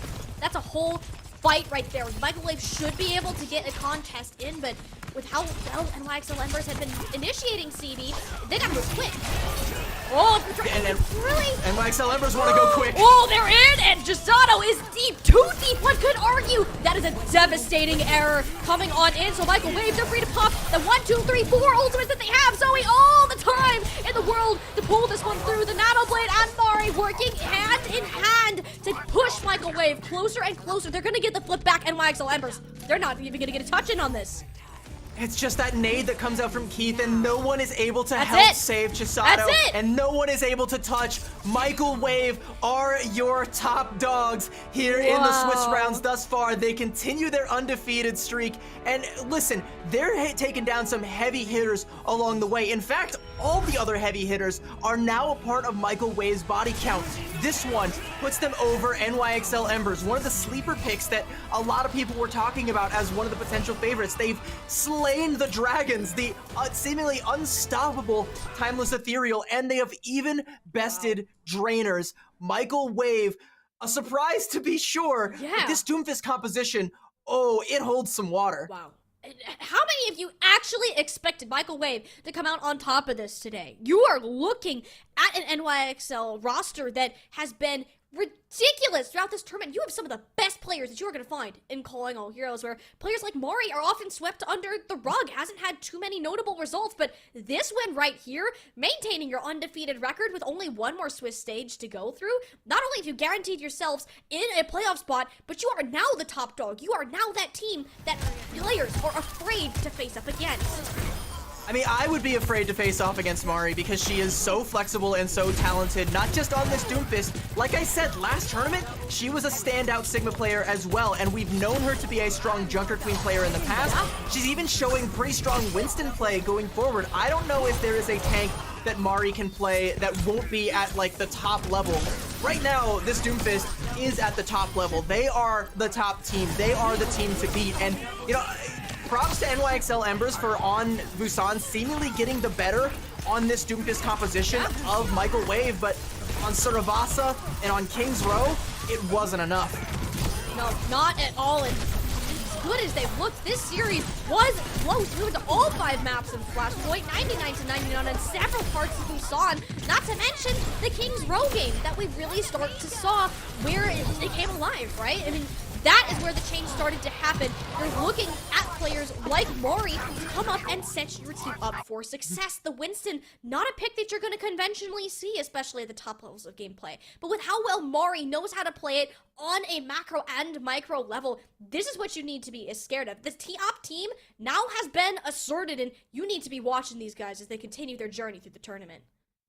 Quite deceptively, though, the Doomfist composition that Mari likes to play is kind of a 1-2 punch. You've got the initial punch from the Doomfist and the even heavier hits that come out from Zoe on that Genji. What phenomenal play across the board, and this is a scary team to go against. When you know that they can play all of these different compositions, they can play 2 different flavors of the dive, best you on it, and potentially even swap over to that Sigma comp and mirror you on that, or play something else. Who even knows? Maybe Mari has just a phenomenal Roadhog that we haven't seen yet, and maybe she busts that out, and you know, maybe that's what we see in grand finals. But hey, if you want to see something like that, there's only one way to do that, and that's to stick around and continue supporting Calling All Heroes. We're going to cut to a quick break real quick. We'll be right back with the Chipotle MVP and the Chipotle Real Talk interview. We're going to have to get someone from Michael Wave to explain just what makes them so dominant. We'll see you right after this.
It would seem as though the entire landscape of Calling All Heroes has changed with just the past 2 Swiss rounds, and it's been Michael Wave that has made waves with 2 key victories. First, snapping the win streak of Timeless Ethereal, and second, shutting down the upstarts NYXL Embers that a lot of people expected a lot of big things from, but it's been Michael Wave. Yeah. They're the new wave here in Calling All Heroes. Wow. The new wave of hype, maybe a tsunami if you really want to go that far. They have been stepping it up every single time that we get to see them on broadcast, because not only have they taken down NYXL Embers, but also Timeless Ethereal in their previous match that was played off stream. I mean, if nobody can stop this team, then, I mean, they're looking clean for a run all the way to the championships. And CB, we gotta highlight the individuals in this match. And one individual in particular. I'm going to go ahead and, set it up by saying there's 2 individuals here. It's, if you've ever played dodgeball, are you familiar with the lob and drill technique? It's where someone throws a dodgeball straight up in the air and then a second one comes at you and drills you. Say hello to the drill. Your Chipotle MVP, Zoe, on the Genji here. She doesn't need a Dragon Blade, folks. She's able to pump out this much damage, this many eliminations and final blows. Without a Dragon Blade 90% of the time. Sure, when she does have it, you need to respect it. But when she doesn't have it, pretend she does anyway. Exactly. You never know what is going to be coming next for Zoe. Most notably, you gotta talk about King's Row. She played a crucial role when it came to her attack with Michael Wave. Got 5k without a Dragon Blade, opened up the battle time and time again. You physically cannot ask Zoe to do any more. But you know what she did, CB? She continued to deliver. She did more than anybody even thought was possible for a single Genji player in the highest skill levels that we have of this matchup here today. She delivered. I mean, and the only thing that could possibly I would enjoy being delivered more so than a performance like this from Zoe is a Chipotle burrito right about now. But we'll talk about that a little bit later. We actually have Zoe on here for an interview.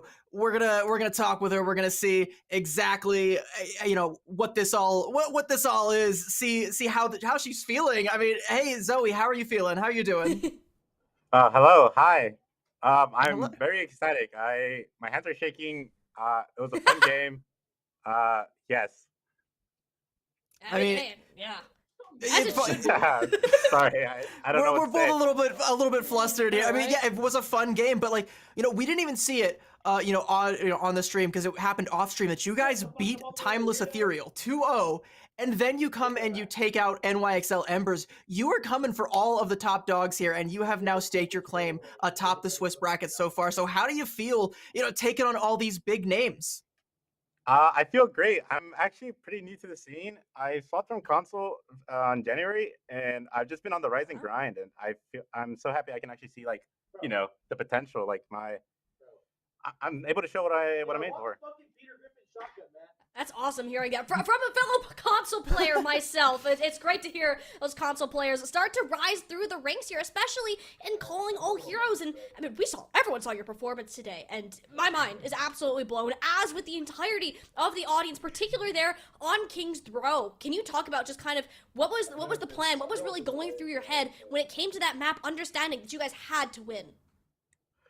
I'm not gonna lie. I saw the Def, my sojourn, just shoot something, and then they were like they're tagged, and I just dashed and hope for the best. And I kept doing that and doing that, and it just kept working. It was actually so fun. Like the amount of 1v1 duels I took there, across the map and won, was just so exhilarating. I love taking those duels. They're so fun.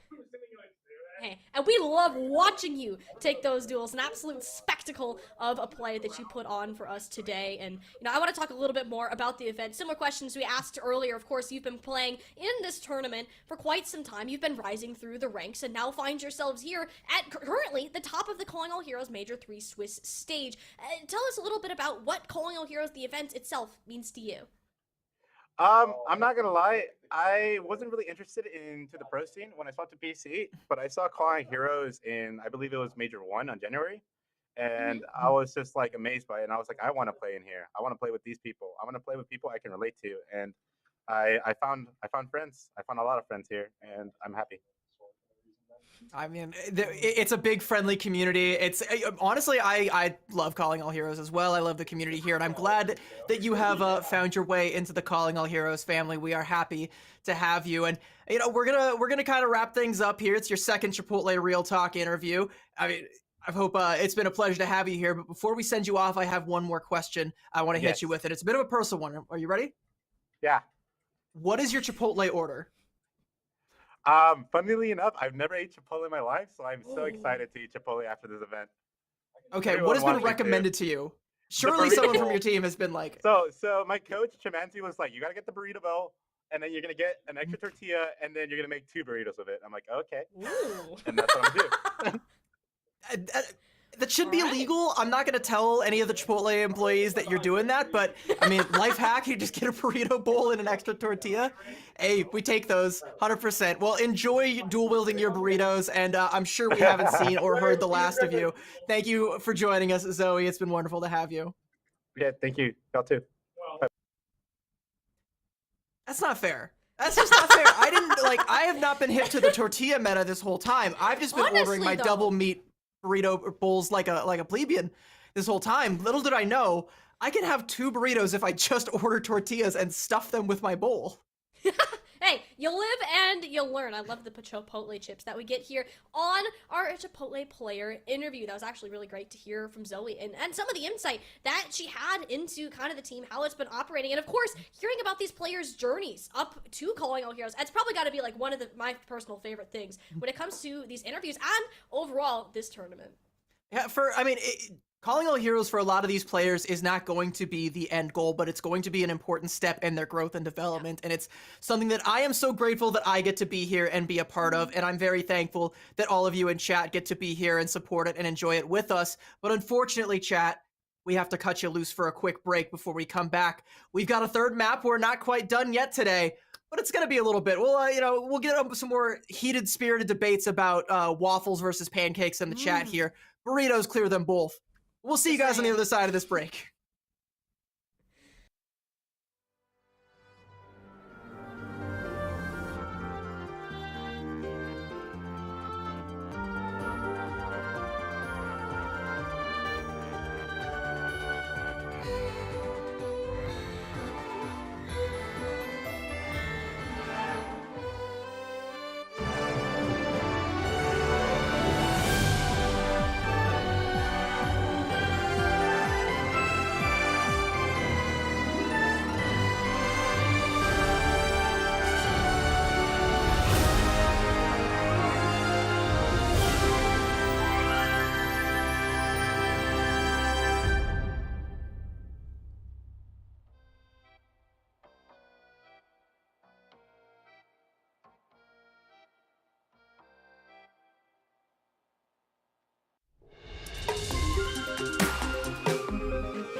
for all the armchair analysts out there, let's go ahead and have a quick look at Noble Chairs. Thank you very much for sponsoring Calling All Heroes. If you want to get the best armchair in the business, use the discount code Radiant for 10% off. Thank you again to Noble Chairs for the sponsorship. Get yourself one. They're comfy. I love them. And, you might want to get comfortable because we still got one more game to go. And this one, it's gonna be a good one.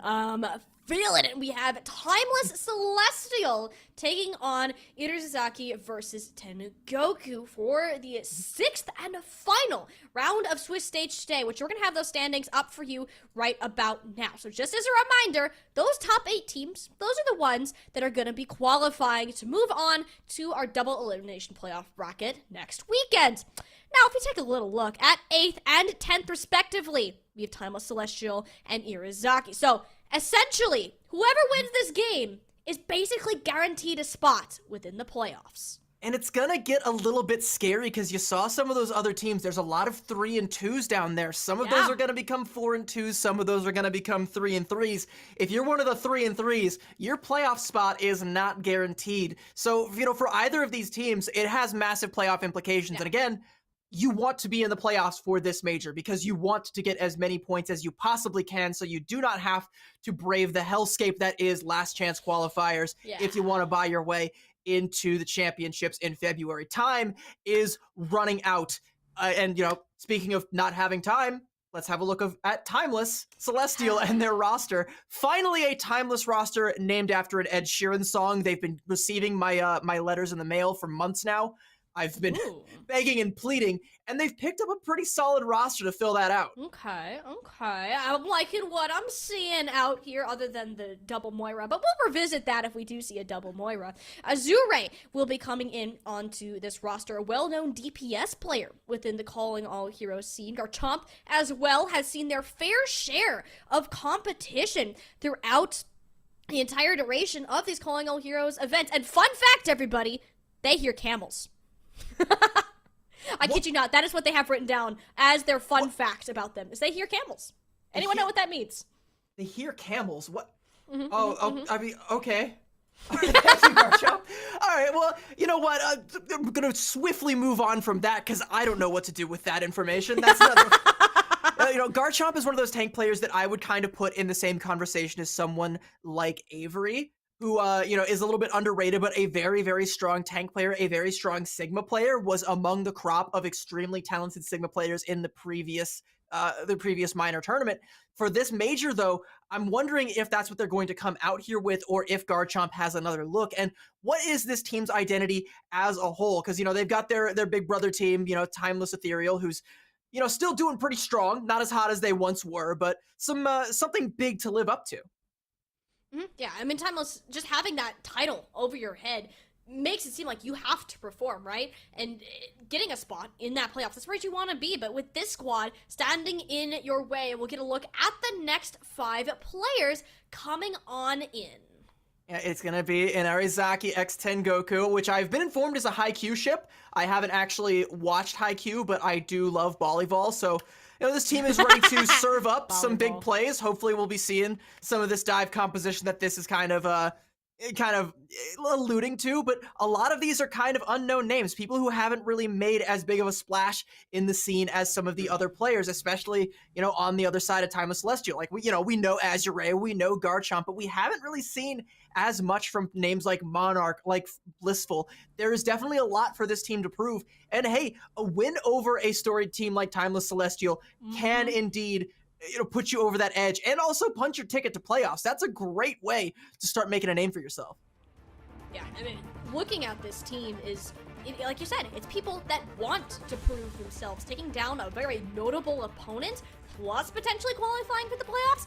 All right, now we're talking, and of course, it's gonna start in an unfamiliar territory. Well, I say unfamiliar, it's been out for a little bit. Samoa will be where we'll be starting our journey for the 6th and final round of the Swiss stage today, and I do really love this map being an addition to the game of Overwatch. It offers some level of familiarities, with some points looking similar to other controls in the past, hence downtown, or if we look at other areas that are completely brand new.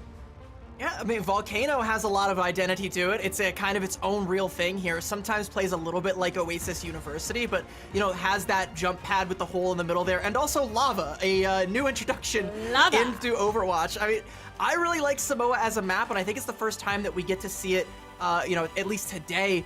And it has a lot of points where it might very well favor, again, a Doomfist dive if they want to go with that. I believe this point in particular is going to be phenomenal for that, but it does also serve the Sigma composition well. So which direction are these two teams going to go in? It seems both. Both. There you go. That's the strong answer. What we kind of expected from our last matchup, we're going to actually get it here with Garchomp rolling out with the Sigma. Nope. Nope. Too soon. I gotta wait 10 seconds and then we can revisit this conversation, CB. I really, okay, I always say don't get baited by the attacker spawns, but I really hate when you have like a whole coherent composition and then you're just like, nah, you're trolled, get you baited, nerd. Switching all over to a Doomfist dive. But anyway, like we said, in this Doomfist mirror, a lot of the pressure is going to be on either Brigitte to try and hit the big whip shots, keep their backline, you know, keep some of the pressure off of their backline so they can maintain that LOS on the enemy Doomfist.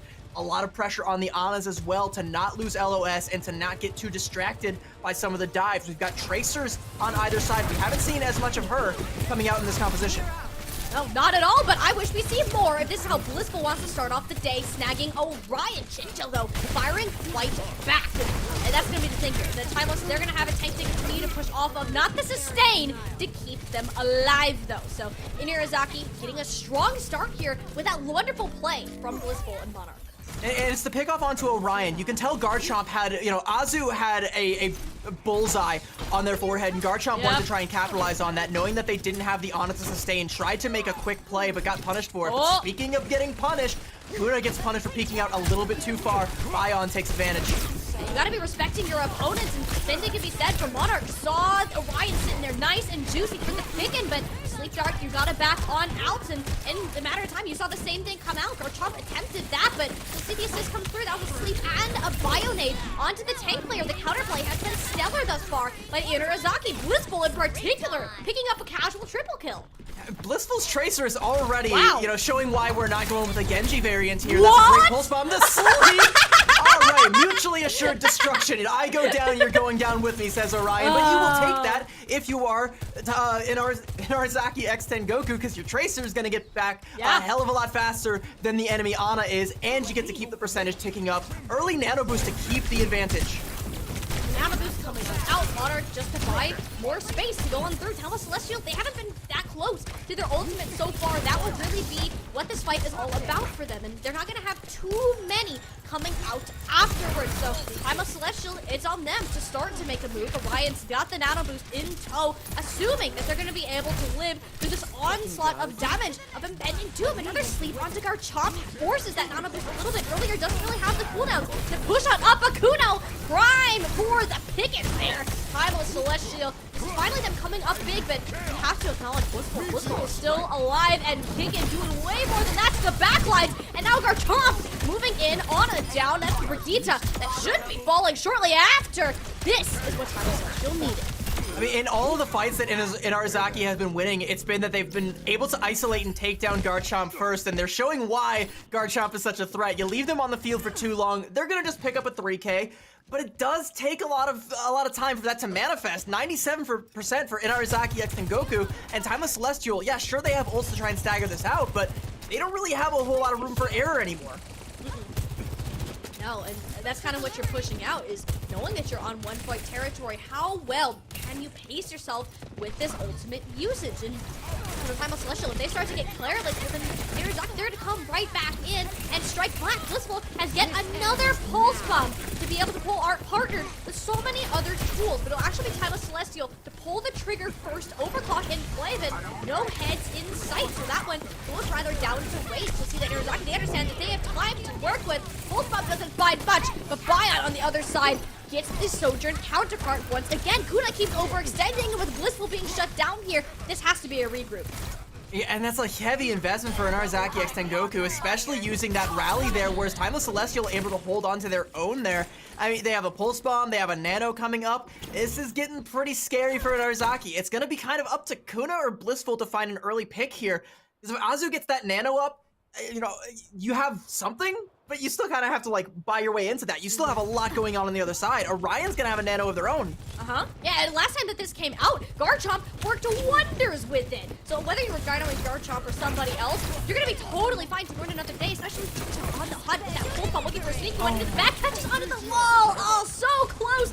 No one was suspecting it to come on through, and that's just another resource. Garchomp didn't get the nano boost, or didn't get the opportunity to use the meteor strike. That is terrible for Timeless Celestial. Jinjo gets blown to bits, and Inarizaki, they're coming back in at the final time. Light Essential, they ran out of time themselves. They're the ones that are rather timeless here. Inarizaki striking back, getting that flip over. 99% about to hit. Last second touch. Garchomp will have a little bit of an opportunity to stall this one out. I see Jinjo rounding the corner. Oh, that's the recall already forced. The main resources are gone. There's just trickles of players coming back in, hoping for some sort of miracle, which we are simply not going to be seeing here today. Inarizaki and Goku looking pretty darn good out here for a squad that we first returned to as Nameless. We need to be paying attention to.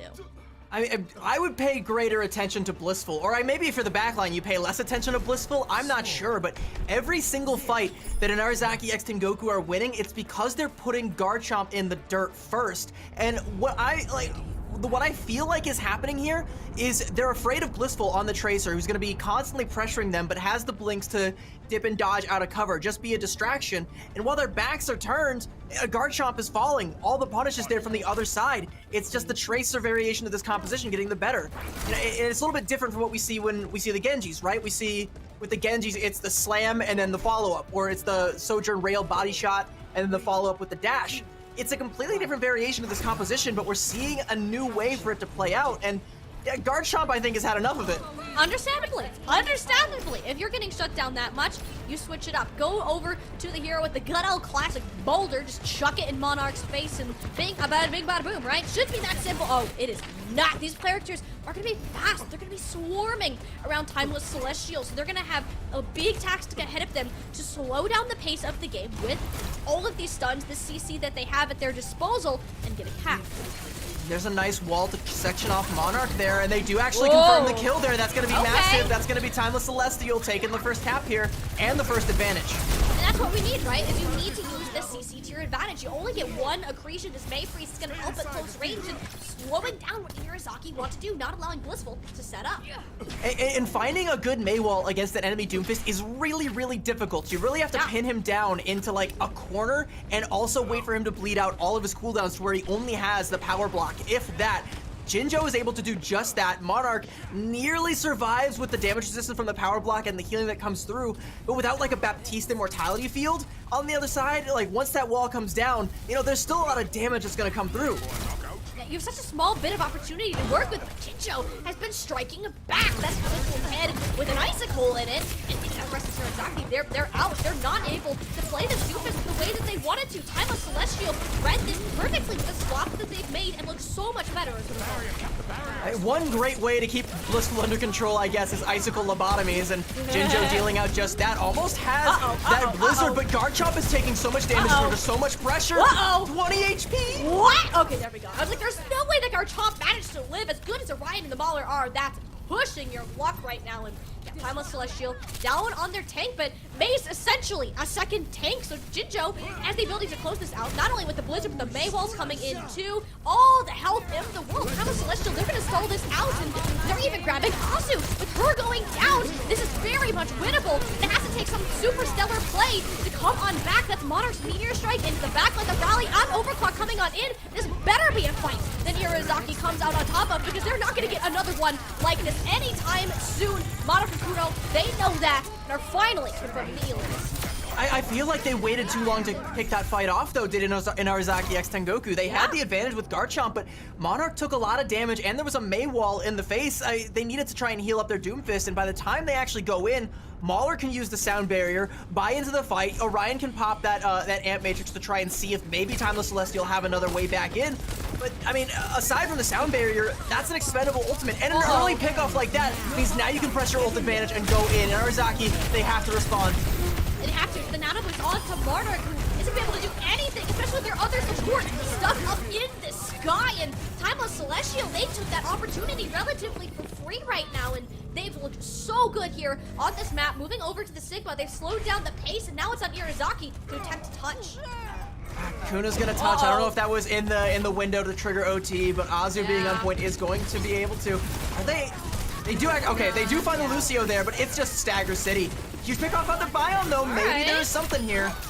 Yeah, okay, now it's done. Unless Monarch manages to skip out of a barrier, a rock that is a tank treatment. If I've ever seen one, Timeless Celestial changed the game completely. Now they're the ones that are driving the bus straight to a third point. And like, you know, if you're a Doomfist composition, you need to be driving the bus right over the enemy composition, pressing your advantage. You take down the enemy Sigma. If you're not in a position to capitalize off that, you're gonna waste too much time trying to reset. And you know, that buys Timeless Celestial near, like, all the way up to 97%, where, you know, they're able to flip the point, and then it's suddenly like, okay, we have to trigger OT just to try and even stay into this. They find the pick off onto Bion, great, but like, you're just bleeding resources left and right. We're tied at 1-1 here, and we're going to this downtown point here on Samoa, and you know, we're gonna keep seeing the Sigma versus the Doomfist composition. And we've seen Irizaki get the better of the Doomfist mirror, but the Sigma composition for Timeless Celestial, they just feel a little bit more practiced on it.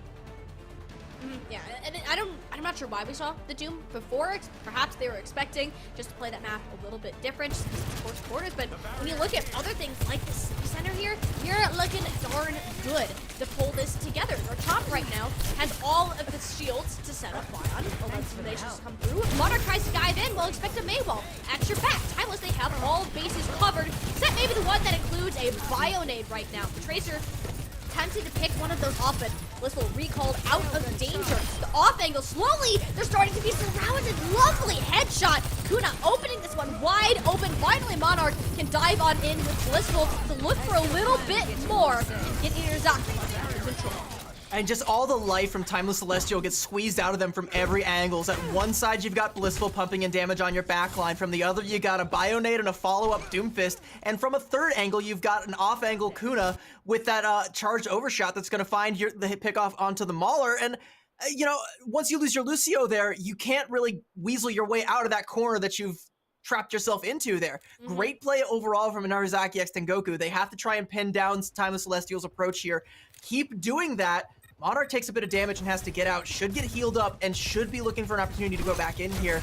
Timeless Celestial trying to leverage high ground to prevent it. They're gonna get themselves on the height. Bion now has the angles to work with. But what's interesting about this map, CB, is it can be stalled out for so long. And the fact that Narizaki are in control, have that shot down onto Orion, and they don't even need to stall. They know that they have very much won that fight so far. Jinjo, maybe a little ice flow to the dome on the way out. The nano boost onto Monarch, though, a little bit later in the fight. But if Jinjo keeps hitting headshots, all right, I can see why this may have been needed. I mean, the nano boost is, I think a little bit superfluous, but yeah, finding that pickoff is kind of, kind of good there. You get to buy yourself a little bit more time, get yourself a little bit more staggers there. Realistically, they won that fight off the back of just the pulse bomb, and you know, they still have a wealth of old mist to deal with this blizzard that should be coming out here from Jinjo.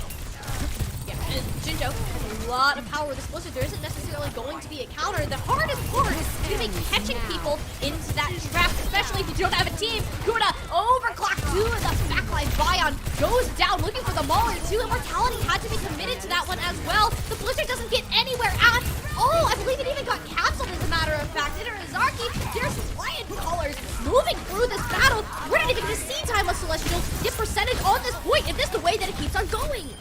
I really don't like that immortality field that came out there from Orion. They used the immortality field to try and keep Mauler alive, but Mauler had the beat, could have survived that without that aid, and ends up investing it anyway. And now Timeless Celestial, they have nothing. And Narizaki, they take this one handily, 100-0. What a roller coaster ride of Samoa. 3 different looks, 3 different results. And this is really has to leave you to question, what in the world is the rest of the series going to entail? You have such big highlight moments as we're going to see from Monarch on this Doomfist, really getting themselves into a situation where they can dominate with the Doom, setting up the team wonderfully. But you also need to remember the result of Volcano, the Sigma comp, had the ability to shut them down completely as soon as they went tight quarters. That is where Timeless Celestial was able to sign, understanding that there wasn't as much space physically for Narizaki to move about in those little tunnels that we're going to see on that map. Volcano was a very interesting point for a multitude of reasons. I think it's overall Samoa is kind of showing us the parity that goes back and forth between this Sigma and the Doomfist compositions when we're trying to go head to head. I feel still like the Doomfist composition is superior, but there is still a lot that can go wrong, and we did see on Volcano, some things did go wrong, you know, some advantages that weren't pressed, some cooldowns that were forced, and, you know, some really clutch Mei walls and clutch icicles that came out from Jinjo, but overall, I really like the Tracer look with the Doom dive coming out from Inarizaki. I like Blissful's Tracer play. I think it's been phenomenal, been getting a lot of value, and Monarch is looking pretty solid on the Doomfist. This wasn't a player that, you know, I was, you know, looking at their hero pool and being like, oh, this is a Doomfist player we gotta be on the lookout for, but, you know, maybe now it is. I mean, honestly, though, Monarch right now has been a wonderful person to help the rest of their team succeed. Kuna and Blissful, they're not doing this all by themselves. Even if Doomfist might not be the most flashy character, when you look at the kill feed, you'll see that little tiny box next to it. Those assists, those are the stuns coming in, the level of displacement to allow these shots to come through. That is what they're able to do. Monarch is able to do for their team, leading them as a true Monarch in that example. And, you know, it's got to be something that Timeless Celestial has to be acknowledging. Even if the Doomfist may not be the problem, in your eyes, at least in terms of who's getting the eliminations, it's the thing that's setting them up. The reason you can't work your own plans is because the pure existence of Monarch. And it's not even just Monarch too. Like, again, it is also Blissful on one side. You know, you got Monarch, you got Blissful, and then again, you've got the Sojourn on the other side. And when you've got like all of these parts surrounding you, it's chaotic, it's hectic. It's really hard to find, you know, which way do I go? Where do I turn my attention? What do I capitalize on? And that forces mistakes like that Immortality field from Orion. Again, like, there had to be a better place that you could have put that, someone that needed it more. I think a Lucio who's holding on to a sound barrier isn't the best use, because, I mean, he's going to wall ride his way right out of the Immortality field anyway and then come back with that ultimate ability. And, you know, those are your two biggest sustainability tools, though, that ultimate and that ability. And if those are both gone, it's just a field day for the enemy team, especially as a dive composition. That lamp, it's the most important cooldown in the entirety of the composition. You force that out, you live to tell the tale, you win the fight. And now we're going to go ahead and start off on another fight. A new battleground has emerged. And when I say new, it's the oldest battleground in the book. How new really is King's Row? Maybe if we saw Midtown, then we could say new, but no, we don't get Midtown. And honestly, looking at how that past map went, I think this is the best selection. When we saw Timeless Celestial start to succeed, was when you could physically pull the reins in on a team that was running this Doomfist, this high-paced comp. You are therefore giving them less room to work with. You know, you're not worried about them flying every which way. The corridors of King's Row play very well to a Sigma and a Mei, if that's what they want to pull out once again. Garchomp didn't look terrible on the Doomfist, but you're not seeing the same level of follow-up like we're seeing from Kuna and Blissful, and that comes to the superior positioning that they've been pulling out. That's arguably been the most impressive thing that we've seen from them, their ability to surround and take these off angles, staying alive all the meanwhile. I would kind of like to see an Aizaki X Tengoku pull out a Mei composition here, just because Garchomp is 4 times weak to Ice-type moves. I made that same joke last tournament, and I'm going to keep doing it until somebody laughs. Please, chat. I need this. Funny. Very funny. We did also see a lot of like dive compositions coming out on either side in the past. You know, the Michael Wave matchup from before, where we saw a lot of Doomfist still being played, a lot of Winston still being played. So, you know, running that Sigma composition with the Mei for the side of Timeless Celestial might, you know, play well to the map geometry, but it doesn't really fully disqualify Inarizaki from getting value with their Doomfist composition. No, there's still plenty of room for Fable to work. As you saw our last match, Doomfist was the name of the game. So that's not really all it comes down to. Will it be a little bit more challenging? Perhaps. It depends on the answer that Timeless Celestial decide to come out with. Since they picked the map, it will be up to their opponents to select whether they attack or defend first. So often, more times than not, they will choose to be just on that defense, so you have the opportunity to kind of shut that one down. And Hybrid fully comes down to that momentum type based gameplay. So when you're seeing this, when you're seeing teams start to snowball, we've seen it in both of our matches today, that if you fall over, they're struggling to get back up. They're already down and beaten. Might as well just go punch them into the ground a couple more times. Yeah, well, we're at a point where if you're Timeless Celestial, you can but up till now, it's fall as many times as you want, as long as you keep getting back up. Well, I mean, you can't fall anymore. You don't have the time to get back up, because this is the last round of Swiss, and you want to make sure that you are not in that danger zone where you're putting up a 3-3 record and just hoping and praying for the best, because a lot of these other teams are going to be putting up the 4-2 record. The winner of this one walks away with a 4-2 record and all but guarantees that they will be amongst the playoff conversations once we get the full shakeup, once we see where all the Swiss standings land. But give yourself the best possible footing, the best possible way forward. If you're Timeless Celestial, yeah, if you get knocked down again, you might not get back up. No, this is quite literally their last chance. The fact that they've already lost a map too in this series, I mean, you're not guaranteed a spot to go to the playoffs at all. You saw how many teams were at 3-2 as we started into this game, so knowing that your chances are even slimmer than before, it quite literally is do or die. Inarizaki, they're primed to continue running away with this map on King's Row if you don't have an answer for this Doomfist. It needs to be more consistent style of gameplay, not only for Monarch, but as well as Blissful and Kuro. All right, Tiny, I'm going to put you on the spot right now. Uh-oh. All right. Which composition do you think is just the better composition? Doomfist or Sigma? From what we've seen all tournament long, which one do you feel is the strongest one? The strongest one. I'm gonna give an interesting answer to this. I think that the Doomfist has the higher probability to do well, but also a higher probability to do worse. The Sigma is an overall middle baseline. If you can learn how to counter it out, then you're fine, but it's not easy to do, which is why I'm going to go with the Doomfist. I think you having this greater level of mobility, you're baiting out these very few cooldowns and isolating, disrupting, then I think that Izuraki Kanzoku running this Doomfist comp, that's going to get them much better places than what we'll see from a Sigma. I'm tempted to agree. I think there is potential for the Doomfist composition to be the stronger one. I firmly believe that if played well, it is the best composition out there right now. But the problem is, yeah, there is a lot of margin for error. There's a lot of things that can be punished, especially the vulnerability that is your backline or any situation in which your Doomfist loses LOS of the backline. And the teams that have been practicing this composition understand that quite well, and they know how to play around that, and I think that's what makes it dangerous going up against a team like a Michael Wave, or indeed now a team like an Inarizaki X Tengoku, who is, I mean, if they make it into playoffs, they're going to be another one of those threats, one of those looming threats that has the knowledge to play the Doomfist composition effectively.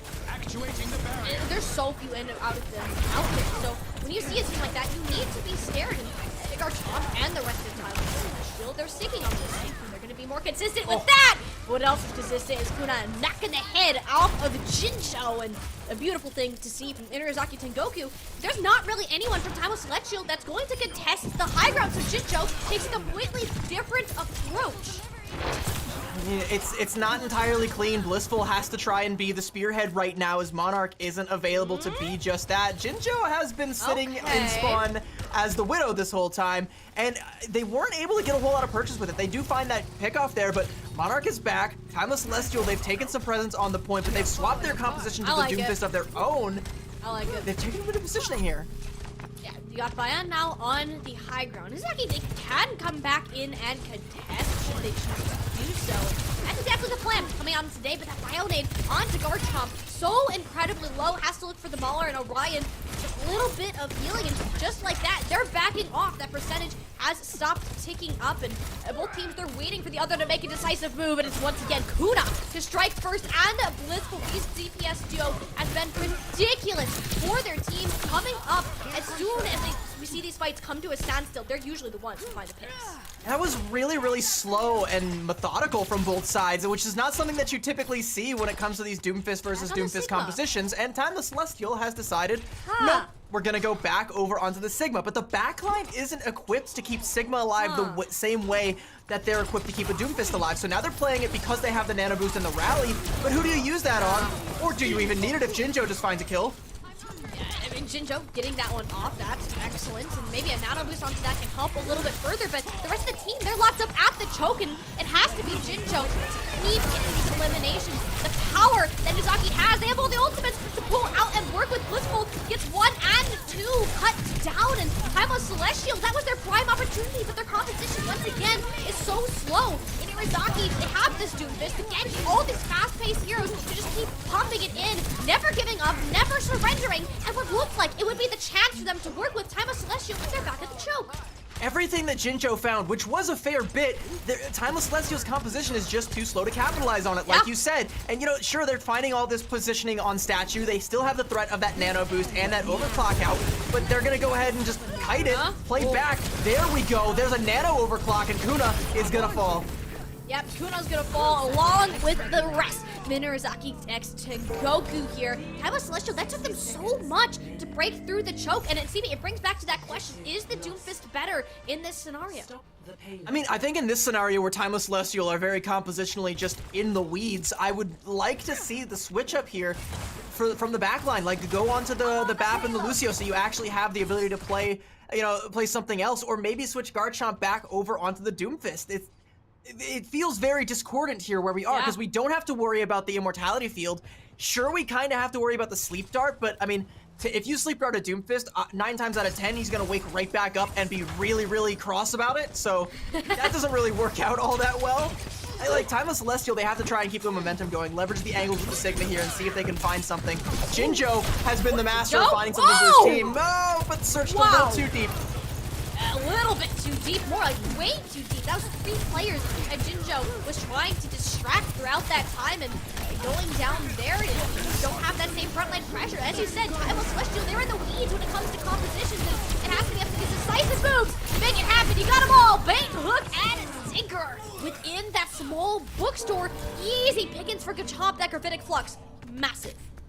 Gravitic Flux is just such an insanely valuable ultimate, and Garchomp showing exactly why right there. They managed to bait everyone from Inarizaki X Tengoku into that bookstore without even the ability, like the use of a Mei. They didn't even need a Mei wall to do it. They just baited them in there and then struck while the iron was hot. And now they're at risk of capping here. Great accretion to put Monarch in check, but Monarch has that Meteor Strike. The Meteor Strike, and likely a Nano Boost coming out onto either themselves or Blissful, should they even need it. Actually, the Nano Blade, to be more specific. Blissful stunned back up, wants to get the Brigitte out, and the Brig never dies. There we go, finally gets the strike that they wanted to do so, and Inarizaki, they're making it quick, clean, and simple, using their resources to the max. Good use of the map geometry there from Mauler. Blissful, careful there. Almost in. Oh no! That's a little bit unlucky. I think Blissful should be back in time before the fight kicks off, and losing Garchomp there means Timeless Celestial is going to take a while to regroup. That Dragon Blade almost didn't kill the Brig in time to still be able to kill Orion as well. So it was, you know, great play there from Mauler, but it wasn't quite enough. Being able to find that backline is all you can really ask for a Nano Blade situation. But Inarizaki, they're going to have to rely entirely on Barry's rally here coming up. They don't have anything else. The coffer's running pretty dry, and they've lost Monarch. That's terrible. You don't have much else to work with, plus the Nano Blade. All right, that good old cherry on top. Getting that out in a fight that you are already set to lose is not bad at all for Inarizaki Tengoku. The time bank is low, and you only are going to be looking at a 2-minute defense. We've got another Gravitic Flux coming out for Garchomp. That rally for Fiery's finally, about to come online. And there could be a little bit of counterplay there, but the timing on that is going to be a little bit dicey. Timeless Celestial, you know, making wine out of water with this composition so far. That's a great accretion. They're trying to deny some of that high ground presence, take it for themselves, and keep holding this corner. Don't allow Inarizaki to get comfortably past this corner. This is the best spot that you're going to have to hold on to, and Bion shut down with the overclock. Beautiful for Timeless Celestial, but as long as they deal with Jinjo, they should be okay to get a nice stop. We know how difficult that this little S-curve of King's Row, the final down 3, can be to complete. It's pretty clean for Inarizaki. I mean, they utilized that rally, but they still managed to hold on to the nano boost that they're building up to. They've got the Meteor Strike. They've got the Overclock. They still have to worry about that Gravitic Flux, but they're going to have a lot more to deal with it if they should need to. I mean, it'll probably force out that Meteor Strike from Monarch, but you take that trade. Gravitic Flux is such a high-value ultimate. If you can bait that out and not make it bloodless, you take that. Whoa! Oregon out an overclock the backline. Beautiful boulder coming up through, but this is exactly where Kuda wants to be. That's 3, that's 4. No 5K for you, Kuda, but a 4-piece plus an overclock, not too bad in the eyes. And it ends up being kind of a clean fight for Timeless Celestial. They don't invest anything into that. They kind of just, fall over and die. Which is, all you can really ask for when you're going with against the Nano Overclock. That's a ton of value coming out from that ult combo. And, you know, Inarizaki x Tengoku, now they only have the Meteor Strike, so maybe Timeless Celestial can make something out of this. The problem, though, is they're running out of time to do it. 20 seconds on the clock. This might be an overtime cap, if a cap comes at all. That's really going to be it. It is an overtime cap. There is no other option. And getting as far as you can, that's got to be it. Timeless Celestial, they'll have all the ultimates in the world to work off of, but being afraid, of course, of Monarch in your backline, Blissful coming up onto this Dragon Blade. Something's got to happen, and Monarch takes their time with this. That's full support's down. Never committed to that Meteor Strike and lost 2 of those big tools to come on through. Suddenly an overtime push, looking much more practical. So Monarch wanted to go in and use the Meteor Strike offensively to try and take out the enemy backline, but realized that their own backline was in danger and tried to go all the way back for it, and that was a critical mistake because now the Rabbinic Flux comes out. There's no tools that they can use to stop it. Timeless Celestial continue to press their advantage. They had all of the ultimates heading into this final fight here on their own attack and have exploited them perfectly. When you want to look at that, was it sloppy? Yes, but at the end of the day, you made it to the finale of King's Row and have set the task now for Inarizaki to complete the map. I think that was holdable there. I think Monarch fumbled the bag. I think you commit to that Meteor Strike on the enemy backline, you're probably going to lose your own. They were definitely scared of Jinjo, and, you know, for how much of a threat Jinjo's been on this Genji, of course you would be, but you don't have to peel all the way back.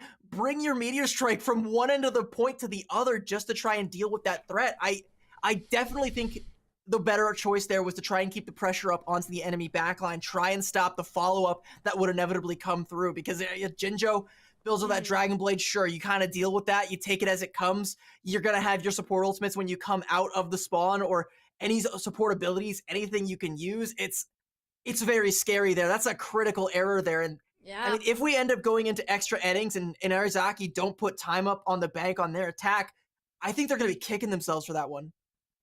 And I mean, it's hard, right? Because Inarizaki and Goku, they looked so darn good throughout the majority of this map, to just making these tiny little errors, tripping over your own feet, you could even say, that it's what cost them in the long game. Timeless Celestial are a team that will exploit your smallest weaknesses, those tiniest things that they can pick apart. They'll flip it the script and turn it into something that they can work off of, and that's really what we ended up seeing there on that third and final point. You would have loved to see more of a defensive hold, especially given how well Inarizaki have looked thus far in this series, and now they're in a spot that they need themselves to get that momentum up and going. Going to a map 3 here, actually, CB isn't going to guarantee either one of these squads a spot within that top 8. It's really scary, you know, being on this thin of a margin, you know, being trapped right in the middle of the standings, where, yeah, you could make playoffs, or you might be forced to sit on the sidelines and watch, not get those circuit points, and end up having to go through LCQ if you ever want to see the light of day in champs. That's rough, that's scary, that's a lot of pressure, and it feels like right there, Inarizaki x Tengoku maybe cracked under the pressure, second-guessed themselves when they really didn't need to, and Timeless Celestial get that cap handed to them. Granted, it is in overtime, so, you know, it's not perfect. There's still room for Inarizaki to come back if they're able to get the cap with over a minute. That puts themselves back firmly in the driver's seat, where it's either a win or draw situation that Timeless Celestial wants no part of, but Timeless Celestial, they've set themselves up for extra innings. You can't really ask for more with that narrow of a time bank. No, this is close, right? This is real dang close. So even if Timeless get it full cap, it's possible, but it can't even be over a minute. So it's going to be down to the wire in this map. And of course, they're going to be sticking with that Sigma. But again, you look at that backline, still Orion and the Mauler on the Ana and Brig themselves. Doesn't really have the pace to keep up, like you said, CB. We'll have to see what these teams come out here with. Timeless Celestial, interesting that they're going with the Ana Brig and keeping the Sigma. I definitely feel like they should be going a little bit more in favor with, you know, what we've seen out of the meta typically. Azu maybe. What? That should not have happened. Garchomp does not have that range. Where in the world was Azu positioned where that happened? I mean, you'll go ahead and take those any day of the week, but now it's Saki to Goku. That's just almost a full 30 seconds bought off the clock. Yeah, you will absolutely take that for free as defenders here. And, you know, Timeless Celestial, they can keep their positional advantage, keep the pressure up, keep Garchomp up at that choke, lead even more time off the clock here. Yeah, that's just a critical mistake you don't want to make. Yeah. And, I mean, that's going to start to mount up if we keep seeing those critical errors coming out from an Arizaki. No, you can't have that. As we said before, the Doomfist comp is great when you're all working together. It is very easy to do things wrong on that. Speaking of that, Jinjo finding himself in a bit of a tricky situation, has the dash to get out, but just barely. This positioning from Orion, it's not going to last much longer now that they know exactly where they are positioned. That Inarizaki, they want to go in, but Fairy goes down first. Inarizaki, somehow they're losing their support because Garchomp just marches straight towards them.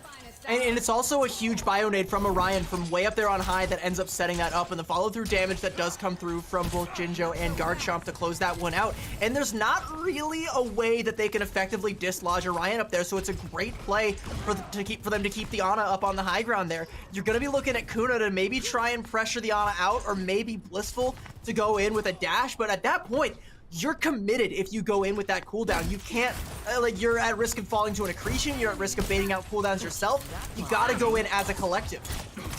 And they've been yet to do that so far. Even Blissful now just dash in by themselves, gets so dang low, and has to go out to be feeling hot. Inarizaki, they're so split and uncoordinated. This is so strange, considering how well they've appeared to be synergized in this past couple of maps.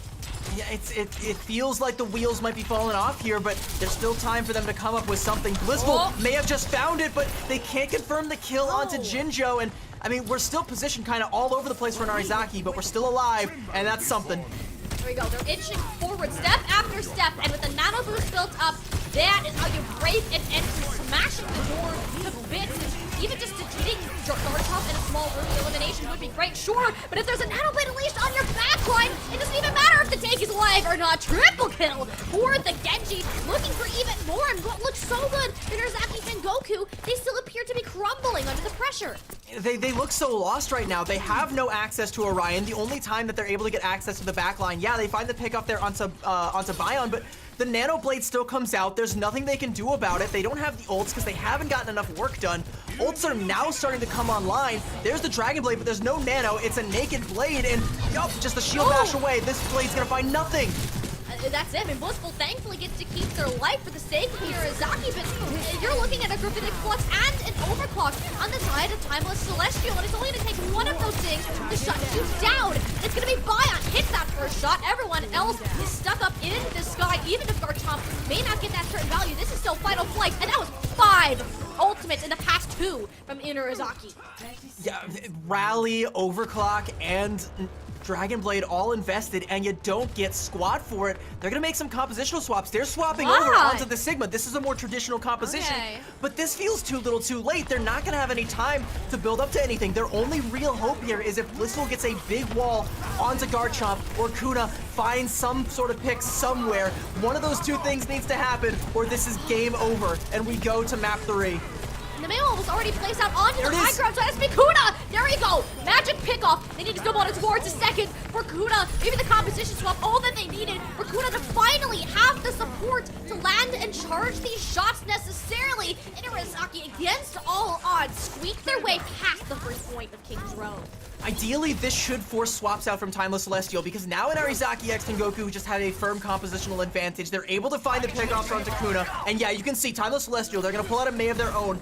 I imagine we're gonna see Mauler or Orion swap eventually. Maybe they feel like they're too close to their ults to do so, and they don't want to go back and stagger and waste time. So I would try and build to a Nano, throw it out, win a fight, swap to the Baptiste. Otherwise, Inarizaki X Tengoku, they should just win off the off the compositional advantage and off the snowball from capping that first point. They'll have the ultimate advantage right now, and Jinjo recently swapped on over, and even the support line now, it's going to be much more of a problem for Timeless Celestial. Not having the speed and this Nano, it's got to be worth it for Orion. That's your reasoning for sticking onto the support composition. It needs to do something. The Bionade, of course, is nice to look at. Purple, certainly my favorite color, but it's not enough time to do enough damage. And the bash into the backline, Timeless Celestial, they're playing fully on the high ground right now. The dive attempt coming on in, just strange to say. Look at the only person who's practically contesting them is going to be Kuna, and the rest of them just get beaten up on the low. I mean, that's a pretty good fight for Timeless Celestial, being able to win that off of just the rally. I mean, I still would like to see compositional swaps here, but you have a pretty beefy ult bank to match an Arizaki X Tengoku's here. I think this next fight is going to determine just about everything, and with only a minute left, it very well might be. We've got a Flux for a Flux, a Blizzard for a Blizzard, potential dueling overclocks, and a Nano for a beat. Who's it going to be? Is the pain train going to keep going? Is an Arizaki X Tengoku going to keep marching forward, or do Timeless Celestial put a halt to it right now? Starting us off full size, Jinjo versus Blitzball, and it's Blitzball that shall be falling. Still players frozen up on either end, but having this gravitic flux, that's going to be the name of the game, but it's slipped! Monarch takes a nap! Mid-flight last thing you want to see from your tank player, and now Timeless Celestial, they're wiping the floor clean of Arizaki Tengoku. 20 seconds to get a contest and nothing to work with. It's going to be entirely neutral unless Mahler is able to build up to a rally or Azu is able to build up to an Ant Matrix, but you're not going to have a positional advantage where you can use that Ant Matrix effectively. Kuna nearly dies just even trying to get in. I don't even know if there's going to be a touch that comes through with the Maywalls coming in. No, and Arizaki X Tengoku, they can't touch, and Timeless Celestial take us to a map 3. Oh, baby CB, we knew it was coming. It is a map 3 coming our way. Wouldn't have it any other chance. And I mean, this was wonderful. This is what the change of pace that we wanted to see. Garchomp going over to the Sigma. They took advantage of the sloppiness that we saw from Inarizaki, and it was something that they never could recover from after that small time bank. They made the proper swap, sure, but with the small, like, maybe like 2 minutes max that they had on that Sigma composition is not nearly enough to force the good fights to actually take, and just suffered by pure compositional diff.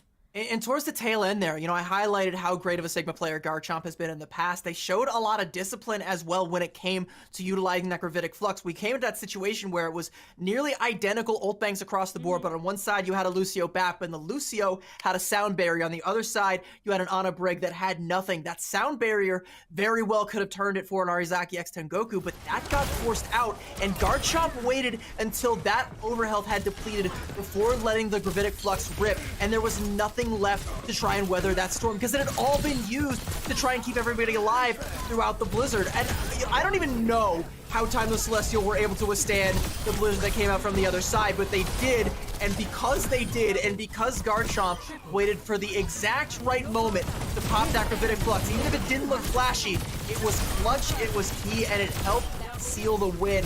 And we're going to a map number 3. Yep, that's it. This is the series that is going to go to a map 3. Qualification for the top playoff bracket is on the line right now. Maybe it's not a guarantee since we're going to game 3, CB, but it's exactly where these squads want to do. Timeless Celestial, so that they're not going down without a fight. They're keeping themselves in it all the way to Flashpoint. Unfortunately, no matter how much of a fight you put up, one of these two teams is going to go down, and the other very well may have punched a ticket to playoffs, but we'll have to see. I bet there is going to be a fight, and it's going to be a bloody one. Potentially 5 fights, because we're going to be taking it to Flashpoint. We'll have to see which map they end up choosing, New Junk City or Surasa. I suspect Surasa because, you know, that does favor the Doomfist composition a little bit more, and for an Arizaki X Tengoku having the advantage, yeah, it is going to be Surasa. I think of the two, that's definitely the one that you go with here. Yeah, as you said, much better for that Doomfist. Of course, the Sigma is an option, but if you don't get set up, you're not getting anywhere. That's kind of where you're sitting, right? I mentioned this a little bit earlier too. It's like when you're running this Doomfist comp, you're running it with more mobile heroes, and those more mobile heroes allow you to take more fights. You have greater uptime in the battle. So as you're looking at a Sigma composition, you have slower, you have less opportunities to work with, and especially when you need to be on an objective for a certain amount of time, the ability to stall out, move quick is just so dang good, especially on Surasa. I do also kind of like the composition. You know, I kept calling for compositional swaps out of the side of Timeless Celestial in the previous game. I do also kind of like, though, that as long as the Doomfist is out, they're not really going with the Mei, because the window to try and find one of those good walls, was that a pun? I don't even know. To find a good wall on an enemy Doomfist is very, very narrow. You're not going to find those all too often, so going for something that can harass his backline and something that can, you know, be a little bit of a constant nuisance, make him a little bit less comfortable, give it less access to that enemy backline. With the Genji, I kind of like that against the Doomfist, and I do kind of like that Timeless Celestial identified that. I still feel like there's you know, some value to the Bap Lucio, but if they're gonna go that way, that is a great way that they can find some value with that on a break backline and you know, still run the Sigma composition against the Doomfist just to kind of play into Garchomp's strengths here. But I mean, speaking of strengths, these are two very strong teams, and it's going to be a shame if we don't get to see one of them in playoffs. On the one side, we've got Monarch and the gang looking to etch themselves as the new kings here, and on the other side, Timeless Celestial looking to write their name in the stars. If you want to do either of those two things, you gotta get to playoffs, and you gotta win here on Surasa to make that happen. Inarizaki next to Goku, this is their chance. This is their chance to make that name for themselves and get to the playoffs, have a shot at claiming these points and cash prizes and everything else that goes along with it, courtesy of Be Quiet. So this map is everything for them. It's everything for Timeless Celestial to have that opportunity to continue their composition. We know these players, we love them, and for them to end their journey here is that's something that they do not take lightly. This will be going all steam ahead when it comes to this map of Surasa rolling out on market. Not gonna say anything about compositions until these gates truly open, but let's just say things are cooking in the kitchen. Have we finally learned our lesson to not try and predict what's gonna happen based on attacker spawns Watch them when everybody's keep it. still in the spawn room? Watch them keep it though. I will honestly, I'm here for it. Do they keep it? Yeah, no, there's no shot in Arizaki Man. sticking with a ball comp. There's no shot. Yeah, they're gonna swap back over to that dive comp. Timeless Celestial though, this is interesting. They're going with the traditional Sigma composition, but they are forsaking the Mei in favor of the Genji. But the Genji's not gonna have as good a healing with the Bap Lucio as he would like to, you know, when you have like a Brig that can constantly just throw you packs, or an Ana that can spare a heal shot here and there. So the Timeless Celestial, they're gonna get the first, first positioning here, but Monarch with a slam, looking to take that away. Monarch with a slam, Monarch slamming to the ground 6 feet under, to be more exact. Timeless Celestial, them switching over to this support composition. I think that's actually a very good decision for them when you see where Orion is now much safer to be able to play. Yeah, and that's gonna, kind of force like some sort of compositional, misplay here, where someone's gonna have to try and dedicate themselves to dislodging Orion up there. And there's not really anybody on Inarizaki X Tengoku that can realistically do that, save for maybe Kuna. But you have to try and invest that slide there. Monarch could do it if he wasn't dead. Monarch's the first one to go down a second time in a row. Jinjo is doing a very similar thing, just taking advantage of the damage the team goes. As soon as they're called out low, then guess what? Slice a dice shuriken to the face. Goodbye, Inarizaki. And Monarch, they're gonna go ahead and swap over onto the Sigma here, so I don't feel like they think they're getting as much value out of the Doomfist as they would have liked to. We saw the same compositional swap coming out from them towards the end of King's Row, but it was too little too late. I think they've just decided, we better not wait until the last possible second to make this swap, and we should match this now. So now we are back where Timeless Celestial are going to be at a disadvantage. The Genji for the Mei, and this composition, the Mei should get more value. In theory, yes, but it depends on, can anybody stop Jinjo? You don't really have that Genji to kind of chase after them, and that's going to give Timeless Celestial a bit of an advantage here. They have been on this composition for quite some time that Inarizaki to Goku, it's going to take them so long to catch up. I mean, and that's entirely clean from Timeless Celestial. They use the Ant Matrix, and yeah, sure, it does get walled off, but really, who cares? Because, you still get to hold on to everything else under the sun. You're gonna have a Blade, you're gonna have a Flux. And Arizaki X Tengoku, yeah, they made all those compositional swaps, so they are not even in the same zip code as any of those ultimates right now. No. There's a Blizzard that might come up eventually, but by the time that's up, Timeless Celestial should have already won this next fight. Between both the Blade and the Rabbinic Flux, hopefully only one of the two for that sake. Immortality going on out. Nice boop to keep Jinjo back, and it ends up working out. Defensive Immortality field thrown on in. It would actually be blissful to fall off the Black, and the Blade itself doesn't do too much, but Jinjo perfectly capable on their own. The Genjis today have all been phenomenal. We saw Zoe earlier. Jinjo is definitely gonna be in that conversation, especially if Timeless Celestial walk away with the dub here. And just like I said, the Blizzard is now online for Inarizaki X Tengoku. They have a lot of ultimates online, sure, but in the time it took them to build them, Timeless Celestial, they've already won the fight. They're already ticking it up, and they've got plenty in the coffers to deal with anything Inarizaki X Tengoku can throw at them. They've got the beat, they've got the flux, they've got an overclock of their own. How do you approach how do you approach this if you're Narazaki? In Narazaki right now, they have 4 ultimates to make that 5 as a matter of fact. If they can just live through this gravitic flux, then they're gonna be okay. You check out the blizzard and maybe the Matrix on it. It is absolutely wonderful to negate a lot of this damage. So Primal Celestial, they're still investing 2 of their big ultimates. Maybe it's a, 4 for 2 trade, but as long as Narazaki can start to get some of that momentum back on their shoulders, fine, but the Mauler picks up 2? They can't lose this CB. They can't. They use 4 ultimates and still go down. This is unacceptable. That is a hero play from the Mauler there. So Narazaki x Tengoku, even if they had lost that fight, as long as they got the flip, they would have been sitting pretty there. And there was a couple players that were sat back trying to make that happen. Mauler goes and deals with them themselves and just dispatches them. 2v1, takes them down. And now Time of Celestial, yeah, like you said, they made an Narazaki x Tengoku invest all those ults into the fight and still not even win it. And now, look at Jinjo, got another blade, and we got dueling overclocks on either side. But Time of Celestial, they're already in position. They're already letting it rip.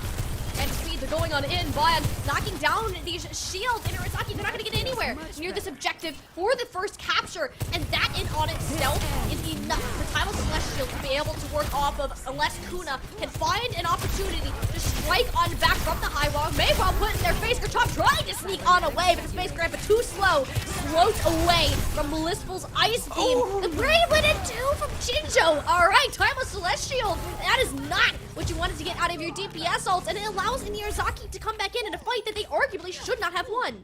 That's the value of the Mei. That's why you're gonna see Jinjo make the swap over onto the Mei after investing that Dragon Blade. That's a great play there, but it's Blissful's wall that ends up winning that fight for Narazaki.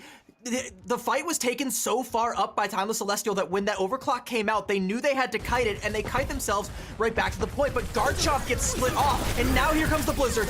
The sneaky Blizzard from behind that's on from Blissful. It gets onto Garchomp plenty. The tank out of the way. The rest of Narazaki is free to kind of push up and just grab these eliminations, making them easy, bolstering their ultimate. Nice little accretion there. Kuna gonna go ahead and snag the kill there, and now in Narazaki, they can breathe a sigh of relief as they can finally sit a little bit comfortable, get themselves set up. That was a great Blizzard there from Blissful. They take down Garchomp, and that's what you want to do. That's the value with the Mei. You either use the wall or use the Blizzard, whatever you can to section off the enemy Sigma. And now Garchomp, they can't even really find a way in. That Ant Matrix is just going to buy time. Time of Celestial have to kite it around. There might be a touch from the Mauler, but no, there's too much pressure. Oh. That's an Narazaki x Tengoku taking the point. I was just about to say that Narazaki, they're gonna have to reverse sweep this map, but the fact that they denied that last fight altogether is massive from them. They get to hold on to those names. Ant Matrix will be back up in no time, and it's just gonna be a matter of can they get to that next point. Orion uses the Ant Matrix so early just to prevent them from rotating. I mean, yeah, that's an ultimate down the drain. I mean, you do have the positional advantage if you're Timeless Celestial. The point is behind where they're positioned right now. They're going to take first capture on it. But now you got some ults from an Narazaki that you're going to have to worry about. And here comes the first one.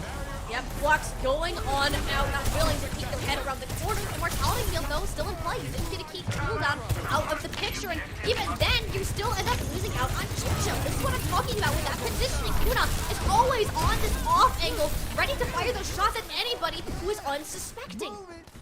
I mean, that ends up being an okay fight for Timeless Celestial, because in Narazaki, yeah, they invest that Gravitic Flux. You don't invest anything. You're going to have nearly a full house of ultimates here, but I mean, in Narazaki, they're not completely without a tool themselves. They're going to have another Blizzard soon. They're going to have an Overclock. As long as they don't let Jinjo get value with their Blizzard first, and Narazaki x Tengoku should be sitting pretty here on this point and might be looking to tie things up. I mean, they're vibing right now. Ion opening is up with the overclock. Nice Maywall slowing down a little bit of that progress, but a Maywall on the other side. Jinjo locking players into place. Fire rate even committed. That sound barrier, that's not going to be enough to keep your tank alive. And this is a heavy investment from Narazaki Tengoku. And the hard part with this, too, is that you just don't have the time to turn this one back around. That's 2 big ults down the drain. It's a heavy investment, but I think it's worth it. They really wanted to keep Monarch alive, and if they were able to keep them alive, that would have, kept them in the fight long enough to maybe build up to that Blizzard, but it just wasn't in the cards. There was too much focus fire, the wall, the Blizzard, just about everything you could have asked for on the side of Timeless Celestial, and Garchomp gets to hold on to their Gravitic Flux now. So if you're Narazaki x Tengoku, you gotta try and take a fight, and you gotta get that ultimate out no matter what, and hopefully take another fight after that. you don't really have an answer to this gravitic flux, so the top can just initiate it whenever that they would like to. Ideally getting the immortality out of the way to find value, but holding these cross angles is rather risky. Monarch's gonna have one on their own, and Baller, no sound barrier in sight either. Comboing this up with the Blizzard as well. Just double the damage, the deadliness that this is going to have. Somehow, some way, the shield of Tom manages to keep them alive. The point flip back over to Irizaki. They're the ones that are pushing those double keys, don't even know how to back up because they don't need to. 95% and counting. CB, they're looking on the brink of a reverse sweep of this map. I mean, it all has to come down to this. That's a great gravitic flux from Monarch to open that fight up, by the way. Very sneaky to use the fly to go around the backside where Timeless Celestial were not looking. Guard Chomp didn't get the chance to use theirs, so they still have it. But I mean, if you're in Narazaki X Tengoku, you need to make that change. You need to make that investment. You need to make that happen to keep yourself in this fight. Get yourself the early position on Gardens here. This is where it's all going to come down to. One of these teams could be playoff bound. The other may very well be going home. Who's it going to be? Time of Celestial Gravitic Flux coming on up. A bunch of Valley Immortality field forced out. Narazaki, they were grouping behind us. Matrix that can easily force out players like Raidiant, who was just stuck out in no man's land. Blissful working their magic on the Mei as always. That's what we're talking about. The Mei versus this Genji here, especially at points like this, CB. It's gonna be all the difference. I've actually only just now realized that Timeless Celestial made that swap back to the Genji. Like, I don't like that. I don't agree with that. You're giving up so much value if you're not running the Mei in this mirror composition because you can't section off the enemy tank. You can't deny the enemy and matrices. You just have to kite. Your whole deal is, you try to harass the enemy backline, but you're susceptible to accretion. You're susceptible to the Mei freeze. You're gonna be susceptible to an overclock coming out from Tuna. Beautiful headshot! Jinjo goes down, and that's the thing. You don't have the Mei. Mei could take that, just saying. And right now, Inarizaki Tengoku, they're looking down the barrel of one more fight to complete this map. One more fight. The ult advantage is in favor of Timeless Celestial, sure, but I mean, one pick could just nullify that entirely. I'm looking at Jinjo to try and come up on that Dragon Blade, make this Genji pick worth something. Bion gonna pop the overclock. Is it going to find anything? Has to. It can't be a question. It has to find something right now. Timeless Celestial, they're on their last live, and they're not gonna have Jinjo. Blade is down. It's only the support ultimates to be able to go with the Blissful. That's the Blizzard. It's getting frosty out here. We know it's getting close to winter, and it might as well be one. Timeless Celestial, they are falling one after one. Blissful nails the coffin shut, and the reverse sweep to come back on Desur of Fossa and Irizaki and Tengoku. Move on. Timeless Celestial looked to etch their names in the stars, but Inarizaki X Tengoku spiked them right back down to earth, and Blissful really shows the value of this Mei pick. I don't agree with Jinjo swapping off of the Mei over onto the Genji. I mean, they may have been able to make it work.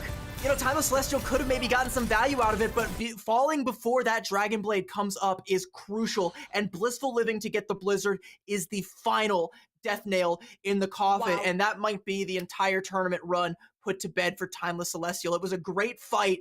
They looked phenomenal on King's Road. They looked clean, but in Inarizaki X Tengoku, they bounce back, and they look interesting. They're going to be an interesting team to follow here, potentially very scary.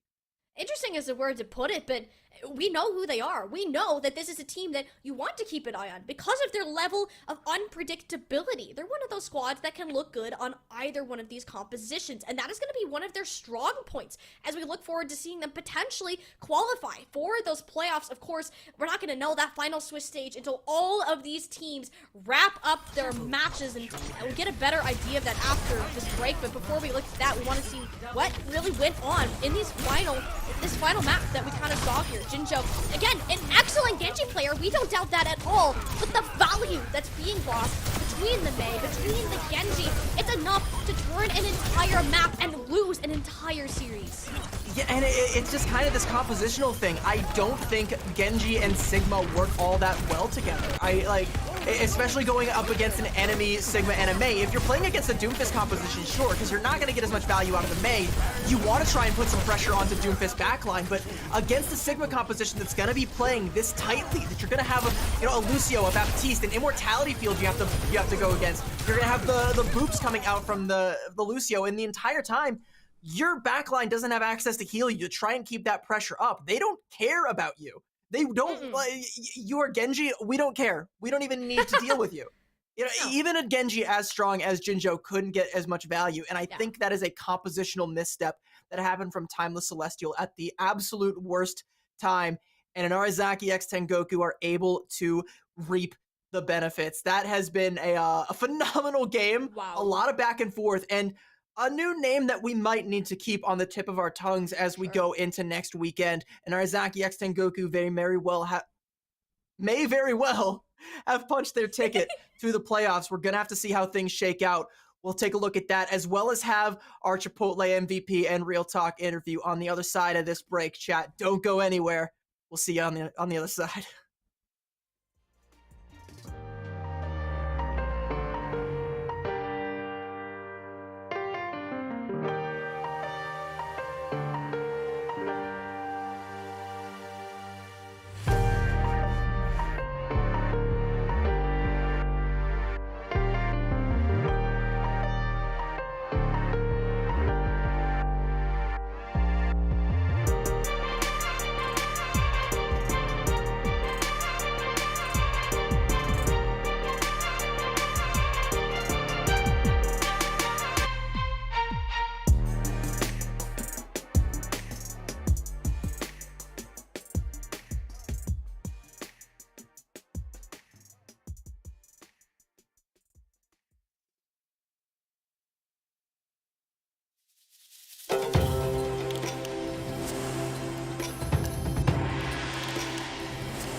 Welcome back, everybody. I hope you guys all took a deep breath, because I know I had to. That was a very tense moment there. It's not often that it comes down to the last point on Flashpoint, on the last map of the series, for it to be decided. And when you're in that kind of situation, there's a lot of pressure on your backs, and Inarizaki X Tengoku did show that they can bounce back from that pressure. And at the forefront of that is going to be our Chipotle MVP. Can you guess? It's Kuna. Kuna coming in big throughout the series. On the Sojourn, the amount of fights that they were able to open up just by snagging an elimination, hitting a rail shot, allowing Blissful or their tank on Monarch to engage was absolutely massive. They had such a big impact on the overall series and are well deserving of our Chipotle MVP. And like I've said time and time again, the Sigma composition, one of the things that forces the transition from the poke style into the brawl style is when you find an opening pickoff as a Sojourn, and Kuno was doing more than just that, with sometimes even being a dive Sojourn. With the help of a nano boost, you take that, but when you're able to find opening pickoffs like this time and time again, the other team, they can't safely transition. They can't comfortably transition into the brawl style the way that they want to. When you got a Sojourn as lethal as Kuna, it's impossible. It's just impossible to ever sit comfortable. You're going to be worried about poking your head up behind every corner because Kuna very well might be lurking and might be looking to take that head clean off. We have Kuna here for an interview. Hello, welcome. Congratulations on the win. How are you feeling? Thank you. I'm feeling great, excited, shaky, all the above. A little shaky. Okay, this first question might make you feel a little bit nervous, but it might be a little bit tight. We're still working out the playoff or the playoff standings to see who's in the top 8. 4-2. Do you think you guys did enough? Do you think you qualified? I hope so. All those hours. You know what? That is screwing.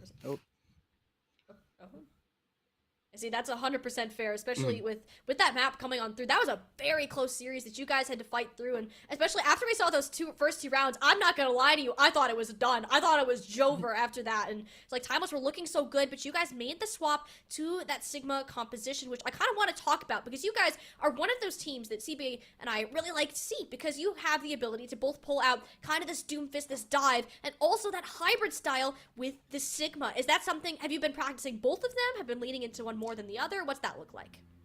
So we've only been practicing Doom Comp, like exclusively scrimming Doom Comp on every map, regardless.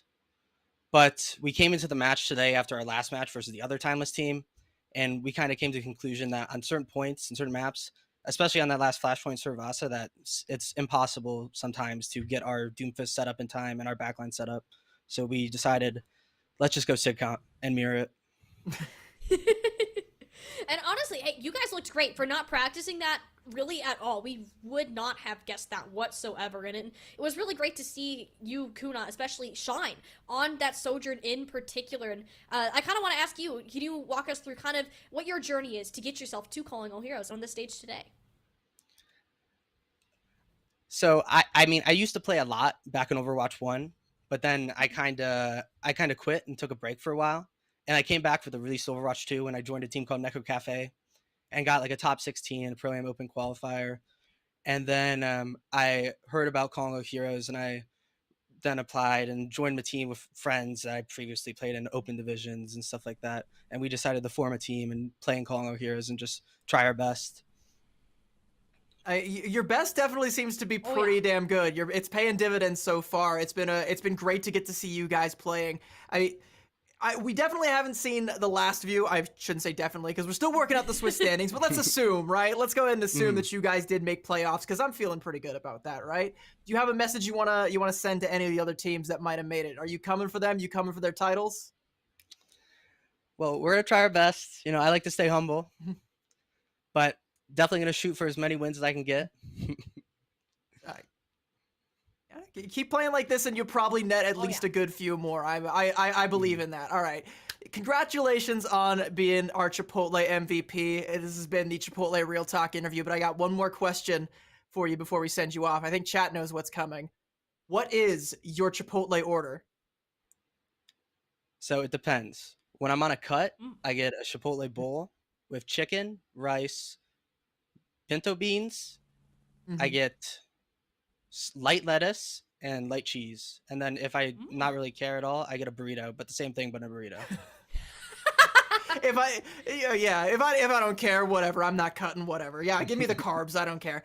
That burrito, I gotta say, the chicken burrito bowl, that's my go-to as well. We are kin, we are one. I love to hear it. Well, thank you very much for sharing that with all of us. Thank you so much for joining us for the Chipotle Real Talk interview, and congratulations again on being our MVP. Thank you so much. Thanks for having me. Well, that should just about conclude it. We've had a pretty spicy day. Spicy day where all of our games, I mean, even the ones that weren't 2-0s, Or did we have a 2-0 at the top? I don't even remember. We did. Was our We first did. match? Okay. It didn't feel like a definitely 2-0. It didn't feel like it at all. It felt like we had 3, map 3s that all went the distance. Yeah, and it honestly might has well been that way today, and that's what happens when you get to these later points in the Swiss stage, is that you're matched up with opponents that have the same record of you, and eventually you're going to get to a spot where you're on the same skill level, right? And you're battling back and forth to get within that top 8, which hopefully we'll be able to announce for us later here tonight. But before we get there, we want to highlight some of our individuals, some stars from the day, and kind of some of the big plays that we've really seen, CB. And speaking of big plays, let's go for the be quiet play. Perhaps the biggest play of them all. That sleep dart there onto Zoe, nearly resulting in her death. I am very surprised that didn't happen. There's a lot of support play going on here. The sleep is one thing. 5 HP is as low as it gets there, and then the support to help keep Zoe alive. So Clutch every heals. support in the game really popped off that one. I mean, that's what it's all about. We're not always the flashiest, we don't always make the biggest plays, but according to Twitter, we're the most overpowered role, and maybe that's why supports get so much flack, is because we made sure that Genji did not die. But some things did unfortunately die today, and that would be the hopes of the playoff dreams of some of these teams. Let's have a look at where things shook out. There's our top 8 that do qualify, and right out there on the tail end, Timeless Celestial, right at the cutoff, did not make it. That's so close. It had to have come down to map differential in order for Timeless Celestial not to qualify today. And they are a very good team. They've shown that they can compete with a lot of the squads within the top 8, and to be shoved out in 9th just like that, it's not a feel good at all. But you gotta look at these teams, right? And you need to be scared. Looking at Microwave, still undefeated, mind you, and Timeless Ethereal, NYXL, Embers, and Drainers being right behind them. Those are really the top 4 that you want to look at, but of course, not sleep on any of the others. This is a pretty good, a pretty good standing for VT Blue, by the way. I don't know if they have ever come into a playoffs placing this high. I think it's usually 6th or below. So that's a really great showing for them so far. Our winners of the last match, Narazaki X Tengoku, they've made it as well, as has Fable. Like I said, that's what they got to do. That's step 1. They want to earn those points. They want to earn their stake, keep their claim, as all these dogs are nipping at their heels.